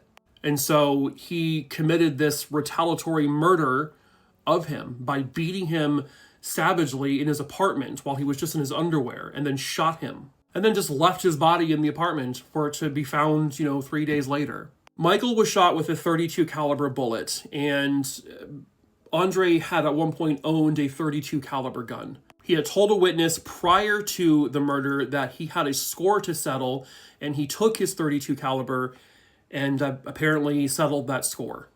So initially, he goes on trial for both of these murders in 2005. He is convicted, then the convictions are overturned. They ordered 2 new trials to happen in 2010 because initially they put both of these murders in the same case. Like, they tried him for both completely unrelated homicides in one trial, which is going to confuse and also taint the jury. So he essentially, the murder conviction for Michael has stood. There was no physical evidence per se that they had that connected him directly to it. However, they had very believable testimony from others that said, everything to do that he did this. So he is serving a life sentence for that murder, I believe with the possibility of parole, because in Canada, I think you have to have parole. But then the 1983 murder, again, he went on trial once, that was overturned, went on trial a second time, that was overturned, and then by the third time, they're like, we're not even going to do this anymore. So you have 2 men dead. One of them, I'm not really sure what they meant by mercy killing. I'm not 100% sure. But you have another man who is brutally killed based on a lie, based on false information. He didn't rat him out to anyone. He wasn't going to or anything. And he was killed for nothing, literally nothing. And so hopefully Andre Jean Venn stays in prison for a very, very long time, if not the rest of his life. So I hated this, if I'm being honest with you. I also kind of liked it. Let me explain. So this is season 3 of Ryan Murphy's Monster series, which of course started with Dahmer. This season claims to be the Ed Gein story. This was not the Ed Gein story. The real Ed Gein, pictured on the right, is played by, of course they have to have a beautiful person play this ugly monster, Charlie Hunnam, because we need to sexualize and make these serial killer monsters look kind of attractive. Still don't fucking understand why we do that. Normally you have movies and TV shows that are based on true stories that, they're going to take a couple of liberties because, Hollywood. This show takes more than enough liberties. There is so much not remotely close to being truthful in this show. It's literally insane. There is more untruthful things than there are truthful things. First and foremost, that fucking voice. We have actual recordings of Ed Gein's voice. He sounds like a totally normal dude. Not this guy who talks like this. Okay, mother. What the fuck that was, listening to 8 episodes. It was like worse than nails on a chalkboard. They also put front and center in this the character of Adeline Watkins, who was... This is one of the only known photos of Adeline Watkins as she was older. The show made it seem like they were, in real life, they were in a really big relationship. They were going to get married. That couldn't be further from the truth. That didn't happen. She never even entered Ed Gein's home. But what pissed me off the most is they took this woman, this real-life woman, and they made her part of Ed Gein's monstrous side. Basically, they said that she was encouraging him to do the things he was doing, convinced him to have sex with corpses. She didn't care that he was killing people. None of that is true. And she's not even alive anymore to even kind of defend her side of this. That's a cheap fucking shot.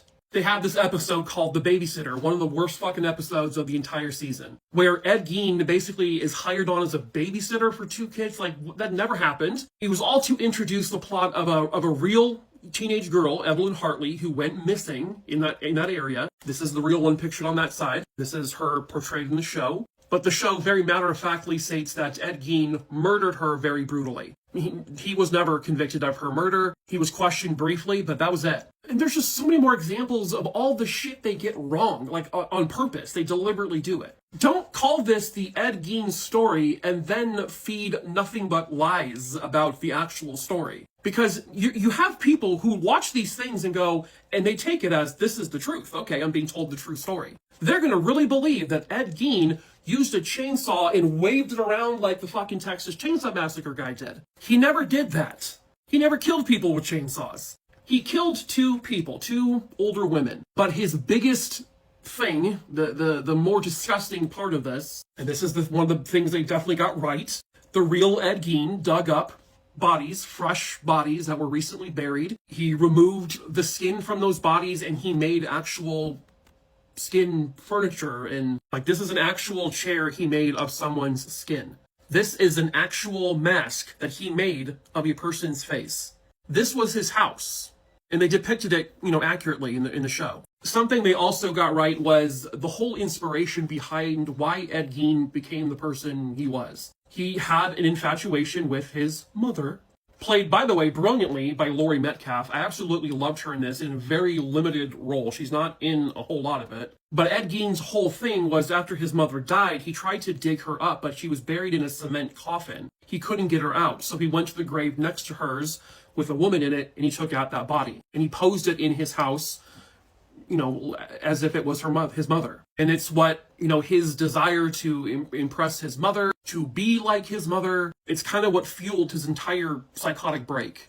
And so why Charlie Hunnam had to add on this obnoxious voice to make him sound creepier is beyond me. Ed Gein, on his own, is fucking terrifying. He is absolutely creepy. You could have made him creepy with a normal voice. But making us listen to that shit for 8 episodes? Ugh. Another thing I did like was that they did touch on the fact, and this is something that's really not talked about enough, is that Ed Gein was truly the inspiration for today's modern horror films. Because before, movies like Psycho, horror movies were of actual monsters. Frankenstein, werewolves, vampires, Dracula. But Psycho was kind of like one of those first movies that made the monster one of us. A normal, down-to-earth, seemingly kind, caring person. But I did learn something. I learned that Alfred Hitchcock's Psycho is in fact not directly inspired by Ed Gein. The book Psycho was being written before Ed Gein was ever actually captured. He was only mentioned very indirectly in the novel at the very end of it once the Ed Gein story came out. And so this whole storyline they put in the show of Anthony Perkins being portrayed in the show, being forced to look at this house that Alfred Hitchcock built exactly like Ed Gein's home with all the body parts and stuff, that never happened because they weren't really aware of Ed Gein at that point. But Ed Gein did inspire directly the Texas Chainsaw Massacre. One of the things that's always bothered me about these movies is that they always say based on a true story, and people believe that there was a story of a guy who was going around with a chainsaw, chasing people, and wearing their faces as his own mask. Which Ed Gein did the mask part, yes. But the story of Leatherface and the Texas Chainsaw Massacre, the story that as it is not a true story. But it is inspired by Ed Gein. Silence of the Lambs and Buffalo Bill, inspired by Ed Gein. It really catapulted modern day horror films, and there's something to be said of that. The show also depicted Ed Gein as being fascinated by Ilse Koch, a Nazi who killed, a lot of Jewish people and reportedly turned their skin into things. Like, this is a collection of things I think that she owned, including that lampshade, which she made out of the skin of dead Jewish people. However, there is no evidence to show that Ed Gein really had any kind of fascination with her. It was a made-up thing for this story. They also said that Ed had this fascination with Christine Jorgensen, who was one of the very first trans people in the world. There was no connection between the real person and, Christine Jorgensen. Again, it was made up for this show. They were just trying to shove in so much stuff because I don't think that the overall story of Ed Gein was going to be able to fill 8 full episodes. Because while he is terrifying and he did murder 2 people and he did all that shit with corpses, his story really isn't all that much. This could have been, if they were to genuinely just tell Ed Gein's story, 2 episodes maybe just make it a made-for-TV movie, a Netflix movie or whatever. We didn't need 8 hours of it. And I think that's why they filled it with so much bullshit and untruthful things. And also I did say I kind of liked it. So here's what I mean by that. If they advertised this show as just being a show about a creepy serial killer, but didn't say it was Ed Gein directly and said this, inspired by Ed Gein, and we were just watching this story unfold as a fictional character, that's essentially what they did anyway, I liked it in that regard. But that's not what they said this was. They said this is Ed Gein's story, and it wasn't. I liked it if it wasn't his story. I hated it, though, because they tried to say it was, and it wasn't. But most importantly, that fucking voice, dude. I could not stand it. Made me want to cut my own face off and wear it on my face. That doesn't make any sense. I'm an idiot. Sorry. Anyway, very long video. You probably aren't even still watching this. Anyway, what did you guys think? I wanted to mention other things that Monster, the Ed Gein story, got wrong. So, as I commented here, the FBI agents that inspired the other Netflix show, Mindhunters, they never spoke to Ed Gein. They never had a sit-down interview with him at all. I don't even know if they corresponded with him or not. But they depict him on this show as helping them catch Ted Bundy. That never the fuck happened at all. Ed Gein had zero to do with catching Ted Bundy. He also never corresponded with Richard Speck. They did not exchange letters at all. They basically throw out this ridiculous plot point that Richard Speck found Ed Gein to be his hero. Like, he worshipped Ed Gein. Not true. At all. To those who don't know, though, they showed Richard Speck with breasts on the show in prison, and that is actually true. That's because he had somehow got a hold of, hormone pills, and he developed breasts over time. But there was no connection whatsoever to Ed Gein at all. The show also suggested that Ed Gein killed his brother. I think they're trying to say on accident. Also, not true. He did not kill his brother. His brother's ultimate cause of death was heart failure. He was, I think, from what I've read, he was found in a fire, but he did not die by any criminal wrongdoing. Ed Gein didn't kill him. Now, the show depicts him killing more people than what he actually was convicted, or not really convicted of, but what he admitted to. He only killed 2 people. He shot and killed 2 older women, one named Mary Hogan, who was, she worked at a bar, and the other woman was Bernice Warden. I can't really find out a whole lot about who she was as a person, but the show depicted her as this bizarre, almost comedic type character, and very promiscuous. So I don't know if that's accurate whatsoever. However, it was not her son, as depicted in the show, who found her body hanging in the barn. She was found decapitated, hanging upside down in a barn, but it was not her son who found her. Therefore, it wasn't also her son who beat the shit out of Ed Gein after the body was found. He never had any interactions with him like that. I think there was either the sheriff or a sheriff's deputy who did punch Ed Gein a couple of times, but not the victim's son. Also, I did state in my original video, my review of the whole show, which again, if you didn't know, I hated it. I stated that Ed Gein was not a babysitter, and someone had mentioned that he actually was, so I looked it up. Because when I initially looked it up, it said, cause I looked it up in the context of the babysitter who had gone missing that they depicted in that episode. And it said that he did not babysit those two children in particular, but he was actually a babysitter, but not during the time frame of when he was doing all of this horrible shit. He babysat after his father died to help with income for a brief time. So technically he was a babysitter, but not during the time when they said he was. He didn't bring like two kids back to his house and show them weird shit.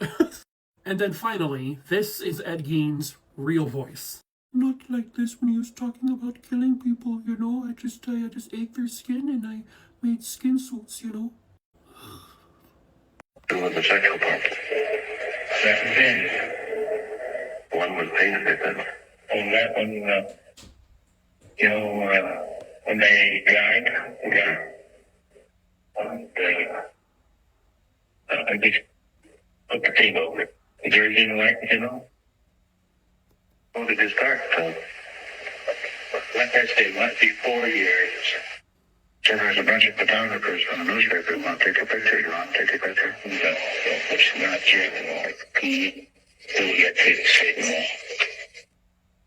Would you enjoy it while you were doing it? That's the worst part of it. I mean, they didn't tell. I know better, restless. This is the last known image of a woman just moments before she vanished forever. Hello, true crimerers. This is the case of Nadia Kirsch. Viewer discretion is advised. Nadia Kira Kirsch was actually born in Russia. She spent a portion of her childhood in and out of orphanages, but eventually she would find her way to the States. At the time this case occurs, she's actually living here in Homewood, Alabama, and she is the mother to a 1-year-old child. And Nadia was described as a very devoted mother. Her child was the world to her. She was also very independent and at times maybe overly trusting, but overall just a really friendly, outgoing type of person. Nadia worked at a place called Tria Market, which is located there in Homewood. That day when she got off of work, the plan was she was going to be picking up her child from the babysitter. CCTV captures Nadia getting off of an elevator and going into the parking garage and sees her walking towards her car. She is not followed by anyone. There's no suspicious characters nearby. Next, you can actually see her red Chrysler Sebring pulling out or backing out of the spot. And then that's it. No one ever sees her again. Nadia never gets to the babysitter to pick up her baby. No one sees or hears from Nadia ever again. She is soon reported missing because obviously this is extremely unusual. And the police and the community really seem to kind of band together to do a search for her. They get hundreds of volunteers to participate in this search. They just have no luck. They don't find her. They do, however, find her car. Her car was found a day after she was last seen, and it was found parked in this alleyway. And it was found in West Birmingham, Alabama.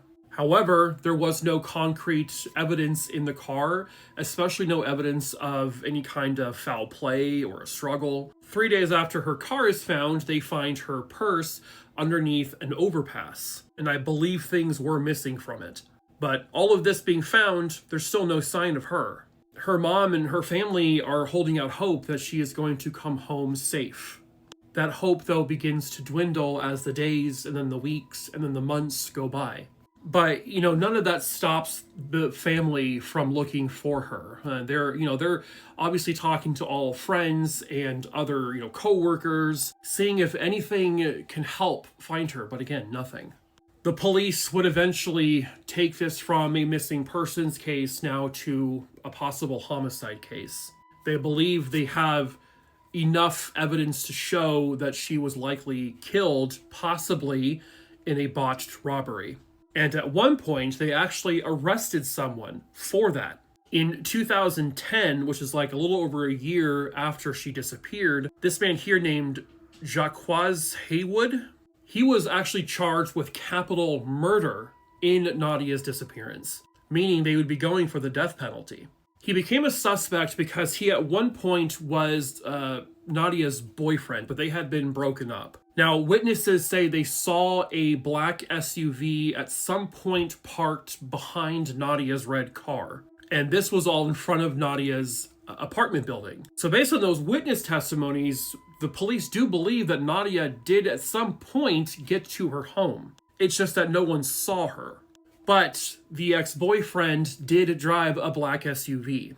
However, all of the charges were then dropped and he was released after being in jail for about a year and a half or so. And the charges were dropped for two reasons. One, because, there's the law about getting a speedy trial, which definitely was not happening. Plus, there were items that still needed to be tested for DNA to show or prove that he was actually somehow involved in any of this. But the testing was taking forever. And it didn't sound like any of the testing they had done up to that point had shown his DNA was present anywhere. And so basically after they released him, the prosecutor said that we basically have to wait until we can find more evidence to put charges on him again, which means they don't have any evidence. He didn't say anything about if he was guilty. Of course, most people aren't going to. He didn't give any indications as to where she might be or what may have happened to her. And to this day, nobody knows what happened to her or where she is. The belief is that she is likely deceased. She hasn't been spotted by anyone. Bank account information hasn't been touched. She's just gone, likely murdered. And someone somewhere out there has got to know the truth about where she is. Perhaps that someone is you. If you have any information on the whereabouts of Nadia Kirsch or what may have happened to her, if you can help provide information that will help lead to an arrest and a conviction, please contact the authorities at 205-332-6262. If you need to be anonymous, you can remain anonymous. They just need to know what you know. Please help bring this young mother home so she can be laid to rest. Okay, that looks like a guy. Hello, true crimerers. This is the case of the Otero family. Viewer discretion is advised. This story takes us to behind the walls of this home in Wichita, Kansas in 1974. That is where the Otero family was living. It consisted of the two parents, Joseph Sr. and Julie, and then they had 5 children, and from oldest to youngest, it was Charlie, Danny, Carmen, Josephine, and Joseph Jr. Julie and Joseph Sr. were born and raised in Puerto Rico. And at one point, they would have the kids stay back in Puerto Rico with their grandparents while they were trying to make themselves, a life in the continental United States. And eventually, they would settle down in Wichita, Kansas, and all the kids came out to live there. When this case occurred, the Oteros had only been living there for about 9 weeks. They really didn't have much of an opportunity to, get themselves involved in the community yet. They moved there during the winter, and so they were pretty much, kept inside most of the time. Now, Joseph Otero was also a military veteran. He had served for more than 2 decades, and I believe he served in the Air Force. He was described as a really jovial, very happy kind of guy. He was just a very outgoing type of person. Julie was a loving and caring woman. She was a Catholic woman, but she was a mother first and foremost. And she was a damn good mother. Unfortunately, one day, this family would be ripped apart in one of the most brutal ways possible. On January 15th, 1974, the 3 oldest of the Otero children had gone to school that day. The 2 youngest did not go to school that day. I don't know the circumstances behind that. Later that afternoon, the older kids get home and they enter the home. The oldest of the kids, Charlie, enters the home first. One of the first things he notices is that the dog is actually in the backyard, which was very unusual because that never happened unless they had company. When he gets inside the house itself, he sees the kitchen first, and he sees his mother's purse had been dumped over the stove. Feeling a little nervous, he calls out, "Is anybody home?" But he gets no response. That's when he heard one of his other siblings say, "Charlie, come quick. Mom and Dad are playing a trick." When Charlie got to the room, he knew it wasn't a trick. His dad was sprawled out on the floor. His mom was tied up on the bed. It looked as if someone had maybe punched her in the face or the nose. Charlie knew that his parents were both dead. They had been murdered. So they go running out of the house and they contact the police, and police arrive within a few minutes. They discover, of course, the parents' deceased bodies, but it did not end there. In another room in the house, police found 9-year-old Joey had also been murdered. He was lying on his stomach and he had a plastic bag or a couple plastic bags wrapped around his head. He clearly was suffocated. And in the basement, they found Josephine. She was just 11 years old. She was hanging by her neck from a rope, hands tied behind her back. 4 members of this family murdered for reasons unknown. They also noticed that the family's car was missing from the home. A short time later, just I guess a couple blocks away in a parking lot for a store, they found the car. This is the parking lot. And then this is the Otero car that had been located there. It clearly had been dumped by their killer. However, their murders would go unsolved. There really wasn't a whole lot of clues left behind that they could use as evidence to link to someone, at least not back in 1974. And that's when police started to get letters, typed up letters. One of them including describing the Otero family's murders in detail, things that no one else should have known other than the killer. The Otero family was just the beginning, it would seem. Between January of 1974, when the Oteros were killed, and January of 1991, there would be 6 additional victims. Catherine Bright, Shirley Vian, Nancy Fox, Marianne Hedge, Vicky Wegerly, and Dolores Davis. More letters would come into the police, almost as if they're taunting the police. These letters would eventually, basically the author would nickname themselves BTK, which would later stand for Bind, Torture, Kill.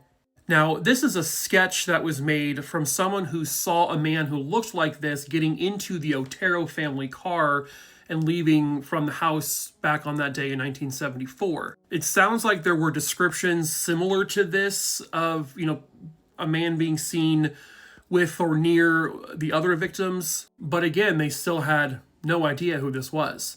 Around 2004 or so, they started to get more letters from BTK after he had been gone for quite some time. He had claimed that he had killed one of the last victims, which initially was not linked to the BTK, but his letters would essentially confirm his involvement. Towards the end of 2004, early 2005, he also sends a floppy disk, and that would turn out to be his undoing. Police found embedded in that floppy disk a document from Microsoft Word, and it was regards to a church meeting, and it had a name on it. Dennis Rader. This guy here, pictured in the 70s or so. Well, it turns out at this time now in 2005, he is president of the church council. He was a happy-go-lucky family man, well-respected guy, a veteran himself. Dennis Rader would be arrested in 2005 after they did some brief surveillance on him. I believe DNA would eventually link him to several of the murders. They confirmed he was the one who wrote the letters, and eventually he would plead guilty and he confessed. He said he had been stalking the Otero family for a couple of weeks. He was infatuated with Hispanic women. And then one day he hopped over their back fence, made his way into the home, and the family noticed him, and at first they said, "Is this a joke?" He said, "No." He then tied the family up. At one point, some of the family members were complaining that they were in pain, that the circulation was, the ropes are cutting off circulation, and that made him mad. So he says that right then and there he decided to kill them all. He put a plastic bag around Joseph Sr.'s head, but Joseph managed to bite a hole through it, and so Dennis put another plastic bag with ropes around it, and he watched him slowly die. He then strangles Julie until she slips out of consciousness. Then she wakes up and says, "Please spare my children." He then takes a rope, puts it around her neck, and strangles her until she is dead. He then takes a plastic bag followed by 2 t-shirts, wraps it all around the youngest boy's head, Joey. Dennis sat down in a chair and watched Joey struggle and wiggle and slowly die. He then brought Josephine down to the basement, where he told her, quote, "You are going to be going to heaven with the rest of your family now." He then tied her up to a rope and he hung her from the rafters. He sat in a chair and he pleasured himself as she struggled to live, and then she died. And that's just what he did to these 4 people.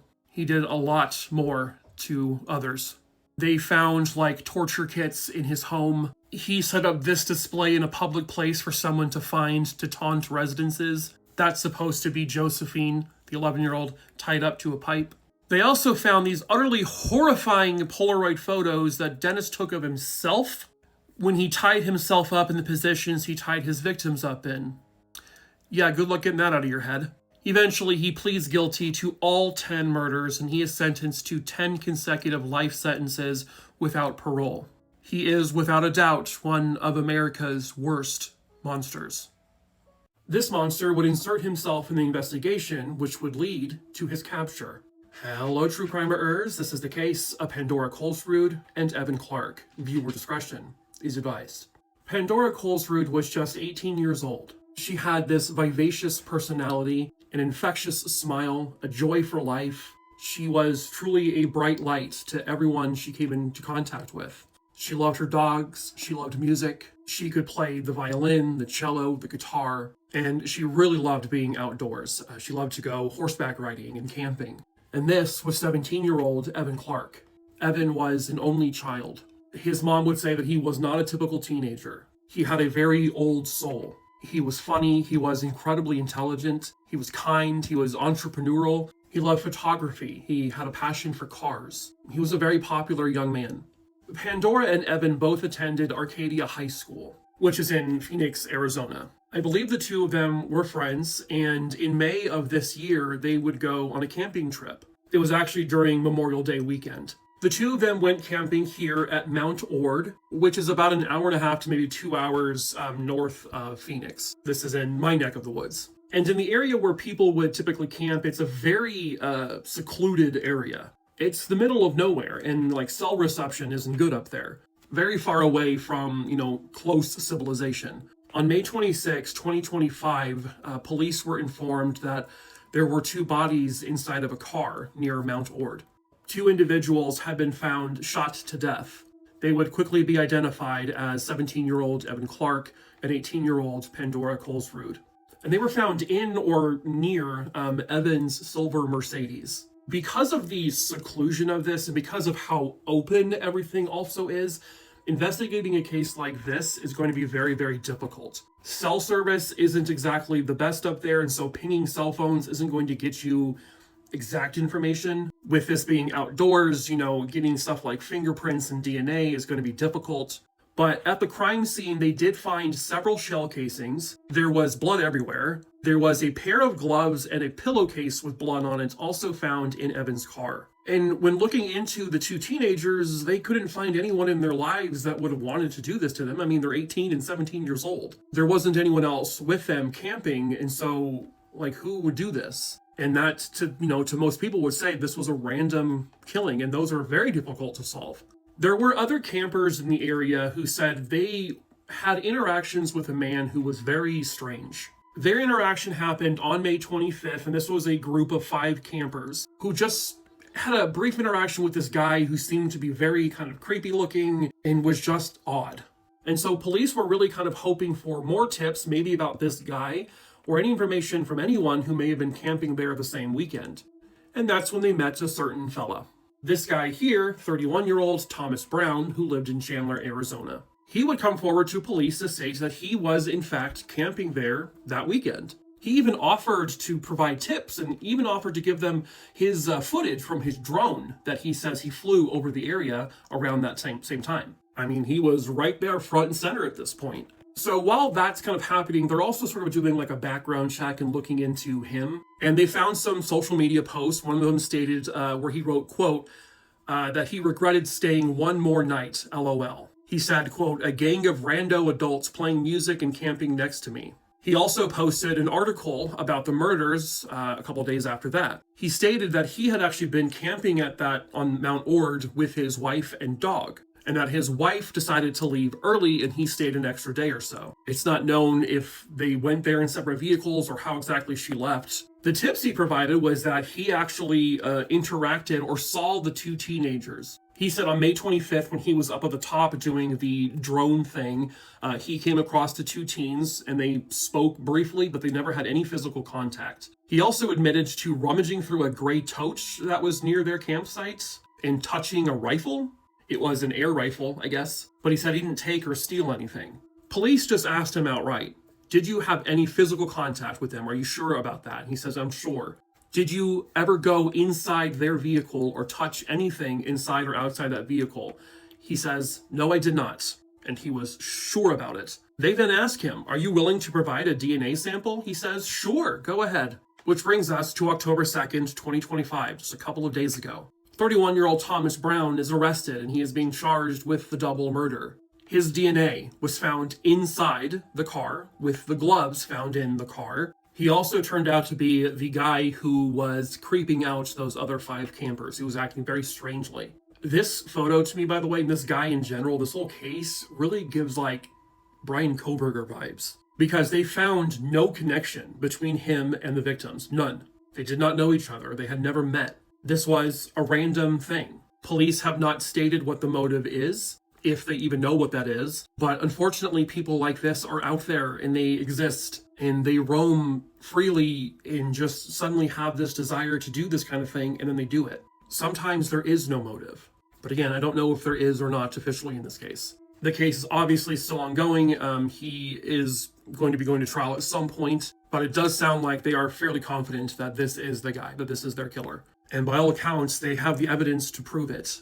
And also the fact that he basically inserted himself into the investigation and was offering all sorts of stuff. This could have been something where, like, maybe he wasn't supposed to be there, but maybe they would have found cell phone pinging or something that would have placed him there. And so that's maybe why he inserted himself, to give himself a reason for being there. Because I don't know the whole situation with his wife and the dog. I don't know how true that is. But, hopefully more of that information will come out. But most importantly, their monster, allegedly, has been caught. And hopefully one day, very, very soon, the victims and their families will get the justice they very rightfully deserve. A young couple just starting their life together would also sadly die together. Hello, true crimerers. This is the case of Patricia Mann and Jesse McBain. Viewer discretion is advised. 20-year-old Patricia Mann and 19-year-old Jesse McBain would meet while they were in high school together. That's when they started dating, and people would describe them as just the perfect lovebirds. Jesse was the athlete in high school. Patricia was basically like the brains. But both would end up attending college shortly after high school. Patricia was a nursing student at Watts Hospital in Durham, North Carolina. And 19-year-old Jesse was a freshman at North Carolina State University.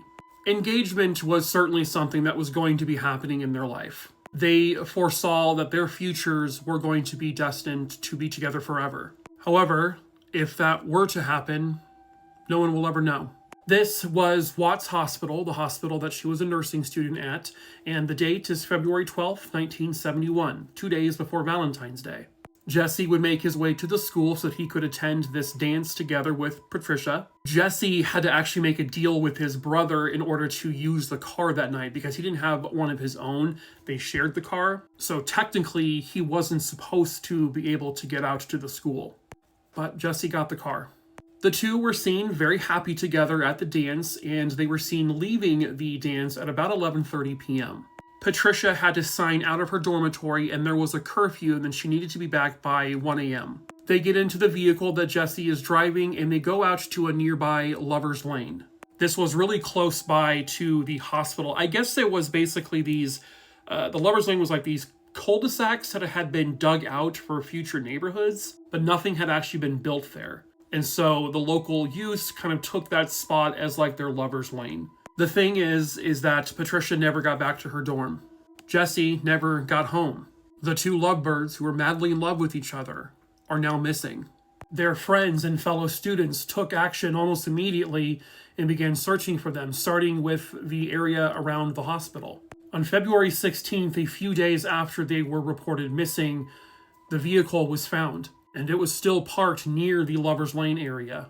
Their coats are folded up and put into the back seat. The pantyhose that she was wearing that night were folded up on the back seat. No sign of a struggle, no blood, no pulled out hair, no scuff marks. Nothing to indicate that any kind of foul play took place. But the couple was still missing. And pretty quickly, the police get involved, obviously, and within a short amount of time, they get a whole bunch of other agencies involved to help them find this couple. This also includes getting experts from places like New York. They would have like criminologists, psychiatrists all come out to see if they could help. And it ended up being kind of more of like a smorgasbord of people. People were bouncing off each other's like ideas and stuff, and it became too like messy.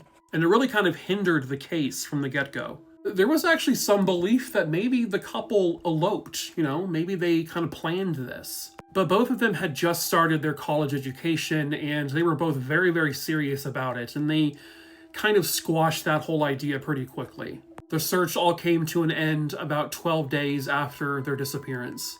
The bodies of Jesse and Patricia were found in the middle of the woods, tied to a tree.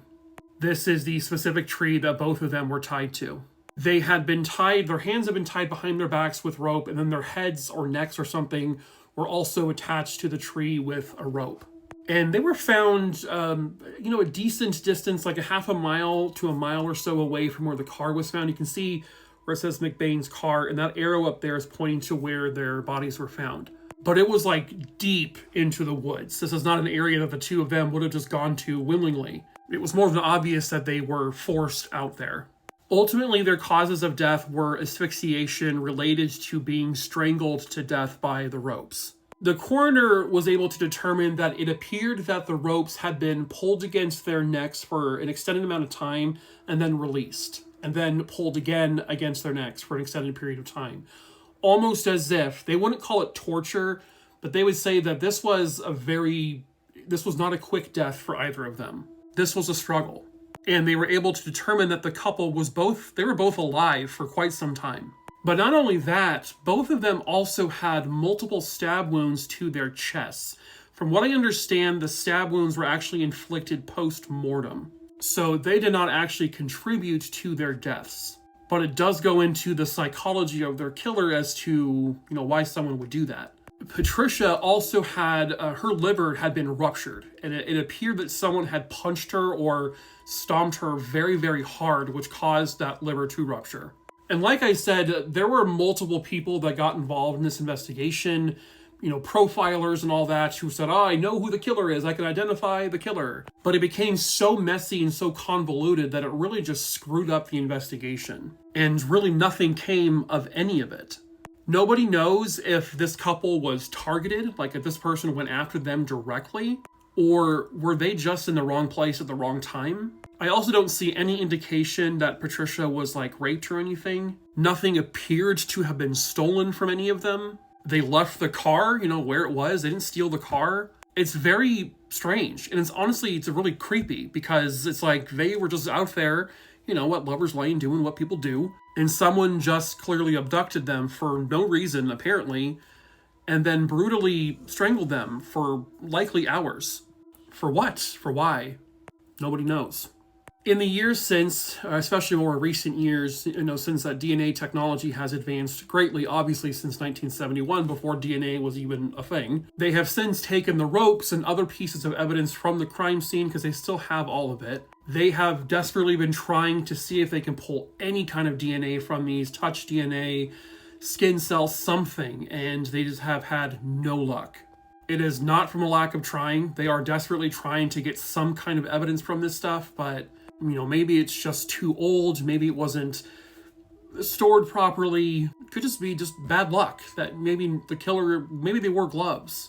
Maybe they were very careful and meticulous about how they handled everything. Because it kind of sounds like that this person who did this knew what they were doing. Could it be a serial killer? Possibly. But it still remains a question as to who that person is. This happened 54 years ago. If their killer was maybe their age, they obviously could still very much be alive. Even if they were in their 20s or 30s when they did this, that killer could still be alive. Or they could be dead, but it doesn't mean that they don't deserve to have the answer. Their surviving family deserves to know. The community deserves to know. It's, putting a face and a name to a monster, it helps. Especially if that monster is still roaming out there. Even if they're imprisoned for a year, 5 years, whatever, it's where they deserve to be. If you, by chance, have any information that can help police solve this case, please call 919-560-4600. He was last seen on Halloween night, and he was found on Elm Street. Hello, true crimerers. This is the case of Patrick Cheadle. Viewer discretion is advised. So I actually remember seeing this case on the show The Real Murders on Elm Street, which is on Investigation Discovery. And I think season 2 just started last week. Anyway, this case takes us to Greenville, Ohio. A very small, tight-knit community where there really isn't a whole lot of violent crime. Living there was 53-year-old Patrick Cheadle. He had lived there his entire life. Patrick was the father to 2 children. He had 2 daughters, but when this case occurs, they are both adults. This is him pictured with one of his daughters, and he was a really, really good dad. Really cool, very down-to-earth type of guy. Patrick had a very big, boisterous personality, just a really fun guy to be around. At the time this case occurs, he's working as a truck driver, and so he doesn't really have a whole lot of free time. But on Halloween night, 2009, he was in Greenville, Ohio, and he was going to be having dinner with his family that night. And Patrick was also the primary caregiver to his sick mother.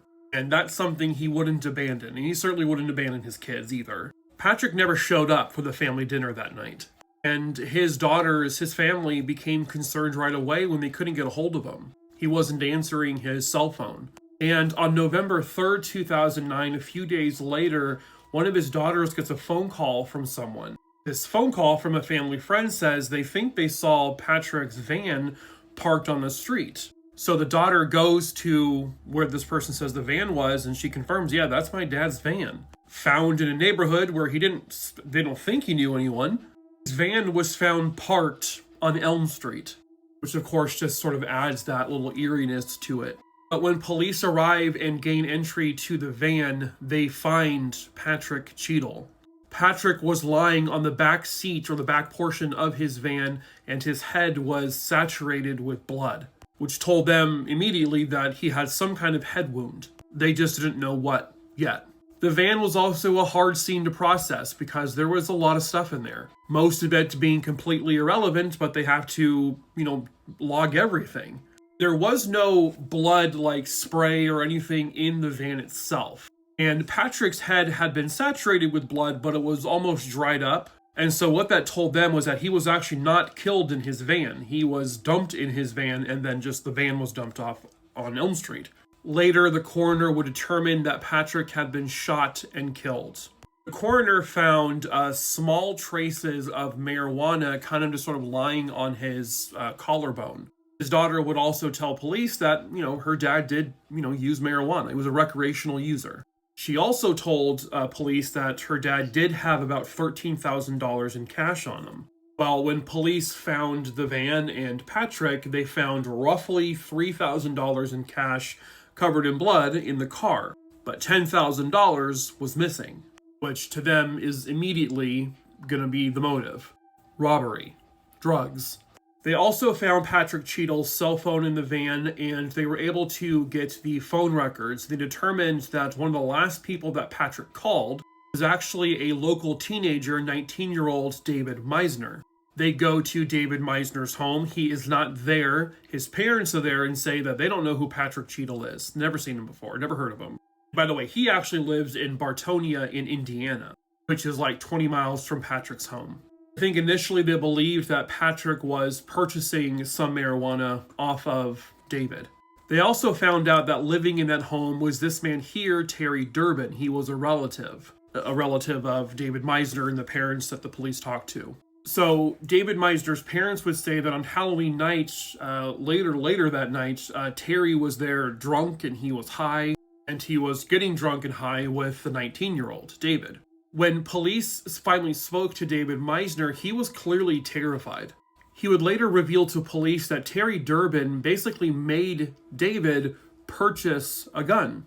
The plan was to use that gun to rob Patrick Cheadle. He tells police that on that night, on Halloween night, Patrick met up with Terry after he had arranged this with David. And Terry took out the gun that David had purchased and shot Patrick, stealing $10,000 in cash from him. Apparently, he didn't see the other $3,000. Terry then basically points the gun at David and says, "You're going to help me, cover this up. You're going to help me hide the van or put the van somewhere else after I get the body in there and all that." And so eventually David assists Terry placing the van where it was eventually found. The police believe David's story, that he didn't have anything to do with the actual murder, that it was all Terry. And so David basically became a key witness. Terry Durbin is arrested and charged with the murder of Patrick Cheadle. And David Meisner was the key witness who testified against him. Now, there wasn't necessarily a ton of physical scientific evidence putting the gun in Terry's hand, but they had enough circumstantial evidence, and the jury agreed with the prosecution. In 2010, Terry Durbin was found guilty of the murder and sentenced to life in prison with the possibility of parole. His first parole chance will be in 2039. A happy-go-lucky, free-spirited guy, father, caretaker to his mother, just an all-around good dude, shot and killed for $10,000. But thankfully, he was able to quickly get the justice he rightfully deserved. A home invasion, an arson, and a double homicide. But why? Hello, true crimerers. This is the case of Peaches Christberg and Glacia Ramsey. Viewer discretion is advised. Peaches Christberg was just 2 years old, and Glacia Ramsey was just 7 years old. The two girls lived with their mother on the second floor of this building, which was a 4-apartment building, and I believe theirs was the only unit that was currently occupied. These are two girls who their biggest problem was, what nail polish do I wear today? What dolls do I play with? Just two sweet, innocent children. Why on earth would anyone want to do something so horrendous to two innocent little children? That question still remains unanswered. It was December 12th, 2013, just a couple of weeks away from Christmas. A Christmas the two girls would never get to experience. The police and fire in Cleveland, Ohio receives a 911 call that a building is on fire. Specifically, the building where the two young girls live with their mom. A neighbor across the street had tried to go into the home to save the people who were in it, but the fire was so extreme, it was so hot, the smoke was so thick that they couldn't physically go in. The neighbor was first notified about the fire when the 55-year-old babysitter who was watching the two girls that night had come running over across the street hysterical that someone broke into the apartment, forced her into the bathroom, locked her inside, and then set the building on fire. She was able to escape the building but could not get to the room where the girls were. By the time the firefighters arrived and put out the fire, it was already far too late. They would find both girls inside their room, deceased. They died from smoke inhalation and burns. And all people can ask is why. According to the babysitter, she was just minding her own business in the apartment. The girls had already been put down to sleep when all of a sudden a man in a gray hoodie breaks into the apartment, grabs the babysitter, forces her into a bathroom where he manages to lock her inside. And the next thing she knows, several minutes later, is that the bathroom is filling up with smoke. And then she could feel the fire. Somehow she manages to get out of the bathroom, but the man is nowhere to be found, and nobody else seemed to see him. This was also really late at night, like after 10 p.m. They determined that the fire was deliberately set, and it appeared to have been set somewhere on the first floor, possibly in the basement level of the apartment building. But there was no cameras to see, at the house or behind it or anywhere on the street. And everyone was already inside for the night, so no one was outside who witnessed any of this. What makes matters a little more frightening is that about a week or so prior to this, the two girls, their mom, had been robbed at gunpoint just outside the apartment building by a man in a gray hoodie. A man she did not get a good look at. Neither did the babysitter. I believe their face was covered. Was it the same man who robbed the mother at gunpoint and then broke in weeks later, burning the apartment building? Was he trying to kill the mother, thinking she was there? Did he know she had 2 kids and maybe he deliberately killed them? There really isn't much published about this case, and there really hasn't been any updates since. Whoever did this has not been caught. The story the babysitter gave, from what I can understand, is believed. There was nothing to indicate that she was lying or, she did this or anything. She certainly didn't have a motive. The mother didn't have a motive. They don't know why this happened. And it's just so frightening that just randomly and suddenly a man bursts into the apartment and then sets it on fire for no reason, killing 2 children. But sadly, that's really all the information there is. These 2 innocent children are gone forever. Someone murdered them for no apparent reason. Even if he had a reason, you don't do it. Someone somewhere out there has got to know the truth, and perhaps that someone is you. If you have any information about this case, please call 216-623-5464 or 216-252-7463. This is the final known image of a woman who would vanish off of a Disney cruise line. Hello, true crimerers. This is the case of Rebecca Corium. Viewer discretion is advised. Rebecca was born on March 11th, 1987 in Chester, England. In her teenage years, she would join the British Army Cadets. She would attend Liverpool Hope University, and then she would move to Maine here in the United States, and she would teach sports at Camp America. In June of 2010, she interviewed for a position on a Disney cruise line. She got the job, and then she would work on the Disney Wonder. In early 2011, she would return to Chester to attend the funeral of her grandfather, and that was the last time her family would ever see her. March 21st, 2011, the Disney Wonder would leave the port of Los Angeles. She sent a message to her parents on Facebook saying, "I will call you tomorrow." She never did. She didn't show up for her shift at 9 a.m. the following day. The ship had entered the waters of Mexico. They were on their way to the beautiful Puerto Vallarta, but Rebecca Corium, where was she? They searched the vessel for her and they couldn't find her anywhere. They would check CCTV footage to see if they could find her anywhere, and they did. They noticed at about 5:45 in the morning she was using one of the ship's phones, and it appeared that she was in some kind of distress. This is her immediately after walking away from the phone with her hands in her face like this. Clearly something is wrong. And then allegedly, somewhere in here, they say this is the final image of Rebecca. I'm assuming right back there. The U.S. Coast Guard got involved. The Mexican Navy got involved. Her parents would then go to the ship once it docked, and the authorities, they had nothing to really give them. There were mixed feelings that she accidentally went overboard, or maybe there was foul play.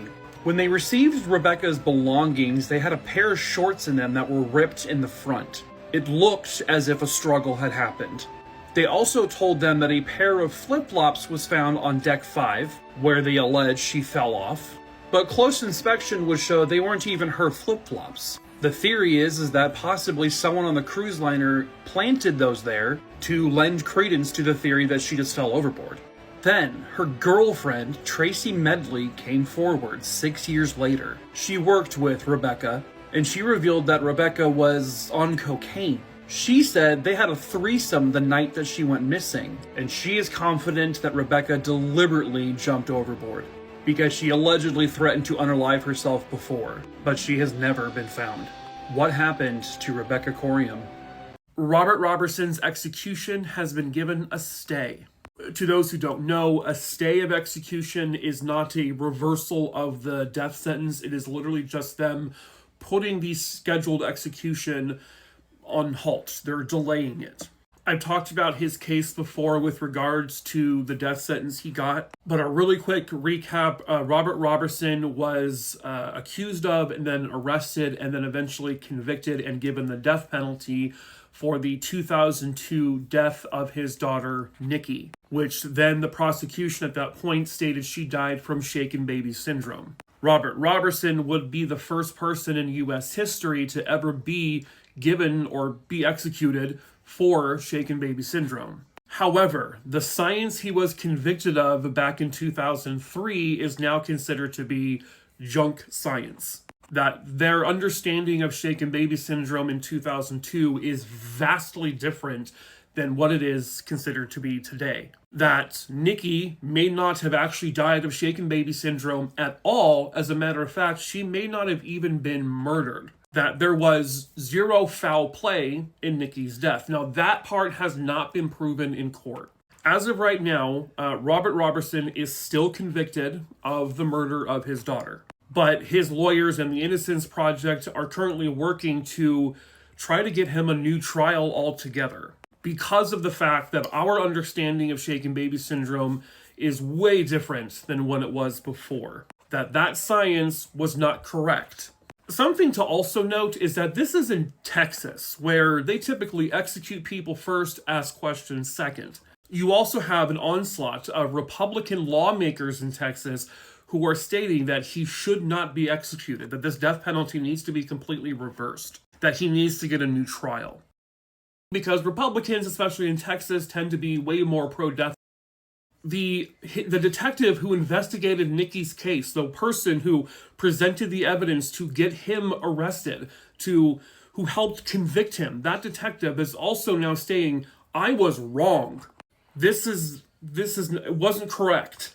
This can't happen. This execution cannot happen. You've got lawmakers and the detectives who put him away saying we fucked up.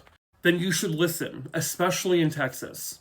The court said, quote, that this case is inseparably intertwined with shaken baby syndrome as it was medically understood more than 20 years ago. Because of our deeper understanding of shaken baby syndrome, the court found that certain assumptions and conclusions that were once thought to be true may not be. They also stated, quote, a death sentence is clearly final, and once carried out, hindsight is useless. We should require the highest standards of accuracy so that we can act with a reliable degree of certainty. No, me personally, I do not believe he killed his daughter. I think she died of natural/accidental causes. I think the science is there to back that up. I personally feel confident that he could be and should be awarded at least a new trial to present the science that we know today as evidence. Because if it is presented in court, no jury could possibly state that he is guilty beyond a reasonable doubt. They just can't. It won't be possible. This execution needs to be permanently stayed, and also he needs a new trial, and he should not be in prison. Just my opinion, but there we go. Hopefully this all works out in a positive way. Was the son of Sam's serial killer responsible for another murder after he was arrested? Let's find out. Hello, true crimerers. It's time for another Deadly Halloween episode. This is the case of Elizabeth Platzman and Ron Sisman. The setting? A third-floor apartment in the Chelsea area of Manhattan. Ron Sisman was 39 years old and Elizabeth Platzman was his 20-year-old girlfriend. Ron operated 2 different photography businesses out of his apartment. It's Halloween night, 1981. Ron and Elizabeth are hanging out in the apartment when all of a sudden, at least one intruder breaks in and both Ron and Elizabeth are beaten and then they are each shot in the back of the head. Ron was shot 4 times in the head. Elizabeth was shot 3 times. Overkill at its finest. The apartment was torn apart. It looked as if someone was clearly trying to rob the house. One item that was definitely missing was Ron's .25 caliber handgun that was recently registered to him. Both victims also had their ID cards stolen. Not too long before this murder happened, someone had broken into Ron's house. And that's the reason why he registered for a gun for protection. When police would go to investigate, they noticed that there was no forced entry. No one kicked the door in, no windows were broken, leading to the theory that they knew who their killer was. Ron had a somewhat shaky history when it came to drugs. He was accused by a woman of him forcing her to take drugs. So police were speculating maybe this was something related to a bad drug deal. Maybe they were searching for drugs to steal. And then there's this. This is good old David Berkowitz, aka the Son of Sam killer. Now, he was arrested in 1977. So he was in prison during the time of this particular murder. But he allegedly confessed to another inmate that there was a planned hit on Ron Sisman that was going to be carried out by the cult he used to be a part of. So why would Berkowitz order this hit? The last known Son of Sam victim was Stacy Moskowitz. The claim is that her murder was captured on film via a snuff film. Who did Berkowitz claim filmed it? Ron Sisman. And allegedly he had a copy of the VHS of this snuff film that the cult really wanted back. So Ron and his girlfriend were murdered and the house was ransacked. But there is no actual hard evidence connecting this to Berkowitz. Just the word of a jailhouse snitch, and the murders of Elizabeth and Ron to this day are still unsolved. Double lock your doors on Halloween. Bye! This is all that was left of her. Hello, true crimerers. This is the case of Rose Larner. Viewer discretion is advised. Rose Marie Larner was born in Wisconsin in 1975. She had 2 brothers. Rose, growing up, was considered, kind of well-behaved, but then also not. Her mom described her as streetwise, friendly, and a bit of an attention seeker. In her older teenage years, Rose was someone who was basically never seen by her family at night. They actually nicknamed her the vampire because she was always out at night. She liked boys a lot, and boys liked her right back. Her mom said that she was a big-hearted pain in the butt. She said, quote, "If she were kidnapped for ransom, the kidnappers would pay me to take her back." And just so we're clear, her mother loved Rose. She loved the wild side at times. She was a bit much to handle, but she was her mom, and she loved her dearly. Rose was childhood friends with this man here, Bill Brown, and eventually Bill introduced her to a friend of his, John Ortiz Kehoe. Bill and John were also in the drug trade together.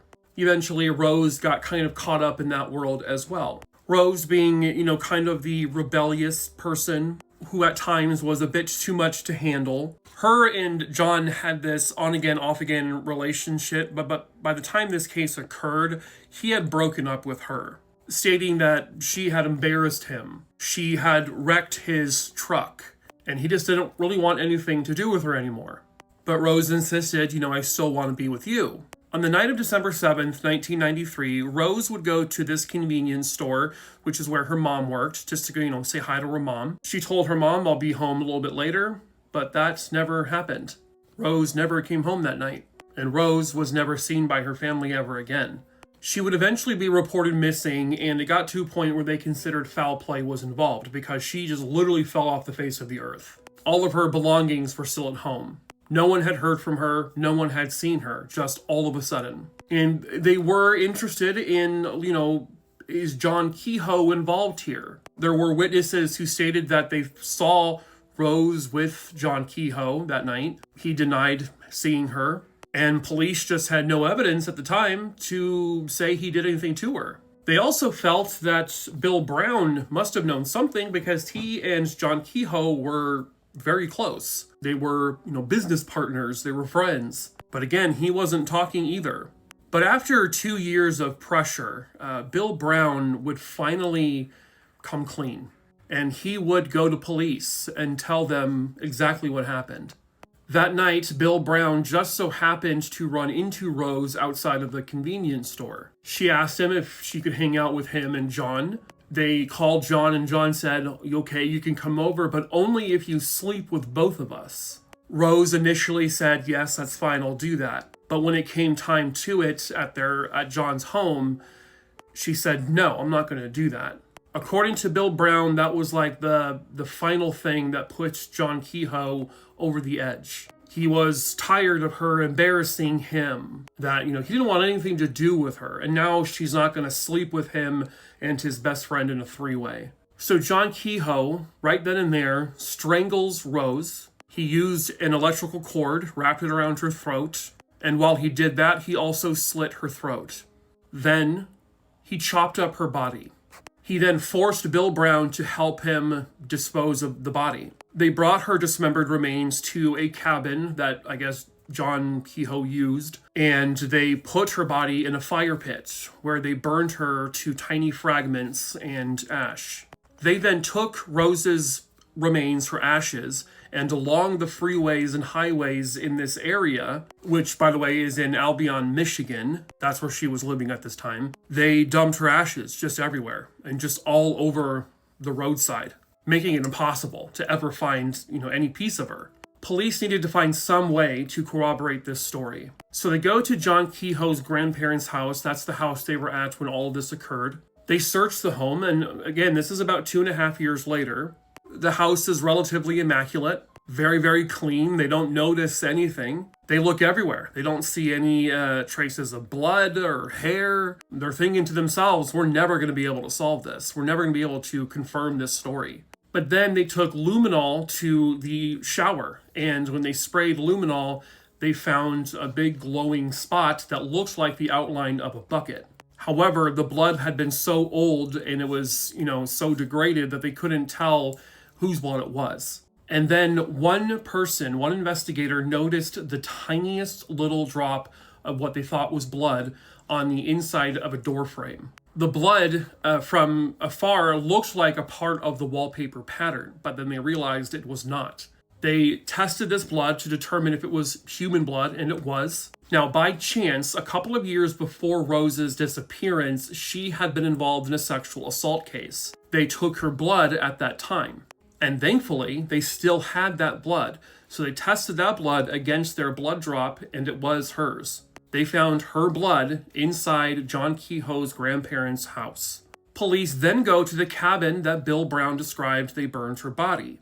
They dug up the fire pit, and they found tiny little fragments that were eventually described as human bones. They were not able to necessarily determine that they were Rose's bones, but they were human. Everything Bill had told them is coming true. They also dug up a pump, I guess, at one of these houses that this all happened in, and they found a bloody rag with more evidence pointing to Rose's murder. So Bill Brown is arrested, but John Ortiz Kehoe went on the run. But eventually they tracked him down and arrested him as well. Bill Brown was the key witness at John's trial. By the way, Bill Brown was sentenced to 1 year with his connection to Rose's death. They don't think he had anything to do with the physical murder, and that he was intimidated and scared that he followed along with hiding her body. But it was him who called attention to her remains. If not for him, this case may not have been solved. John Kehoe goes on trial, and he is convicted, and he is sentenced to life in prison without parole. Apparently, there is an upcoming resentencing trial to determine whether or not he should be resentenced because of some Supreme Court ruling because of his age. And if it does happen, his sentence would be reduced to possibly 40 to 60 years. However, there's no guarantee that's going to happen. And that trial date, I don't believe has been set yet. But John Kehoe is currently rotting in a prison cell, hopefully never being able to get out. And Rose Larner and her family got the justice she rightfully deserved. There is a very tragic update on the disappearance of Samuel Byrd.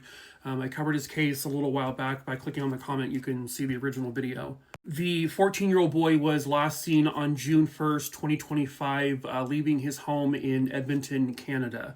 He would be reported missing shortly after that, and the police almost right away basically believed that this was a case that was likely criminal in nature. I think that they had believed that he was, killed. They definitely believed that he was more than likely deceased. And those fears and suspicions would end up becoming true just today on October 16th, 2025. From what I can see, the authorities were searching an area known as Carrot Creek, which is about 160 kilometers west of Edmonton. And I don't know if that's where they found his body or if that's the general vicinity of where they found him. But they have also said that they are continuing to maintain that this case is criminal. I don't know if that means they're saying he was definitely murdered or what the situation is, because it's, this is just coming out. And I can also see that at least one or possibly two people have been arrested in connection with this investigation. I guess they had searched a house on September 18th or so during this investigation, and then about 10 days later or so, on September 29th, that same home was seen on fire, which they believed was extremely suspicious. Obviously, they haven't released all of the specifics and the details, and they may not until they can pursue a criminal case or whatever happens.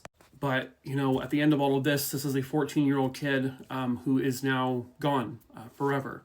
His family doesn't get to bring him home safe.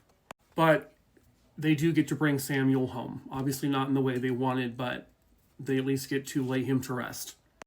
But you just wish that they didn't have to. They didn't have to do that. My condolences to his family and his friends. This is clearly not the best case scenario here, but hopefully if justice needs to be served, hopefully it will be swift and those who may have done something to him are properly punished. Hello there. Hey! Are you comfortable right now?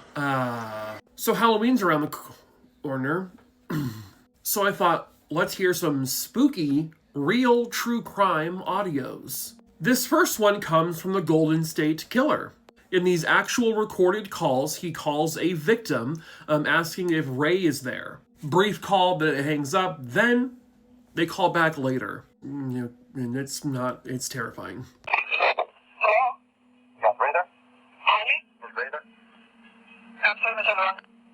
Hello? Hello? Hello?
Horrifying, yeah. So that was the Golden State Killer, later identified as Joseph James D'Angelo and arrested in 2018, calling that victim and saying he was going to kill her and called her a bitch. So, This next audio comes from the Toolbox Killers, some of the most sadistic serial killers there ever has been. They would play an audio for their victims that was recorded by one of them. I believe the audio is of Roy Norris, and basically it's an audio of him taunting their soon-to-be victim who is now listening to that audio or watching this audio. So, here that is.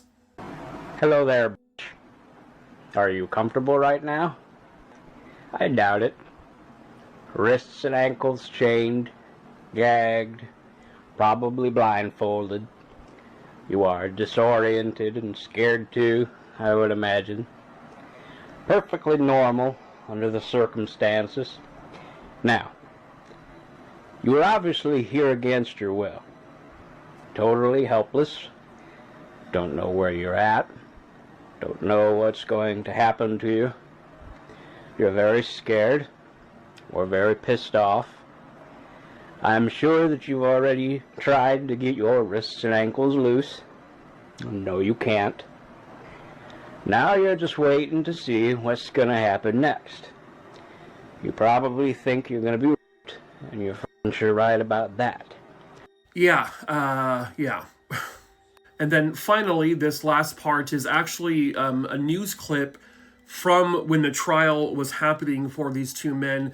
They were playing an audio that they had recorded of torturing one of their victims. And so you could hear in the background the actual audio of this victim screaming, and you can see the people leaving the courtroom because they just cannot listen to it, because it is that horrifying.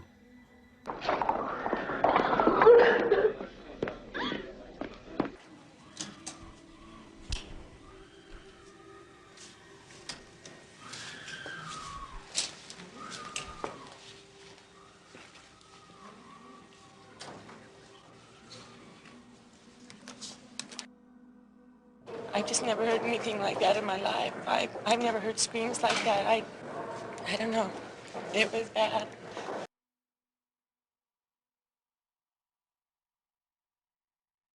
This is the aftermath of one of the worst deaths imaginable. Viewer discretion is advised. Pictured here was 28-year-old Maria Robledo Vallejo from Colombia. Maria was a very experienced skydiver. She had done well over 150 jumps. It was just simply something she absolutely loved to do. I'll never understand it because it just is so terrifying to me.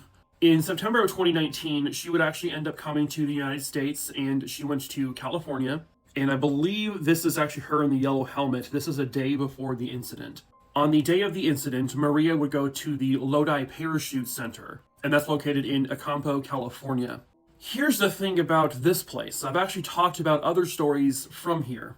Over the course of 38 years, as of 2019, they had experienced 28 deaths, just from people who were using this company. This also included a plane crash that crashed into a field, but luckily everyone survived. It was September 26, 2019, and Maria was up in the air, getting ready to jump from the plane. She does so without incident, and there's plenty of other people there skydiving with her. But then something happens. Something goes wrong.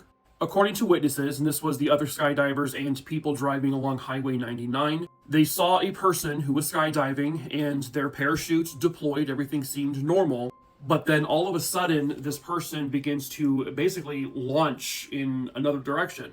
It looked as if maybe the wind had caught this person's parachute at just the wrong moment, and it knocked this person way off of course. There's always going to be a safety, designated zone to land safely. This person was way far from it. The other individuals who jumped landed safely in that safety zone. But this person ends up crashing into a semi-truck, creating this, damage up there. Then the person bounces off of the truck and lands hard on the shoulder of Highway 99. Police and rescue arrive within minutes, but unfortunately it is already far too late for the individual. They are pronounced deceased at the scene from basically severe blunt force trauma. The victim was soon identified as 28-year-old Maria Vallejo. I was watching an interview that the then owner of the parachute center basically made it sound like he was trying to blame Maria. He said on the news, quote, "Was it windy? Yes. Was it too windy? No, not for her experience level. Why she went that far downwind, nobody knows. It's a decision she made." End quote. Now listen, I think in this particular instance, I don't think the parachute center was responsible for her death, because by all accounts, her gear worked, her parachute was normal, it was fine. Everything about the dive went smoothly until something, whatever happened, knocked her really far off course and caused her to crash into a semi-truck.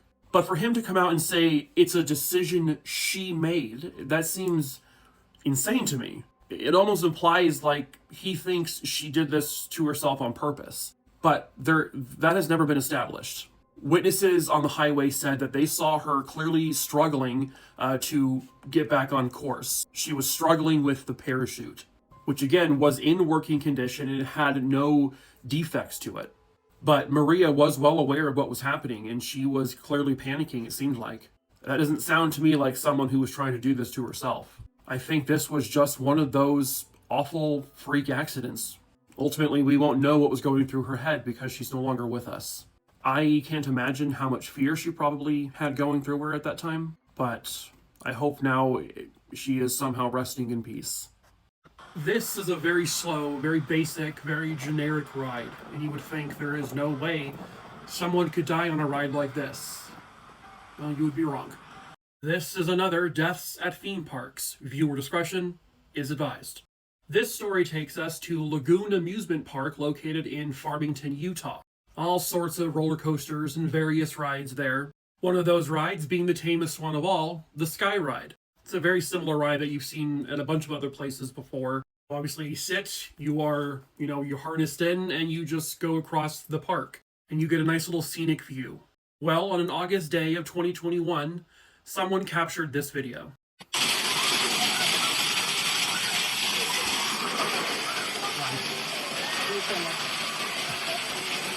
What is he doing? What is he doing like that? She's practicing?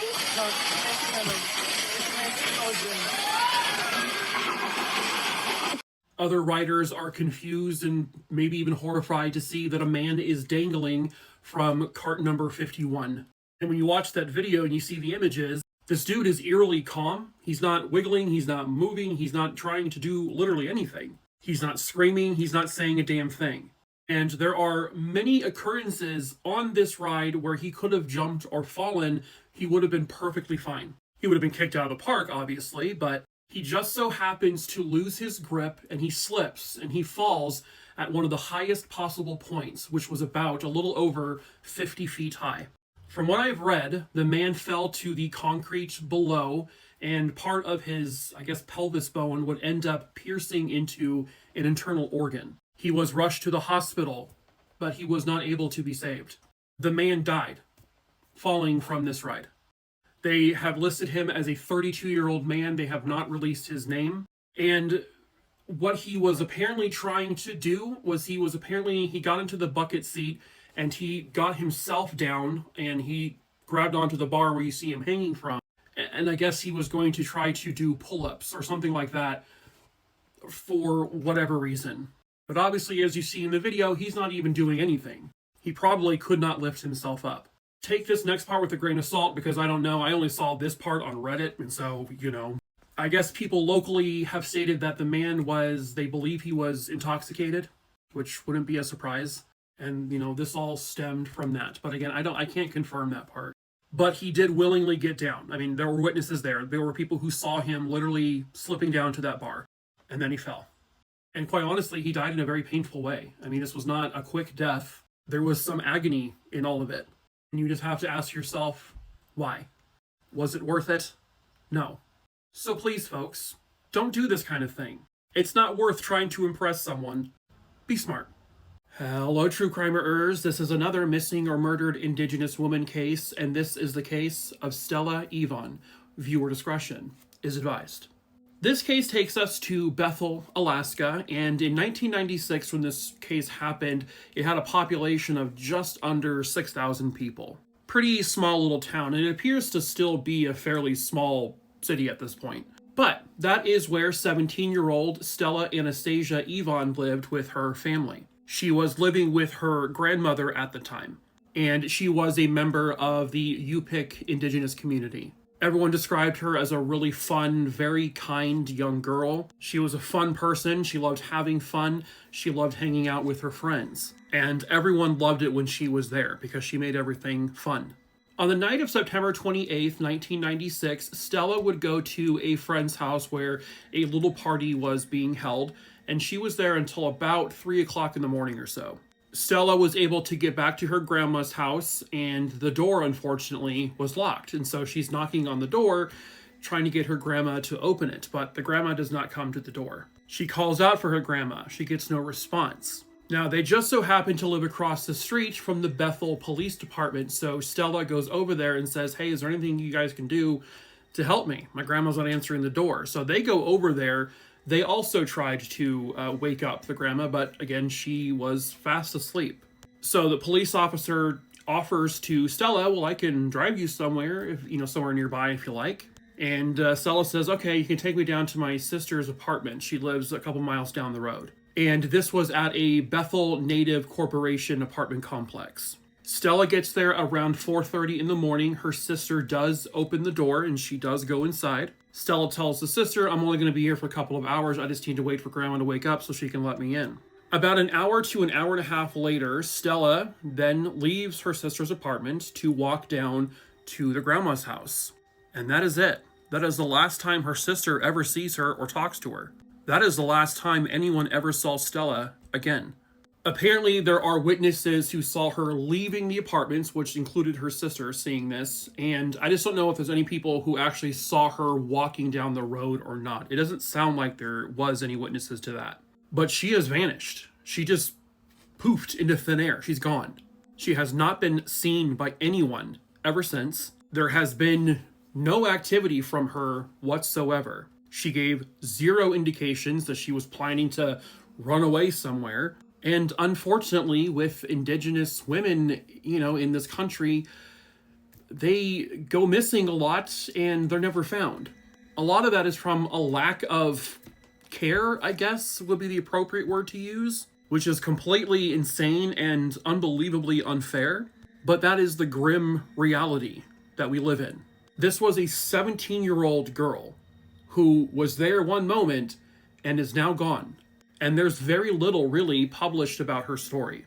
17-year-old Stella Anastasia Ivan, she was just under 5 feet tall. She had brown eyes and at the time curly black hair. Her hair at that time would reach all the way down to her waist, so she had very long hair. Her ears at that time were double pierced. She was wearing a dark blue hooded sweatshirt the night she vanished. The sweatshirt had a Georgetown University logo on it. She also had on a brown leather jacket and a pair of blue jeans. I'm not sure exactly what kind of shoes she was wearing. If still alive today, she would be about 46 years old, and this is a rendering of what she might look like today. Someone out there has to know. Something happened to her. She didn't just vanish into thin air. That can't happen. Something happened to her, but they don't know what that thing is. Nobody has seen anything, apparently. Nobody heard anything, apparently. But someone somewhere out there has got to know the truth, and perhaps that someone is you. If you have any information on the whereabouts of Stella Ivan or what may have happened to her that night, please contact the Alaska State Troopers at 907-269-5511. He hid in her closet waiting for her to get home, and that is absolutely terrifying. Hello, true crimerers. This is the case of Stephanie Bennett. Viewer discretion is advised. Stephanie Renee Bennett was born on April 30th, 1979, and she was born and spent most of her life in Rocky Mount, Virginia. When she graduated from high school in Rocky Mount, her fellow students voted her Miss Personality. Stephanie was extremely outgoing. She was very, very friendly. And while she was very outgoing, she also liked to keep to herself a lot. She would like to go down to the lake and read a book. She liked being on the water, near the water. And she finally decided it was time to get some independence, and so she would go to college in Raleigh, North Carolina. She got an apartment at Bridgeport Apartments in North Raleigh, North Carolina, and she actually lived there with her stepsister, Deanna. And at the time this case occurred, Stephanie was in a very serious relationship, but he lived about 4 hours away. It was May 21st, 2002. Stephanie was going to have the apartment to herself because her stepsister Deanna's father had died, and so she was going to be out of town for that. Stephanie failed to show up for work, and that was very much unlike her. The 23-year-old woman would always go to work, and if not, she would call. They got no call. So eventually, people would go to the apartment to check on her. And the apartment manager opened up the door, went inside, and found Stephanie on the floor of her bedroom, and she was dead. Inside of her apartment, there were no signs of a struggle. Nothing was in disarray. Nothing really seemed to be stolen. Something that they did find unusual was that in a closet, I think in a hallway or in her bedroom, there was the phone, which had been disconnected from the phone line. And there was things in there indicating that someone was sitting in the closet. Now, none of these items had any fingerprints or DNA on them. The coroner would notate that Stephanie had several bruises all over her body. She had been bound up with electrical cord, and she had been strangled, and she had been raped. They believe Stephanie's killer had entered through her bedroom window because they found the screen door here had been popped off, and the blinds were kind of like at an angle. But again, there were no fingerprints and no foreign DNA found on like the screen or the window or anything. This person clearly wore gloves. The first person they're going to look into, of course, is her boyfriend. He says he was on the phone with Stephanie that night, which by phone records they confirmed that he was talking to her that night, and he was calling from his home, which again was 4 hours away. They know he did not do this, so he was ruled out. Neighbors would come forward to state that in the weeks leading up to all of this, they had seen someone who was doing some window peeping. And at one point, it appeared this person may have been trying to peep into Stephanie's window about 3 weeks before her murder. This neighbor had warned Stephanie about it and just said, hey, be on the lookout. And after the murder, the neighbor would help come up with this composite drawing of the man. They put this out on the news and out in the newspapers, but unfortunately nobody recognized this individual. A couple of years go by, Stephanie's case is still unsolved. When new detectives take over the case, they start to kind of go over everything from the beginning. They then kind of plead again to the public, like, if you know anyone who fits this description, please come forward. Eventually, this leads them to an apartment complex called the Dominion Lake Lynn Apartment Homes, and then to a man named Drew Planten. His head is shaped like an egg. He looks like an oval with eyes. Well, neighbors said that this guy is really weird. He does a lot of very bizarre things, and he's very creepy. But he didn't match this description, like not even remotely close. Now, this wasn't the only description of a person who was wanted for, this case. There were other descriptions that other witnesses gave about men who looked a little bit more similar to maybe Drew. Drew Planten was a loner. He was just a very odd duck. He basically never talked to his neighbors. He was almost never talked to his coworkers. A neighbor of his one time said that at night she was unloading groceries from her car. She would go into the apartment and come back, and then one time she took groceries out, and when she turned around, Drew was just standing there, like out of nowhere. He was just there. He didn't do anything. He didn't say anything. He was just standing and staring at her. It was terrifying for her. Thankfully, he didn't do anything. Police do have DNA from Stephanie's case, and at first they ask him, will you provide your DNA? He says no. So next police go to his work and say, hey, can we obtain something that he has touched or come into contact with? They said, sure. So eventually they're able to get an item that they can confirm came into direct contact with Drew Planten. They are able to pull his DNA profile from it, and they match it with the DNA profile found with Stephanie. He was her rapist and her killer. So he is arrested, and they end up searching his apartment.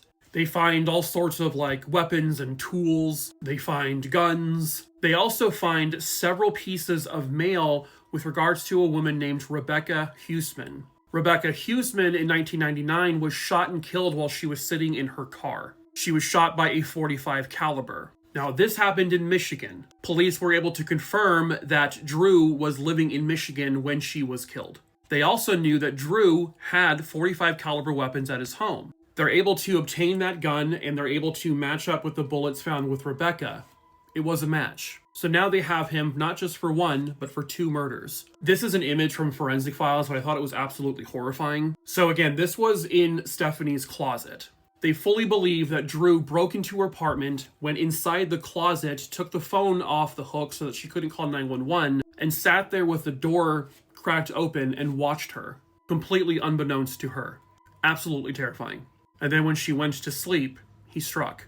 This is a photo of him during his arrest. He did everything he could think of to hide his face. During one of his initial hearings, he would not walk. He would not move. He refused. So they strapped him to a wheelchair, and he also would refuse to open his eyes. At a point, Drew Planten was put on suicide watch because he was a risk. At the end of October of 2005, they took him off of that. His psychiatrist said he was now past that. But then on January 2nd, 2006, Drew Planten is found in his cell, and he had smothered himself to death by putting a plastic bag over his head. And with his death, no answers and no justice for Rebecca Huseman, and no answers and no justice for Stephanie Bennett. True crime tip of the day. You're welcome. I haven't said it yet. Okay. If you ever find yourself being carjacked, all you really need to do is this. Step 1. You calmly back away and do what the carjacker says. Get out of the car, back away from the car, whatever they want. As they're getting into your vehicle, this is when you say this.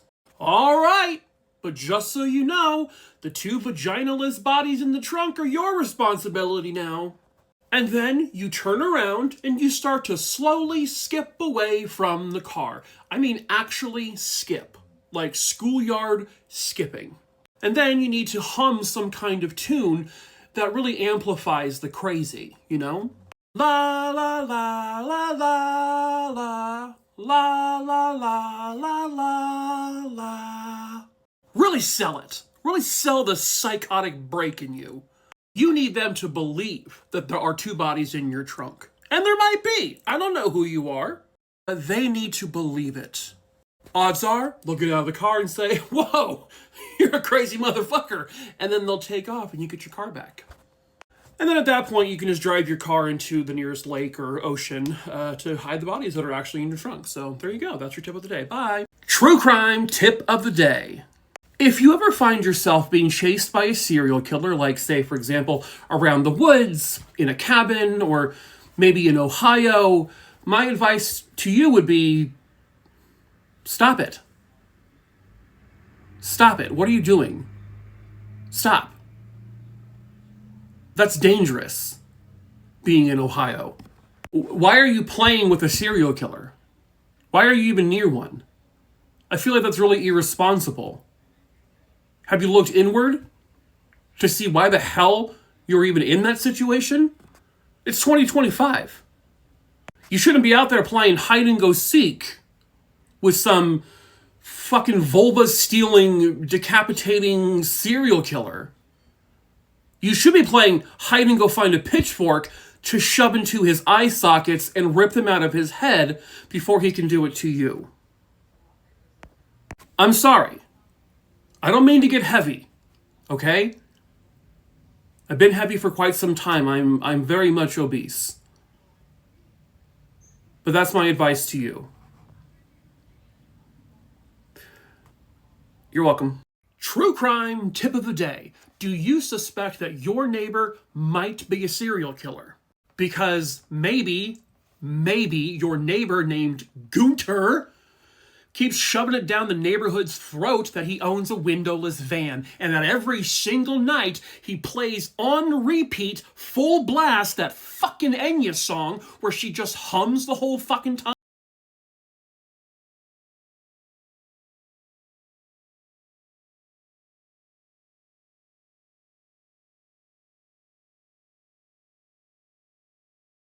And I mean nobody in 2025, Gunter, listens to that song on repeat unless they are twiddling betwixt their fingers a fucking necklace made of human finger bones.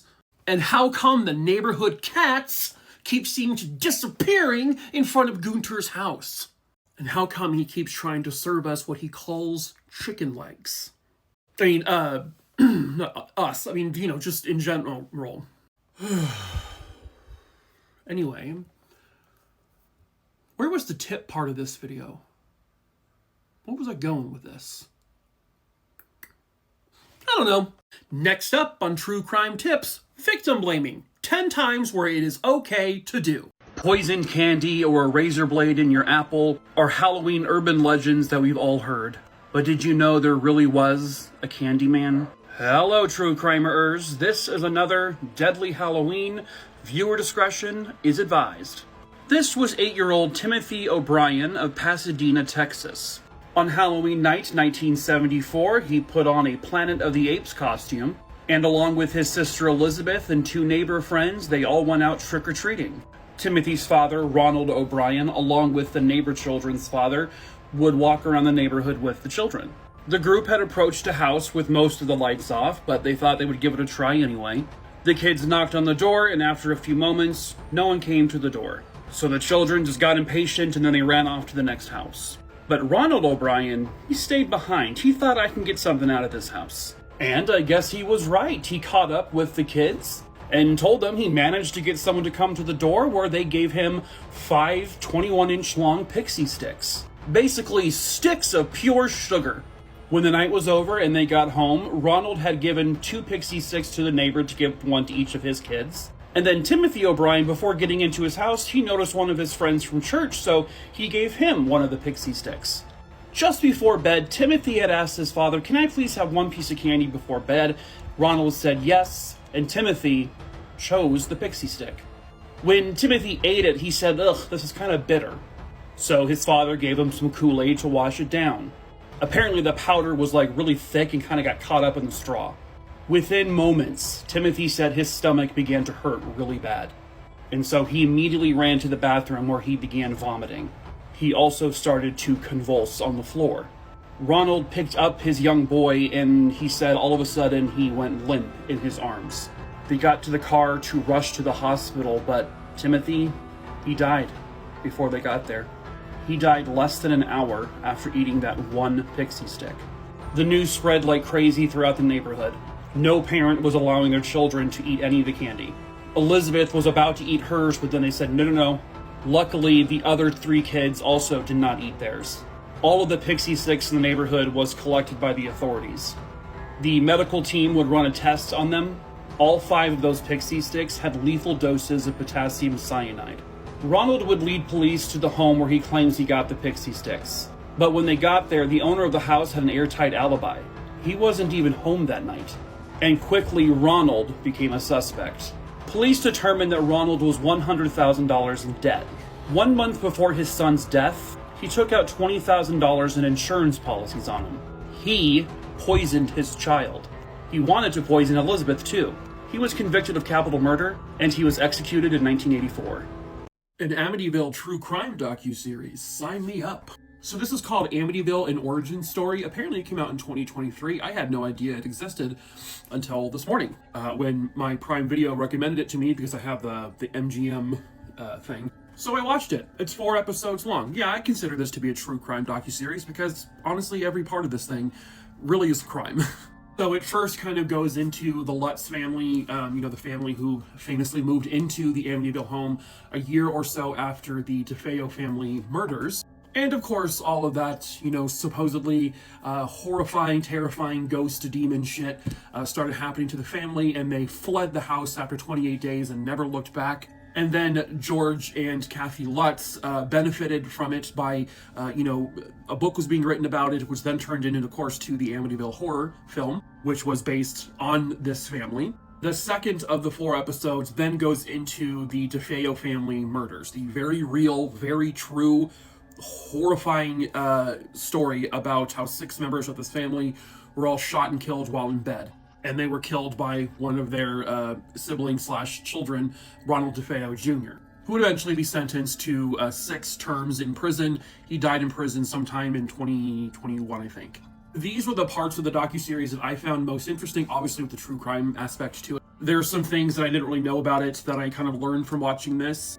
But of course, it looked primarily into, why did Ronald DeFeo Jr. do this? Did he do it alone? Did he do it at all? There's rumors that the mafia was involved because Ronald DeFeo Sr. had ties to the mafia, stating that it was likely impossible for one person to go around this house and calmly put a bullet into each person as they slept and not one single person woke up. It's a loud gun, like people are going to hear it. And supposedly no neighbors heard the gunshots. I've always been really on the fence about what actually happened in that house that night. Obviously someone killed this family, and I'm pretty sure it was Ronald DeFeo Jr., but there's always a part of me that's were there more people involved though? Was he just a patsy?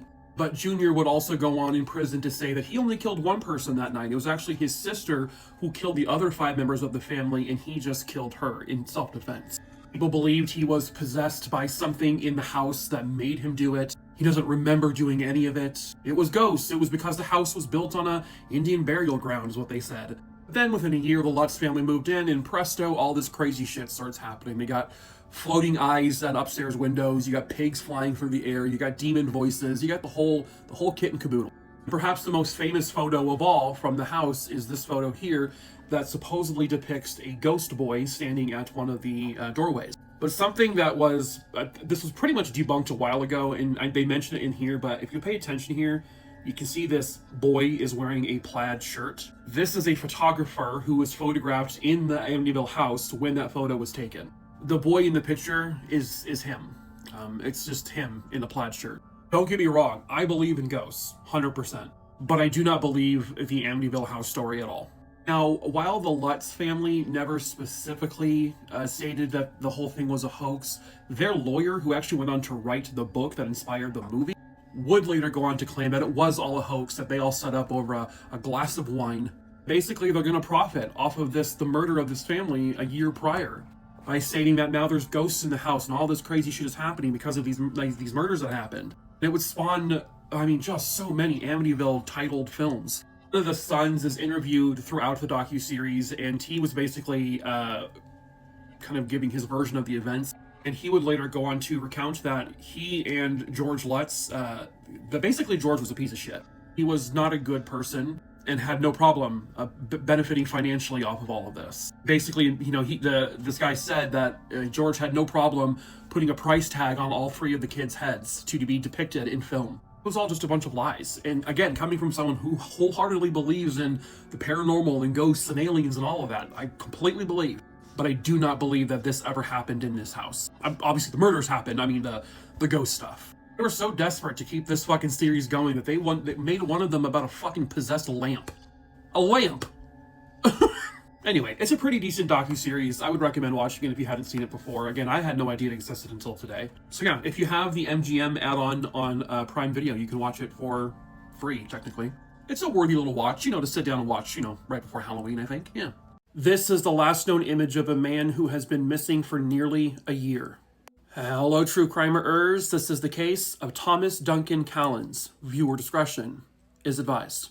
A little after 5:30 a.m. on January 7th, 2025, in Corinth, Mississippi, here at this gas station, which is the Old Bull Market located on 3107 Highway 72 West, the man pictured here would walk into the store, and there was some kind of interaction with the store clerk. He is clearly underdressed for January in Mississippi. It was very, very cold. He was in a pair of shorts. So the clerk hands the man this jacket that he put on. He also gave him that t-shirt he's grabbing, and the man put that around his legs to keep warm. The man in question would later be determined to be 38-year-old Thomas Duncan Cullins. And these images are the last time anyone actually can confirm a sighting of him. On the morning of January 7th, 2025, according to his girlfriend, the two of them got into an argument which caused him to leave the house. He then walked on foot down to the gas station, which is where this interaction took place, and then he leaves the store sometime a little after 5:40 in the morning and is never confirmed seen again. A lot of people have pointed out this image here as looking very concerning.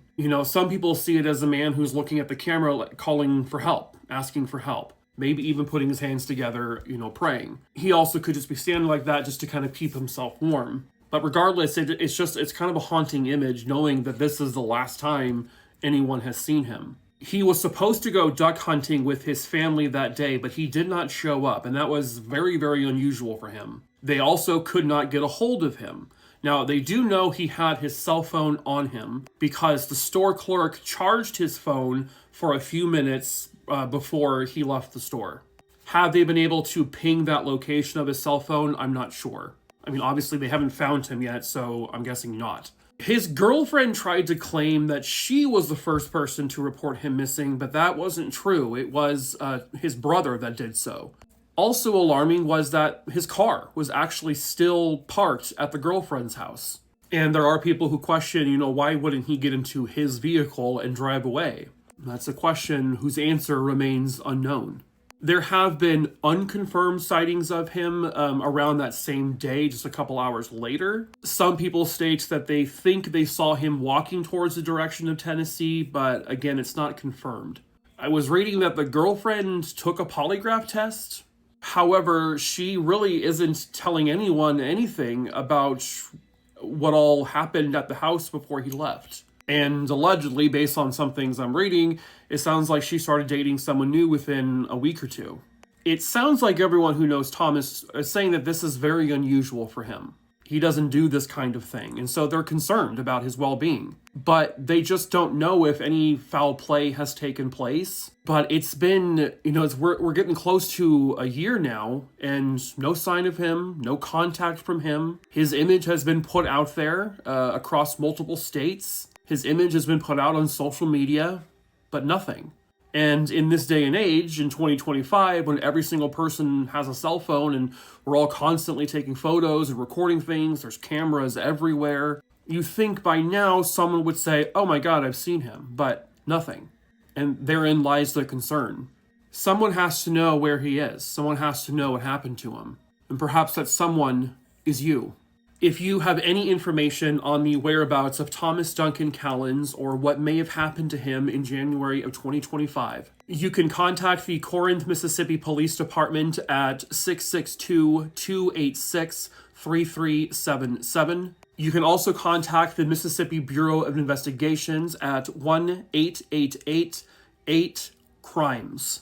If you know something, if you saw something, please say something. Within moments of this video being captured, the person you see walking around will have committed a brutal murder. Hello, true crimerers. These are 3 eerie videos of people just before death or disappearance. Viewer discretion is advised. Number 1, Lars Matank. Lars was originally from Germany, but at the time this case occurs, he is traveling to Bulgaria with a group of his friends. He was 28 years old at the time. On July 6, 2014, Lars and his friends would go to a bar. They were to watch a local football match, and apparently Lars got into an argument with some of the opposition's fans. But then, he and his friends left the bar. A little bit later, Lars goes to his friends and says that he was beat up by 4 of those guys. And this fight caused him to have an injured jaw and a ruptured eardrum, so he would go to a doctor. The doctor informed him, you really shouldn't get on a plane because if you do with a ruptured eardrum, it could cause a lot of very, very serious damage. Lars had to stay at least an extra day or 2, and his friends decided they wanted to actually stay with him, but he said, no, it's okay. And so they ended up flying back home. Lars talks to his mom. He tells her in a very paranoid type of way that someone had robbed him or tried to rob him. People were trying to kill him, and he was saying all of this in a low whisper to her. Then he would go to the airport the following morning. This is the Varna airport. This is now on July 8th, 2014. He texts his mom, I got to the airport. I have to check in with the airport doctor so they could clear me. CCTV footage actually catches Lars walking through the airport to go to this doctor. A short time later, you see Lars suddenly running from the doctor's office. You have footage of him running through the airport, then there is footage of him running outside of it, and then finally hopping over a fence. The doctor said that he seemed incredibly erratic and very almost paranoid when he talked to him. The doctor said that Lars suddenly shouted, I don't want to die here. I have to get out of here, and that's when he took off. After this footage, by the way, Lars has never been seen again. Some believe he was in some sort of mental psychosis, he snapped, something happened, he may have accidentally died, he may have taken his own life, he may have been abducted, he may have been murdered. There really is no true explanation as to what happened to Lars after this moment. This is the final moments of Lars Matank.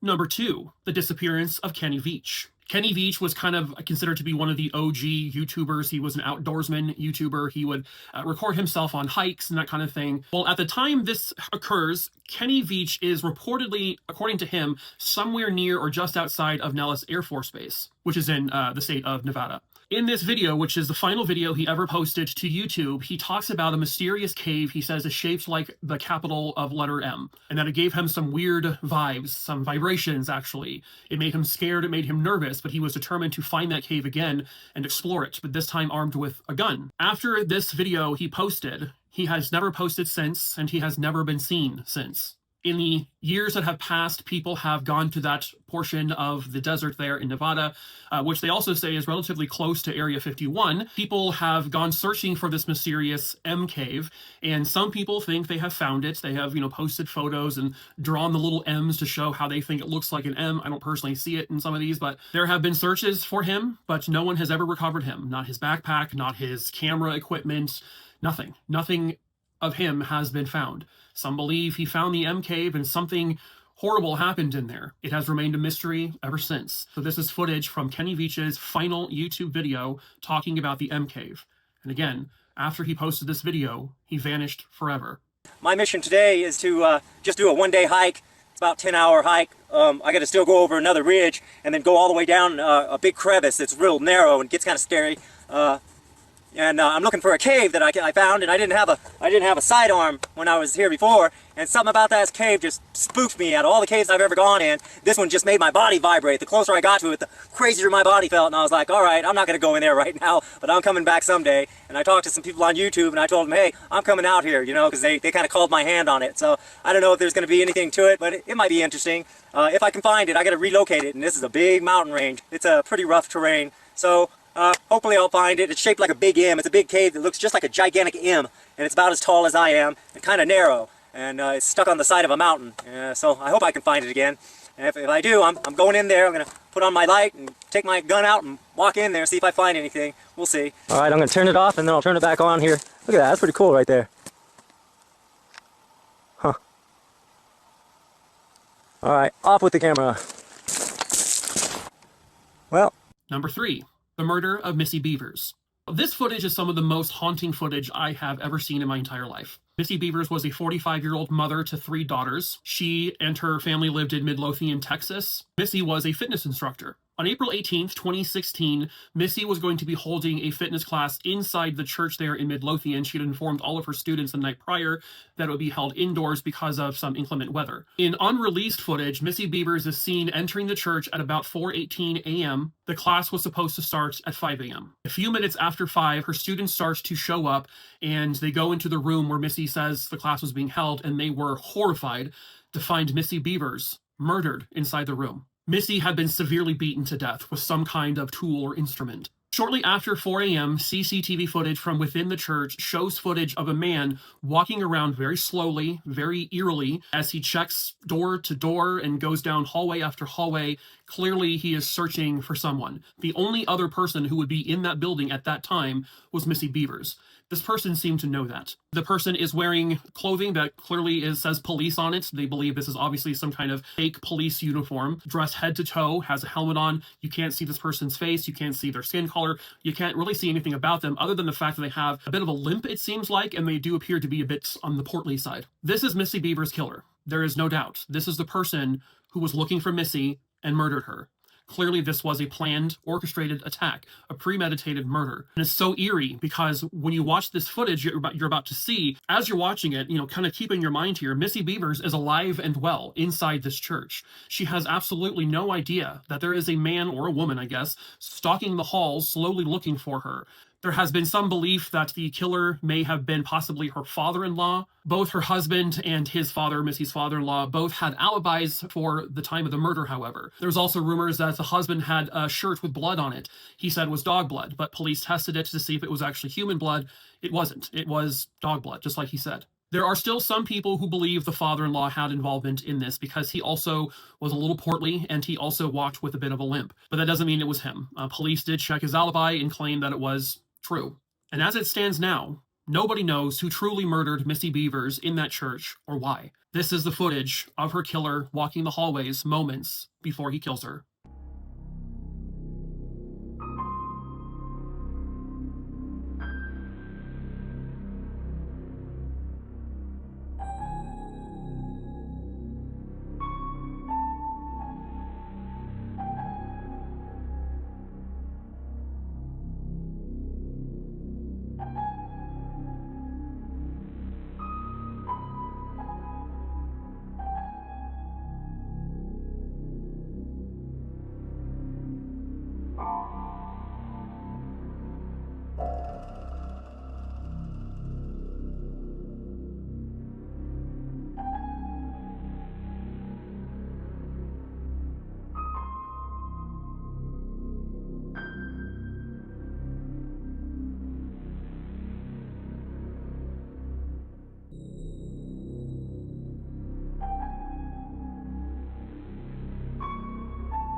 The infamous toolbox killers would claim their final victim on Halloween night 1979. Hello, true crimerers. This is another episode of Deadly Halloween. On November 20th, 1979, Lawrence Bittaker and Roy Norris would finally be captured. For 5 horrifying months, the two of them would terrorize the San Gabriel Mountains area of California. They would brutally take the lives of Cindy Schaefer, Andrea Hall, Leah Lamp, Jackie Gilliam, and Shirley Ledford. For the purpose of this video, we will be talking about their final victim, 16-year-old Shirley Lynette Ledford. On Halloween night 1979, Shirley had been waiting outside of a gas station hitchhiking for a ride home after a Halloween party she attended was wrapping up. Unfortunately for Shirley that night, the people who picked her up would also be her killers. Shirley had recognized Bittaker because she worked at a restaurant that he actually went to a lot. So the familiarity made her feel safe. I also want to add, the 70s and the 80s were a much different time than they are now. Because of stories like this is why we are now more untrusting of strangers. Bittaker and Norris would then bound and gag her in their van, and they would drive to a very dark and very secluded area. They would put construction tape around her mouth, and they put a knife to her throat. Shirley began screaming for her life, which only made Bittaker more happy, more turned on. He commanded that she scream louder. The two men just got off on it. Now the reason why they're called the Toolbox Killers. In their van at all times, they had a toolbox full of miscellaneous tools, including a hammer. At this point, Norris was driving while Bittaker was in the back with her, but then they switched. And this is when Norris put a blank tape in his tape recorder and hit record. The two of them would then take turns striking her with the hammer. They tortured her with a pair of pliers while they took turns sexually assaulting her, all the while recording it so that they could listen to the screams later for sexual gratification purposes. One of them then grabbed a sledgehammer and smashed her elbow to pieces as she cried, "Please don't hit me again." So they took this sledgehammer and hit that same elbow 25 more times. They did this for 2 hours. They then strangled her to death with a wire hanger. And after that, they pulled up to a random person's house and dumped her dead body on a lawn. When they were finally arrested and then went to trial, they played the audio tape. People had to flee the courtroom. All of the jurors were crying, and they had the nerve to say that was the sounds of her enjoying it. They both got convicted of all 5 murders. Both men have since died in prison. Oh no. When homicide detectives had the ATM footage, they know they found their killer. It just was not who they expected.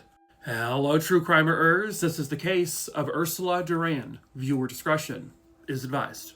Ursula Duran was born in 1985, and she lived her entire life in New Mexico. She grew up a little north of Santa Fe. She had been attending Santa Fe High School at one point, and while in high school, she met her boyfriend, a man named Thomas Lujan, who was about 5 or 6 years older than her. When she was 16, she got pregnant with Thomas Lujan's child. Thomas swore, "I will stay by your side, and I will help take care of this baby right with you." Their son was born in 2001.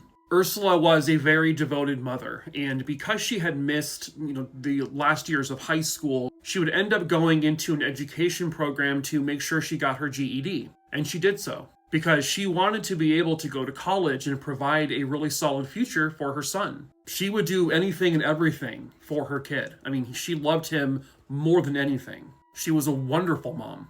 And eventually she would be able to enroll at the University of New Mexico. And when she wasn't at school, she was working at her parents' business and then taking care of her little boy. Ursula had a very bright future ahead of her. She was working very hard to make sure that was the case. But someone decided to stop that progress dead in their tracks. It was October of 2004. Ursula would be house sitting for her aunt and uncle in this neighborhood here. On October 13th, 2004, Ursula was expected to, pick up her boyfriend Thomas, then pick up their son, but she was a no-show for that. And so Thomas is like, what the heck? That's not like her. So Ursula's mom picks up Thomas, they get the baby, and they go to the house where she's supposed to be house sitting. When they knock at the door, nobody answers. They don't hear anyone inside. So they go around back and they find a back door where a window has been shattered. And so they immediately go inside because something is very wrong, obviously. And something was. Inside the house, they found Ursula. She was deceased. They found a spent casing next to her. It was more than obvious she had been shot to death. Most of the house appeared to be relatively clean and in order, but there was also indication that a struggle had took place. Or more specifically, I guess they said it looked like there was a chase in the house, that Ursula was being pursued by someone, but eventually lost that chase. Ursula was shot in this house 5 times. At least 2 of them were at close range, execution style. The first person police go to, the boyfriend, Thomas. It's usually the boyfriend or the significant other. He denies having anything to do with it. The detectives are basically now grilling him saying, we know you did this. We're going to prove it. You did it. But he's like, why would I kill her? She was the mother of my child. He said that she was his only reason for living.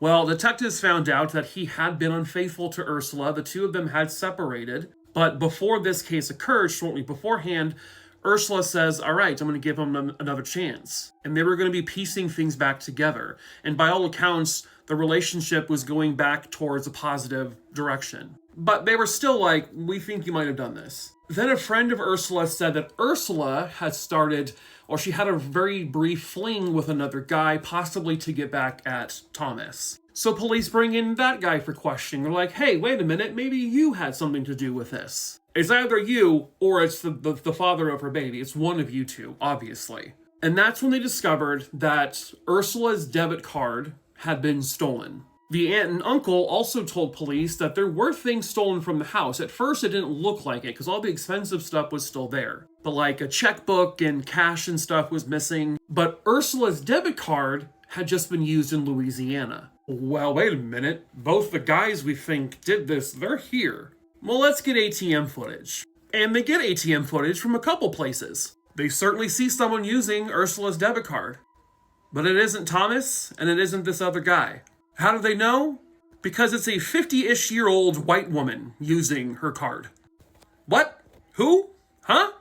There is, several images of this woman using the card from a couple different ATMs. At one point, she's clearly trying to disguise herself. But the footage is very clear. You can see her face. Who the fudge is this lady? Well, when the aunt and uncle are shown these images, they're like, holy shit. That's Karen. Karen Smallwood. Karen used to be friends with the aunt and uncle. As a matter of fact, she lived at their house for some time, but she was kicked out because she way overstayed her welcome. Detectives found out she had then been staying on again, off again at a campground, but she had been kicked out of that campground and was never allowed to come back because, again, of some very questionable behavior. She was an absolute disturbance. Detectives found out that Karen Smallwood had called the aunt and uncle like a few days or so prior to this all happening, saying, hey, do you guys need a house sitter? I'm in the area. I can house sit for you guys when you go on vacation. They're like, no, we don't need you to. My niece is going to do it. She's like, okay, cool. And no one thought anything of it until they saw the ATM footage and they're like, whoa. Like, no one would have expected Karen to be a murderer. But when they found her car, and in her car, they found something else. A little black bag. And in that little black bag, a little gun, a 9mm. Well, Ursula was shot and killed with a 9mm. When they tested the ballistics between the gun that they found and the gun used at the crime scene, or the bullets, it was a match. This was the murder weapon found in Karen Smallwood's car. Karen Smallwood did not know Ursula, but knew she would be there. So it's not known if she went there with the intent to just kill her and steal stuff, or if she just really wasn't expecting Ursula to be there at that time, planning to steal stuff. At any rate, she is arrested and she is charged with the murder because she did it. She ends up pleading no contest to first-degree murder because she didn't want to go to trial, risking life without parole. In January of 2008, she is sentenced to life in prison with the eligibility of parole starting in year 2034. She was 59 years old at the time of the murder. By the time she can get parole, she'll be a pretty old woman. So hopefully she's in prison for the rest of her life. She was last seen walking down this road and faded into the night. That was 28 years ago. Hello, true crimerers. This is the case of Vanessa Dawn Smith. Viewer discretion is advised. Vanessa Dawn Smith was born in December of 1981, and when this case occurred, her and her parents are living in Winton, California. Vanessa and her parents were actually Mennonites, a community I'm not honestly all that familiar with. But Vanessa was described as a really good kid, got good grades in school. When this case occurred, she is 15 years old, just a few months away from turning 16. So they lived off of Minton Way, and I took this screen recording off of Google Maps, but this is Mercedes Avenue. You can see that even today, or whenever this was taken, short time ago, this area is still very desolate. It's very vacant. There's really not much going on. Not a lot of people are in this area. So this takes us to May 31st, 1997 at approximately 7 p.m. Vanessa and her parents had dinner, and as usual after dinner, her and her mom would do these little walks around the area. On this particular evening, Vanessa's mom was still cleaning up, was running a little behind, and so Vanessa said, hey, I'm going to go do the walk right now, and which is something she had done before on her own many times. She had a walking stick that she would use as like a defense thing in case like a wild animal came up to her or a person, just in case. And at that time of year, it was still actually pretty bright outside. She told her parents, I'll be home way before it even starts to get dark, so don't worry. Her parents watched her grab her walking stick and walk out the door. They watched her as she closed the door, and that was it. That was the final time they would ever see their daughter. When Vanessa hadn't been home by 8 p.m. and it was now pretty much dark outside, they began to get very worried, obviously, and so they go out and do the exact same walk. Typically, they would walk up from their home in Winton, on Winton Avenue. They would go to Mercedes, and then they would cut through this almond field, which basically would bring them back to their house. The parents only get 200 yards before they find something extremely alarming. Vanessa's walking stick. It was on the ground, not too far from the home. Vanessa was nowhere around it. They knew right then and there that something bad happened because, one, she wouldn't just drop it and leave. The fact that she was nowhere around, it was just instant panic. So they called the police and reported her missing. And as you can see, this road back then there weren't really any neighbors. So there weren't any witnesses. No one saw or heard anything. When police checked the area near the house where the walking stick was found, they found no other signs of a struggle. There's no blood, there's no hair, there's no scuff marks, there's nothing. There's no, skid marks from tires on the road, nothing. It's just as if she was with her walking stick and then poofed into thin air. By the following day, they would speak to fellow students at her school. A lot of them wouldn't actually communicate with police, and that's because they were Mennonites. And so that it wasn't because they were hiding anything. Vanessa was a good kid. She didn't get in trouble. She didn't run with the wrong crowd. None of her friends had anything to do with this. They interviewed other houses, people in the area. Again, it's desolate, but again, no one saw or heard anything. Now, obviously, some of these people could be lying for all they know, but they had no reason to believe any of these people were lying. Vanessa was 15 when she vanished. Her 16th birthday would come and go, and she still wasn't home. Eventually, the California governor at the time would issue a $10,000 reward for any information that would help lead to bringing Vanessa home. But sadly, it led to nothing. Vanessa's parents knew that she was abducted, and eventually the police agreed. They said there was more than likely she was abducted. Years later, they would actually just say, we believe she was likely killed that night. If not, by the following day by whoever kidnapped her. They just have absolutely no idea who did it. They have skyrocketed the reward money, hoping that would help people come forward, but still nothing. No tips, no leads, no sightings. This 15-year-old girl just vanished into thin air. Obviously, we know that can't happen. Someone somewhere out there knows the truth about what happened to Vanessa that day. Perhaps that someone is you. Perhaps you've been afraid to come forward. Well, you can come forward now. It's been almost 30 years. Her family just wants her home. They want to be able to lay her to rest. And maybe you can help with that. If you have any information on the disappearance of Vanessa Dawn Smith in 1997, please call 209-385-7444. So I watched VHS Halloween last night. I didn't even know that was a thing. I didn't even know they were doing a Halloween one. But I was just surprised by it because I was on Prime Video and I have the Shudder add-on, so that's how you can watch it, is with if you do the Shudder thing. But yeah, and so I watched it and I legit liked it. If I'm being honest with you, I actually thoroughly enjoy the entire VHS franchise. As a matter of fact, I think the first one is my least favorite.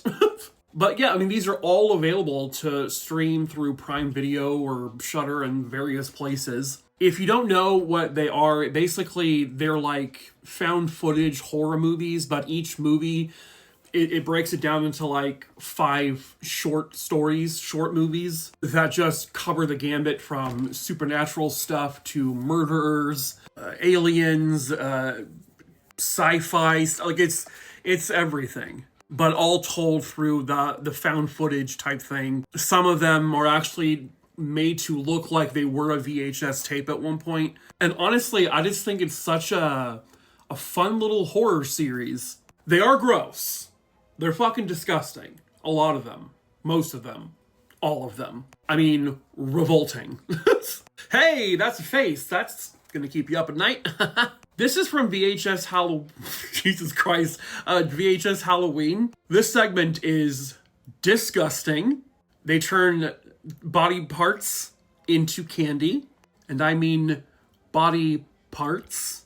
You know them phallically shaped ones. Phallic shaped ones and it's gross. This is not a series you watch with the kids unless you're comfortable with them watching gross out, disgusting horror movies.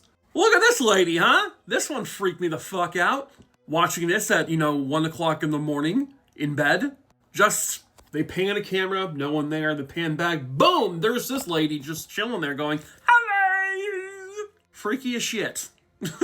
This is also from VHS Halloween. But yeah, no, it was just, I was not expecting it to even be there. I was not expecting it to watch it, but I watched it and it was very, very entertaining.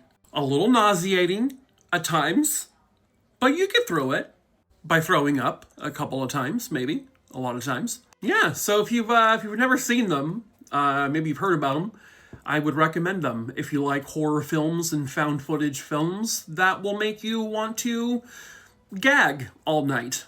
Yeah, so check it out, or don't, or do. I don't care. And then while you're at it, check out the rest. Do a little binge. Maybe take some breaks in between though, because, blech. Within the walls of this moving truck, a horrible crime would occur, but where are the victims? Hello, true crimerers. This is the case referred to as the Westminster 3. Viewer discretion is advised.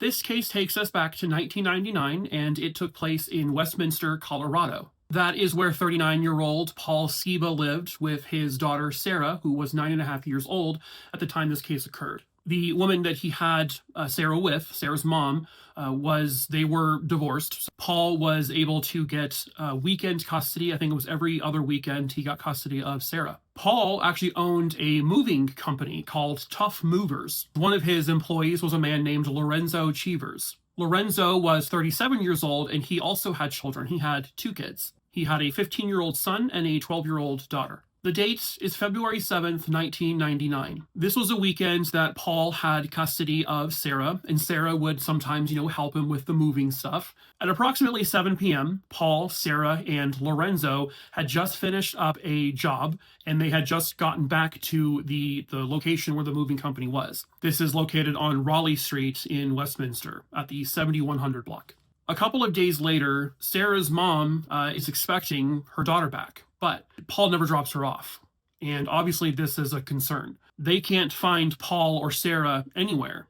And then it's also realized eventually because of other employees of the moving company, Lorenzo also hasn't been seen. Sarah's mom will end up reporting her missing. There is this initial belief that maybe, just maybe, Paul kidnapped her and they ran off somewhere. But that was quickly pretty much squashed. Now, according to witnesses, on the night of February 7th, they think they heard the sound of a moving truck basically coming and going pretty late at night. One person said they even heard the sound of the truck hitting against one of the metal gates, as if someone was driving it who did not have experience driving one of these large moving trucks. The moving truck you're seeing here is the truck that basically has become central to this entire case. Once police realize that all three of these people are missing, and plus you have a missing 9-year-old girl, they go to the site where the moving company is. They find the big moving truck, and it's not parked in a normal location. It's parked crooked. Clearly this was dropped off by someone who did not know what they were doing. When they look inside the truck, they don't find anyone. They don't find any actual objects or anything like that. What they do find, however, is a clear sign of a crime being committed. There is blood inside the truck. There are bullet holes in the truck. And something they wouldn't release until years and years later is that missing from the truck was that large, ramp that you would walk up into it. And also the moving blankets were missing. Most importantly, Paul, Sarah, and Lorenzo are missing. They were able to do DNA testing for some of the blood found in the moving truck, and they confirmed that basically this was the blood of the 3 victims. Something horrible happened inside that truck. Once the blood was discovered, accompanied with the bullet holes, police basically go to worst case scenario. All 3 of these people aren't technically missing. They're murdered. But where are they? And who did it? And why? Unfortunately, that is a question that has remained unanswered ever since. There is belief that what probably happened was that the 3 of them got back to the moving company somewhere around 7 p.m. Some kind of altercation took place. There was a report that someone said they heard a woman screaming near the moving company place, but they don't know for sure if it came from that actual location. There were reports of other people screaming, of just an all-around altercation taking place. But nobody actually witnessed whatever this altercation was, like physically with their eyes. It's just what people heard. And this was pretty late at night. Could this have been some kind of robbery attempt that just went really south? Was one of the 2 men targeted specifically?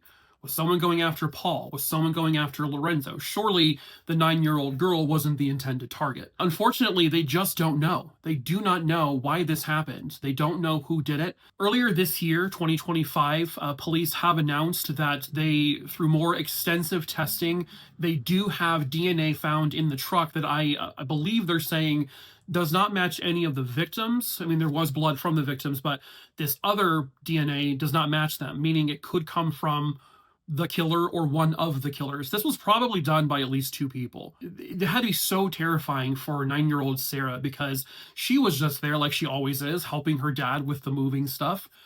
She probably has fun with it. And unfortunately, she's in the wrong place at the wrong time. Did she suffer? Did she have to watch her dad die? These are all things you kind of have in the back of your mind. But this is ultimately a terrifying mystery, because they can't piece together who would have done this, who would have wanted to. Were there any enemies with the company in general?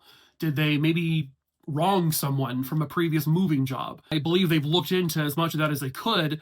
They just have gotten nowhere with it.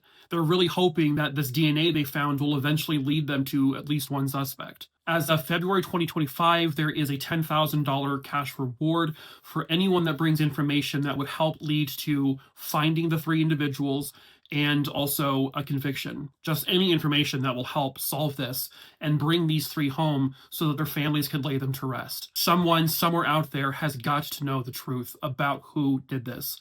Perhaps that someone is you.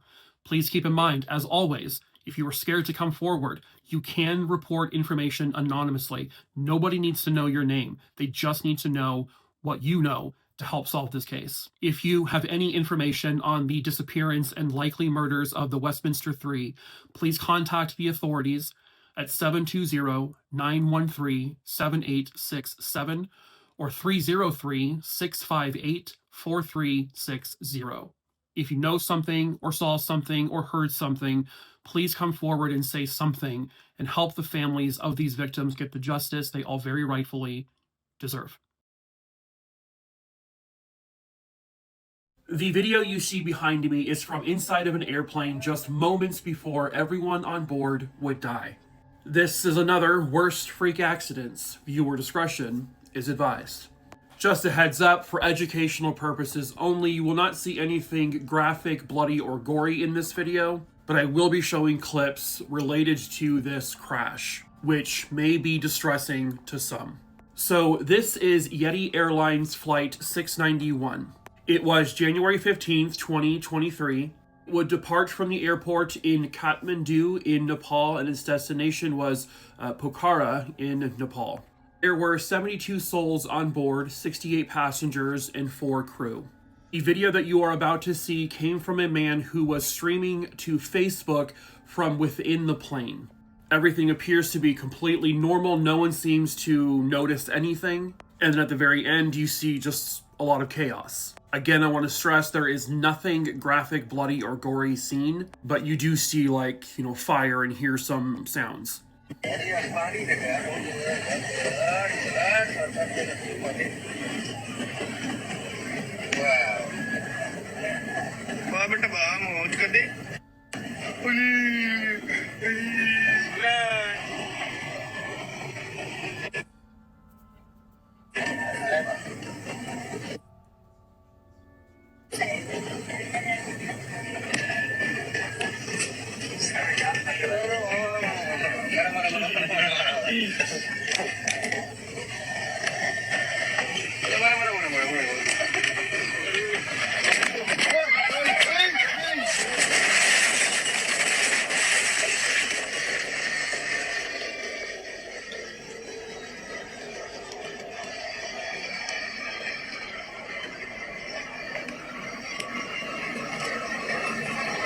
Yes, that was actual footage of the plane crashing from within the plane.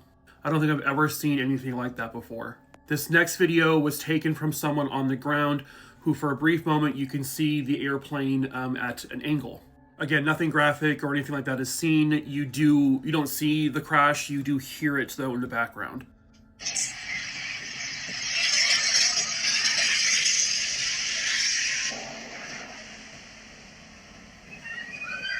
The plane, while trying to land in Pokhara, had crashed. And this was at near the banks of the Seti Gandaki River. There were no survivors when it was all said and done. No one was even found alive to begin with. All 72 souls on board died. Based on that Facebook live stream, not a single one of them had any suspicions that they were in any kind of distress.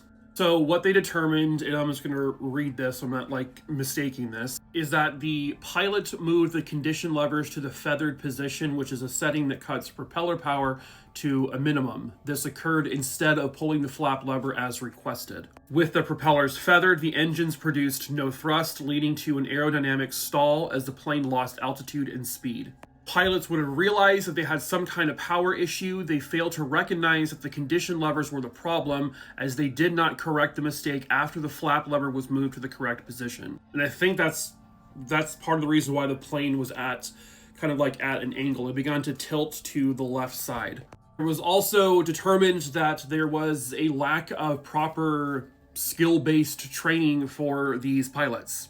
And for the pilots, as well as the people at the Air Traffic Control Center, they would also state and attribute some of this to the fact that there was a very high workload and a very high stress environment. And they weren't properly taught all of the standard operating procedures in an event like this, which led to the crash. So it was primarily human error. There was nothing technically wrong with the plane. It was also not intentional. This was literally just a mistake, a really horrible mistake that cost the lives of 72 people.